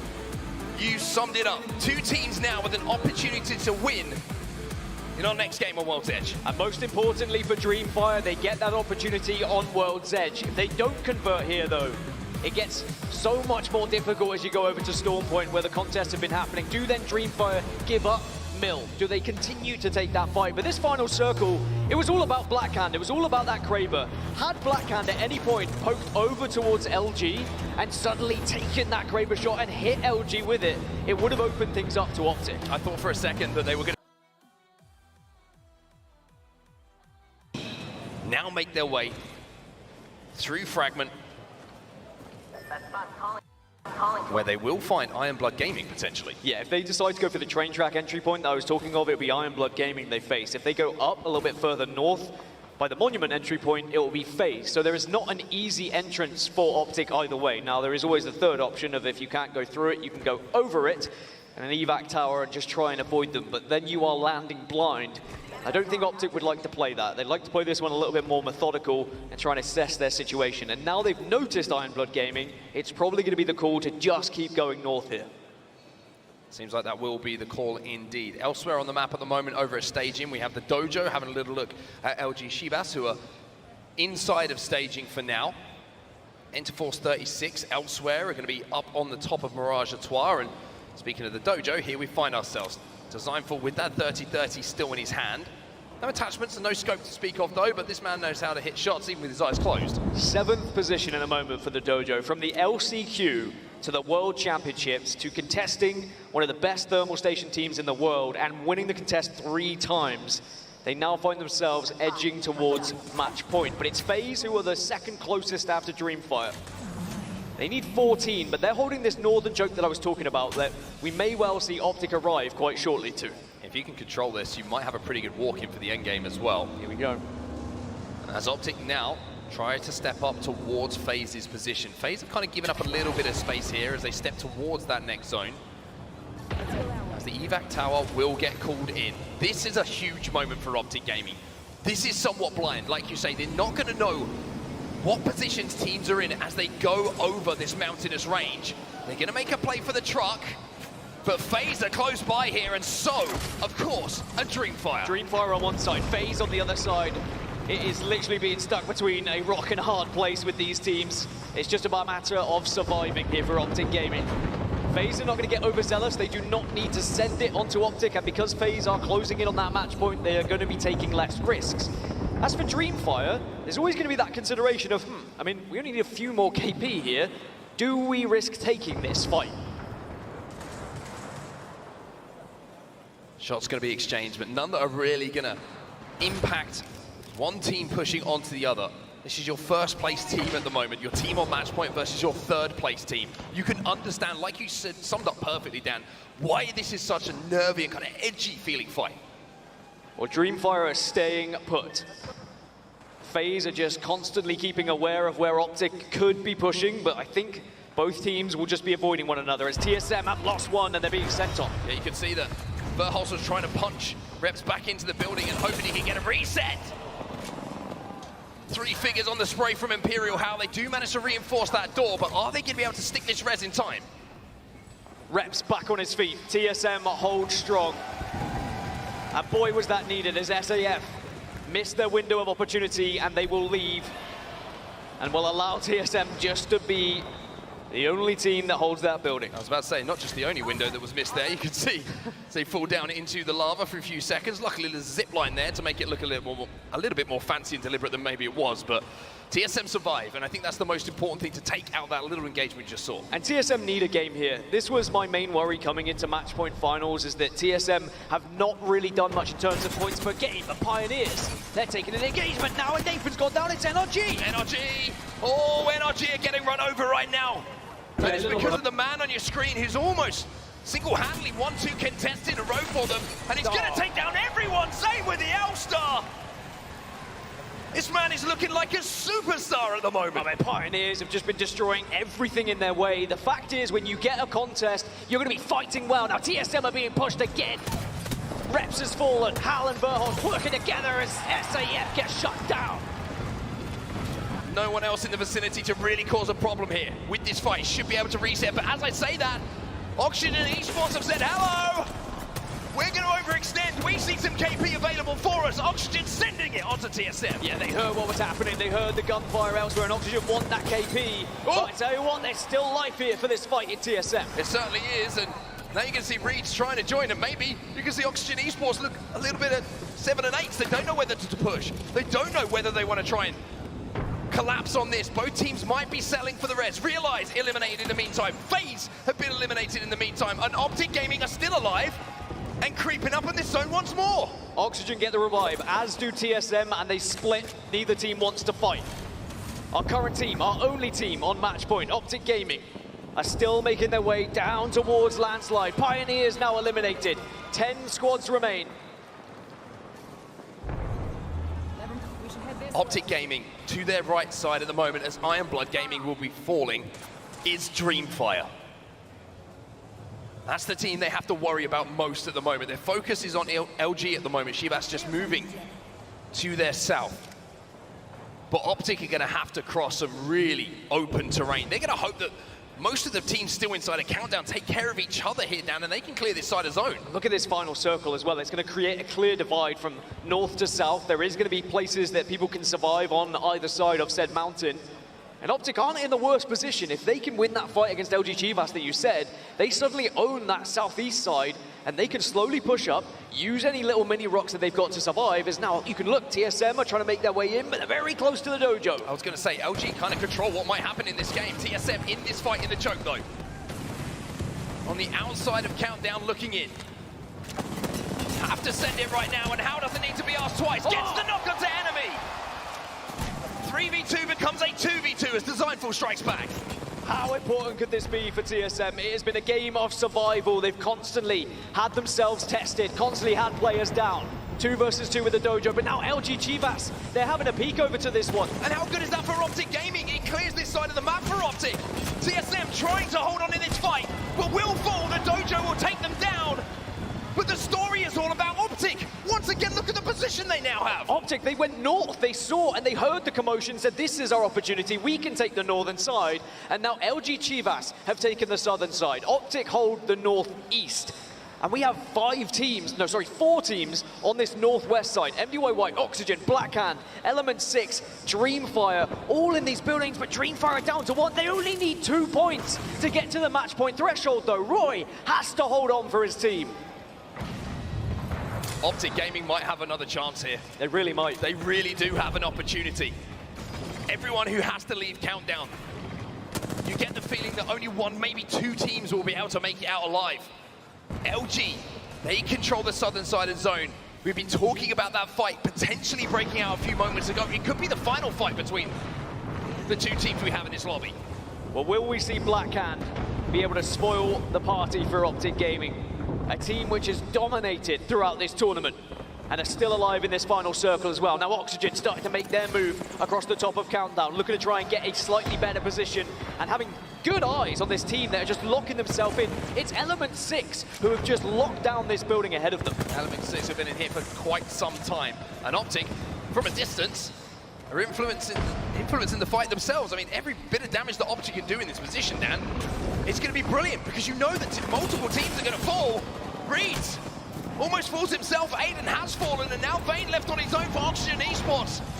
Slayers and Tyler still up here for E6. Optic are taking a look at this as well. Optic want to get as much damage as possible. Their biggest threat is going to be LG Chivas at the south of the map because all these teams are taking so much damage on the northern side. And Optic looking to just try and pick up any extra damage, any extra pieces to secure as much placement as possible. I mean, Optic are just playing on the low ground. They're not interested. They want all of these teams to take each other out. They've made the decision to wait, as solos and duos will surely fall their way. Roy just needs 2 KP, E6 and MDY White take each other out.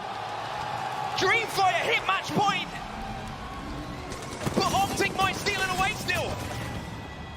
Dreamfire do it, but will they get a chance to even play on match point? LG Chivas, Blackhand, and Optic Gaming in the final 3 as Optic doing damage from a distance. Do Blackhand and Chivas know who is in this final circle with them? Oh, Player K, he's got a Kraber, and this might make things a little bit more difficult for Optic Gaming. But what an opportunity for Optic once more. Couldn't get it done in the last game, in the 3v3. Well, now it's a 3v3v3. And what a journey it's been for Optic, all the way from Stacks, making it over towards this Countdown landslide area. LG Chivas, though, hold prime position.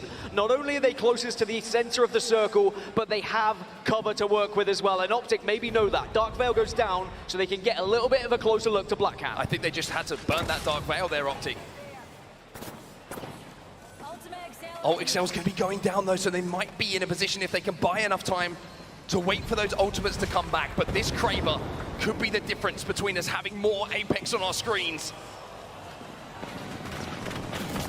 or Optic having a chance to win this game.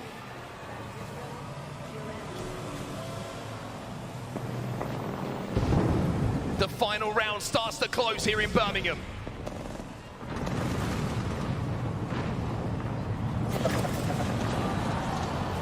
Blackhand find a corner, and this is good for Optic. Optic forcing Blackhand and LG a little bit closer to each other.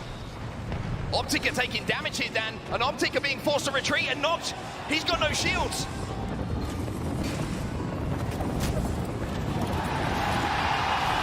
Skittlecakes is down. Dropped is down. But Nox is still alive. The dream is still alive for Optic. But it's looking like this could be the end of the road. The catwalk goes down. It's one more game here in Birmingham as LG going to the final fight against Blackhand. If Blackhand win this, they could get onto match point, but no! LG will deny. They've been holding strong, but Strafing Flame said he struggled with pressure. Well, now pressure is on your shoulders, just as our LG. He gets punched down. He gets booted in the face. LG with the win here. Arguably the most consistent team that we've had in Birmingham from the moment that we landed. But Optic again, Optic. Again, to negate any grenade damage, you are able to put yourself in a better spot with those Watson fences. It's important because with 4 or 5 teams in that skyhook area that we're currently seeing with a nice overhead shot, you can see that if the circle does pull away, it's only between you going up that hill from the low ground and little to no cover other than the rocks. Well, that's what makes Blackhand's position better than someone perhaps like NRGs, who are on the south side of Countdown, because if it does pull up to Skyhook, Blackhand are a lot closer, you know, an evac tower will get them there into Skyhook. There's a lot better sort of safe hedging of a bet, and there are options there for Blackhand. Now, Moist Esports, you can see they're sitting on 19 points at the moment. Hasn't been a fantastic start to the series. I mean, I say start because it feels like this day has barely started. But you know, we're already in match 6. People are taking a tilt at the title right now. I can't believe how fast it's gone. And honestly, Moist probably feel the same because they've only managed to cobble together a few points at this point in time. Yeah, we have like 2 different sections of the game in the past previous games that we've seen thus far, where it feels very volatile, whether it be at the very beginning with either 50-50s or third-party opportunities off those 50-50s, and then we don't really have too much action mid-game, and then late game is where we see all the chaos. And it's not even the end game, just the later part of the game where most of these teams get weeded out at the very end. And I guess the other thing is, the games literally are shorter this season, right? With the changes we saw to the rings, the game's now ending in roughly 20 minutes rather than, say, 22. That speeds things up just a little bit and makes it a little bit harder for those edge teams like Alliance, like LG, who are sitting over all the way down in Harvester at the moment. And yeah, look, Alliance trying to get some nice shots there onto MD White. The dome of protection goes out. You know that's MD White as the only team playing Gibraltar in the lobby. Alliance now finally being able to play on World's Edge. MDY White stuck inside, but they're rocking the Catalyst on top of the Gibraltar here. Trying to reinforce those doors, and the Black Hole opens up the door, sending out the Arc Stars, backing away, taking a split position to hold both angles, just in case they try to sandwich them and wrap around and isolate MDY White. Realize, lurking. They need to finish this one off quickly as Realize do pull in. There you go. You can see Karompu and Songjun here. Just grabbing some high ground, waiting for some more knocks. MDY White now. Meiju has to be careful. Backing away. Minya also taking a little bit of damage, but has to go Evo to get back to health just as quick. Alliance now backing away with the Catwall. They burned that up, and now they can actually try to move in for a third party with this timing. Which team is going to come out on top in this 3-way scuffle here? Alliance seems to be taking it pretty slow, and that might work out for them until Realize get involved. They've decided this is the perfect time. Oh my god, I don't think Alliance realized they were there. Oh, the gravity lift now for Realize to get into a much better position. You can't go for the reset here when you get immediately dove on by Realize. Goodbye, Alliance. Goodbye, MDY White.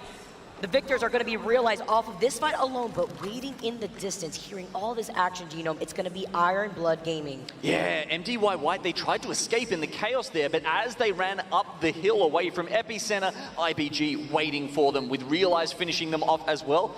Those two, who knows, maybe there's another fight in the wings over here at Epicenter, but the action will be concentrating on the northwest of the map. With that zone pull, it does feel like it's a lot more likely it's ending in Skyhook now, maybe even towards the entrance that goes up into Countdown. But either way, as we said, this is why that spot from Blackhand is important, and Dreamfire have to actually make a move.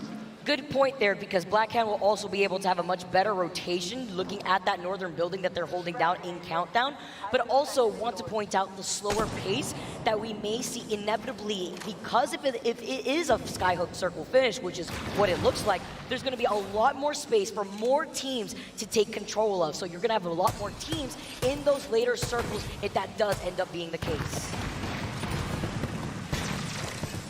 Just kind of always the way it plays out in Skyhook, isn't it? You can see Fuse with the high catalyst pick rates we've been seeing, almost 70% in this tournament. Fuse a good counter to that. You don't have to waste grenades. You don't have to get up close and personal to use your melee to deal with those reinforced doors. You can just spam that Q ability on cooldown. TSM, not a great day for them so far. They're looking to get back into this. And honestly, I mean, after their run in winners bracket, can you ever count them out? I mean, the script writes itself for this team, honestly. You mentioned the Fuse. Reps has not moved away from the Fuse pick, but we highlighted Blackhand's positioning. I also want to highlight TSM in the spot that they're currently holding right now. If it does pull towards Skyhook, they can not only gatekeep the teams that may want to wrap around into a longer rotation into Skyhook on the outskirts of Countdown, they could also hold down that Volt tunnel. Exactly, you can see they've got access to it here, and it's actually going to be a good spot for them. LG on the other side. You see, TSM, they need to be decisive. They go straight for it, and with their closer position, they are going to be okay. You can see LG, though, Luminosity are using the evac tower, so they'll be over the top. Probably no one for TSM to gatekeep. Can they make it into Diner in time? Currently, no one in that spot. Oh, realize, though, finding themselves in a fight. On the corner, it's going to be LG who landed right on top of them here. Oobly having to restabilize, as well as Krompe, who's going to be able to go on the bottom. He's got the Digi threat, being on top of that Bang pick as well. Seungjun from Realize having to back away, trying to pop the shield bat. But it's been more of a patient fight here between these two teams. I'm not expecting a third party from any of the teams in Skyhook because they want to secure those buildings. They do not want to give up free positioning for other teams to grief them. Couple of kills for Pioneers, though. Still a smile on Naski's face. It's kind of been plastered there all day since they've been winning those contests, hasn't it? That. You absolutely love that. You love that attitude from Naski. The IGL from KCP. Realize now. Still continuing on with this fight. The Beast of the Hunt has been called in. Dreamfire on the other side of Countdown. They have not left from this positioning, but the teams that will be rotating outside of Countdown, Dreamfire, NRG, Black Hand, Iron Blood Gaming. Yeah, and you can see they're right next to each other right now, though. We do have NRG down the bottom. They've got the Watson fences set up. Are Dreamfire going to drop on them? Will they try and go past them and make their way further into Skyhook? All these questions. There are still several buildings unoccupied. The diner we talked about before, TSM haven't taken that. They've actually gone a little bit further into Skyhook. And as I think you mentioned earlier, Vicky, this could be a pretty chill next circle as all the teams within the buildings opt to stay in there for as long as they can. The same might not be said, though, for the teams that have to rotate outside of Countdown. Imagine what a bloodbath it could be. Basically going into the firing range for Moist Esports, holding onto the rooftop and overlooking the action of the teams that may be funneled out of Countdown into the direction if they want to rotate towards Skyhook West. That is to say, that is the option that those teams may want to go for, because look at that circle. You could see it in the mini-map. You could see the pings from Black Hand. They've already noted it, and you could already see what Easy Flash is trying to do here. They put in some pressure, but the pings are there, so the decision-making may be put down from Black Hand soon. I mean, if Black Hand win this fight, I mean, there's Dreamfire and NRG. If they wipe them out, who knows? They could even actually pop down and grab the ring console to give them that information. But look, I'd say that's an outside chance. Most likely, these teams are going to have to come to blows with only a minute to do that before the next circle comes in.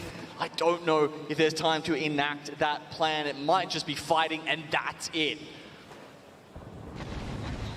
Calm before the storm. You have less than 45 seconds now, and Dreamfire is right on top of NRG. Black Hand waiting just in case if they could try to contest this fight, or do they want to get ahead of this rotation? If they go too far early, they could get pinched by the team that ends up on top from this fight in Countdown. I mean, the big problem for all these teams is there's already teams locked in those buildings. Okay, look, let's worry about Dreamfire for now. They've finally tried to make their move, but look at this, the piercing spikes right on top of them. Oh, no. How can they get out of this? It slows you down on top of that easy flash. Popping off on NRG, leaving only one before they get eliminated and sent right back to the lobby. 15 squads left. Dreamfire have the gravity lift, go right back up on top of the roof. But in this time, Blackhand has already moved. Exactly, Blackhand, IBG, oh my god, are they throwing away their life right now to try and take out Dreamfire? Because I don't know what their exit strategy is. They have just got their eyes locked on the only match point eligible team remaining in this lobby.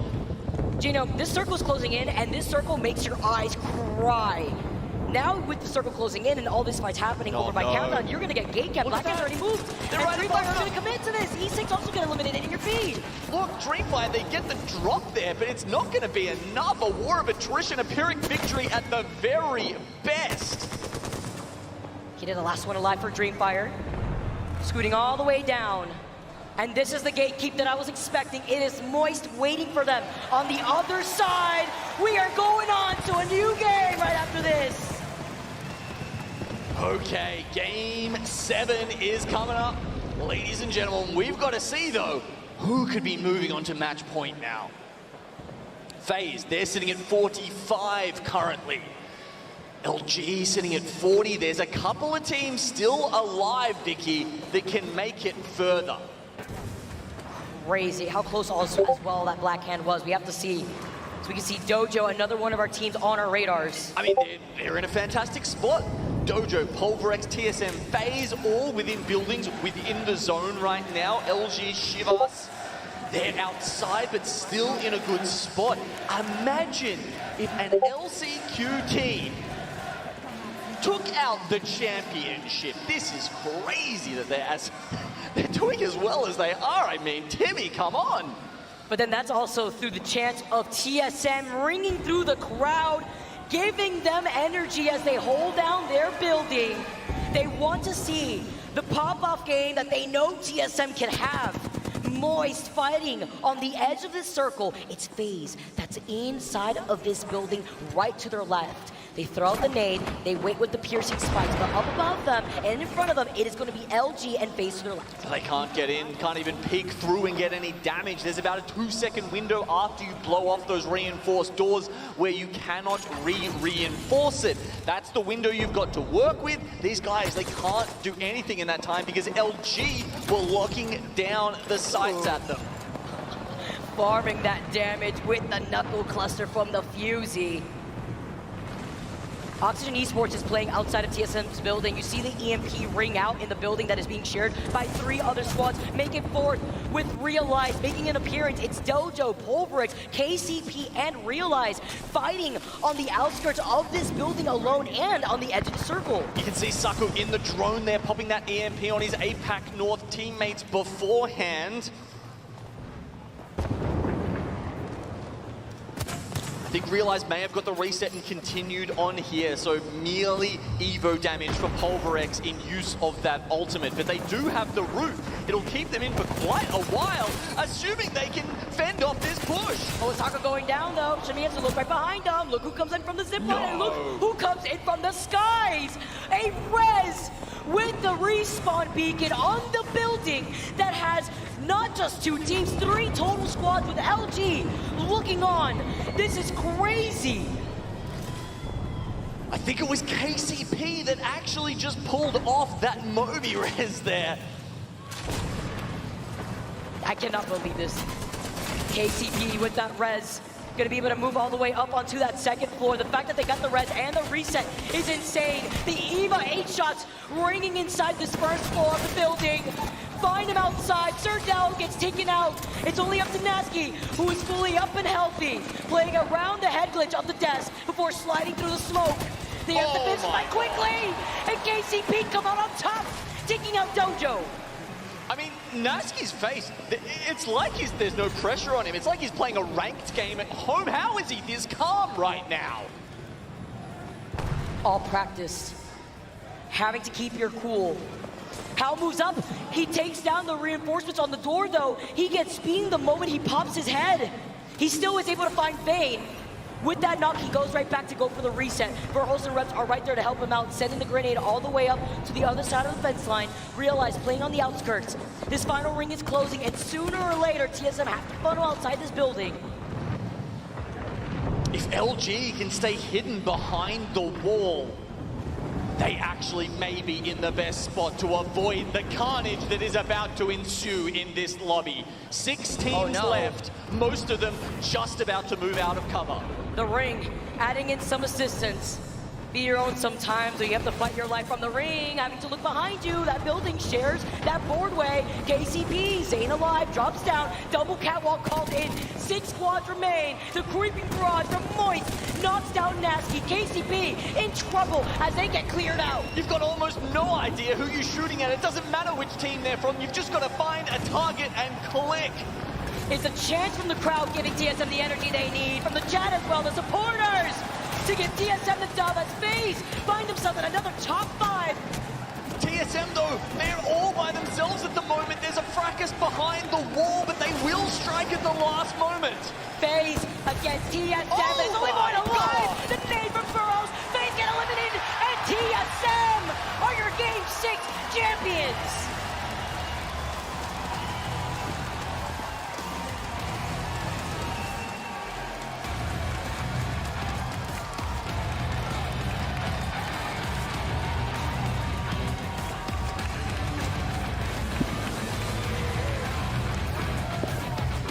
I see a myriad of TSM jerseys in the crowd right now. Flags, so many cheering fans. Oh man, what a bloodbath of a final circle, Genome. TSM taking the win patiently, holding that building. We saw them rotate when they were trying to predict where that second circle may have moved after. They waited by the truck side, close the countdown before making the rotation through the vault tunnel when the third circle had revealed itself. And in that moment, they knew, we have to go through the tunnel. It's not about gatekeeping, it's about holding down a building in that circle. I believe with that patience, they got the dub and 6 KP, if my math is correct here. It was a beautiful play by TSM. So many other teams took up early positions in the buildings and felt a bit locked in by then, but coming in through the vault tunnel a little bit later has paid massive dividends for the North American team. And look at that, 40 points they're up to now, Vicky, within knocking distance of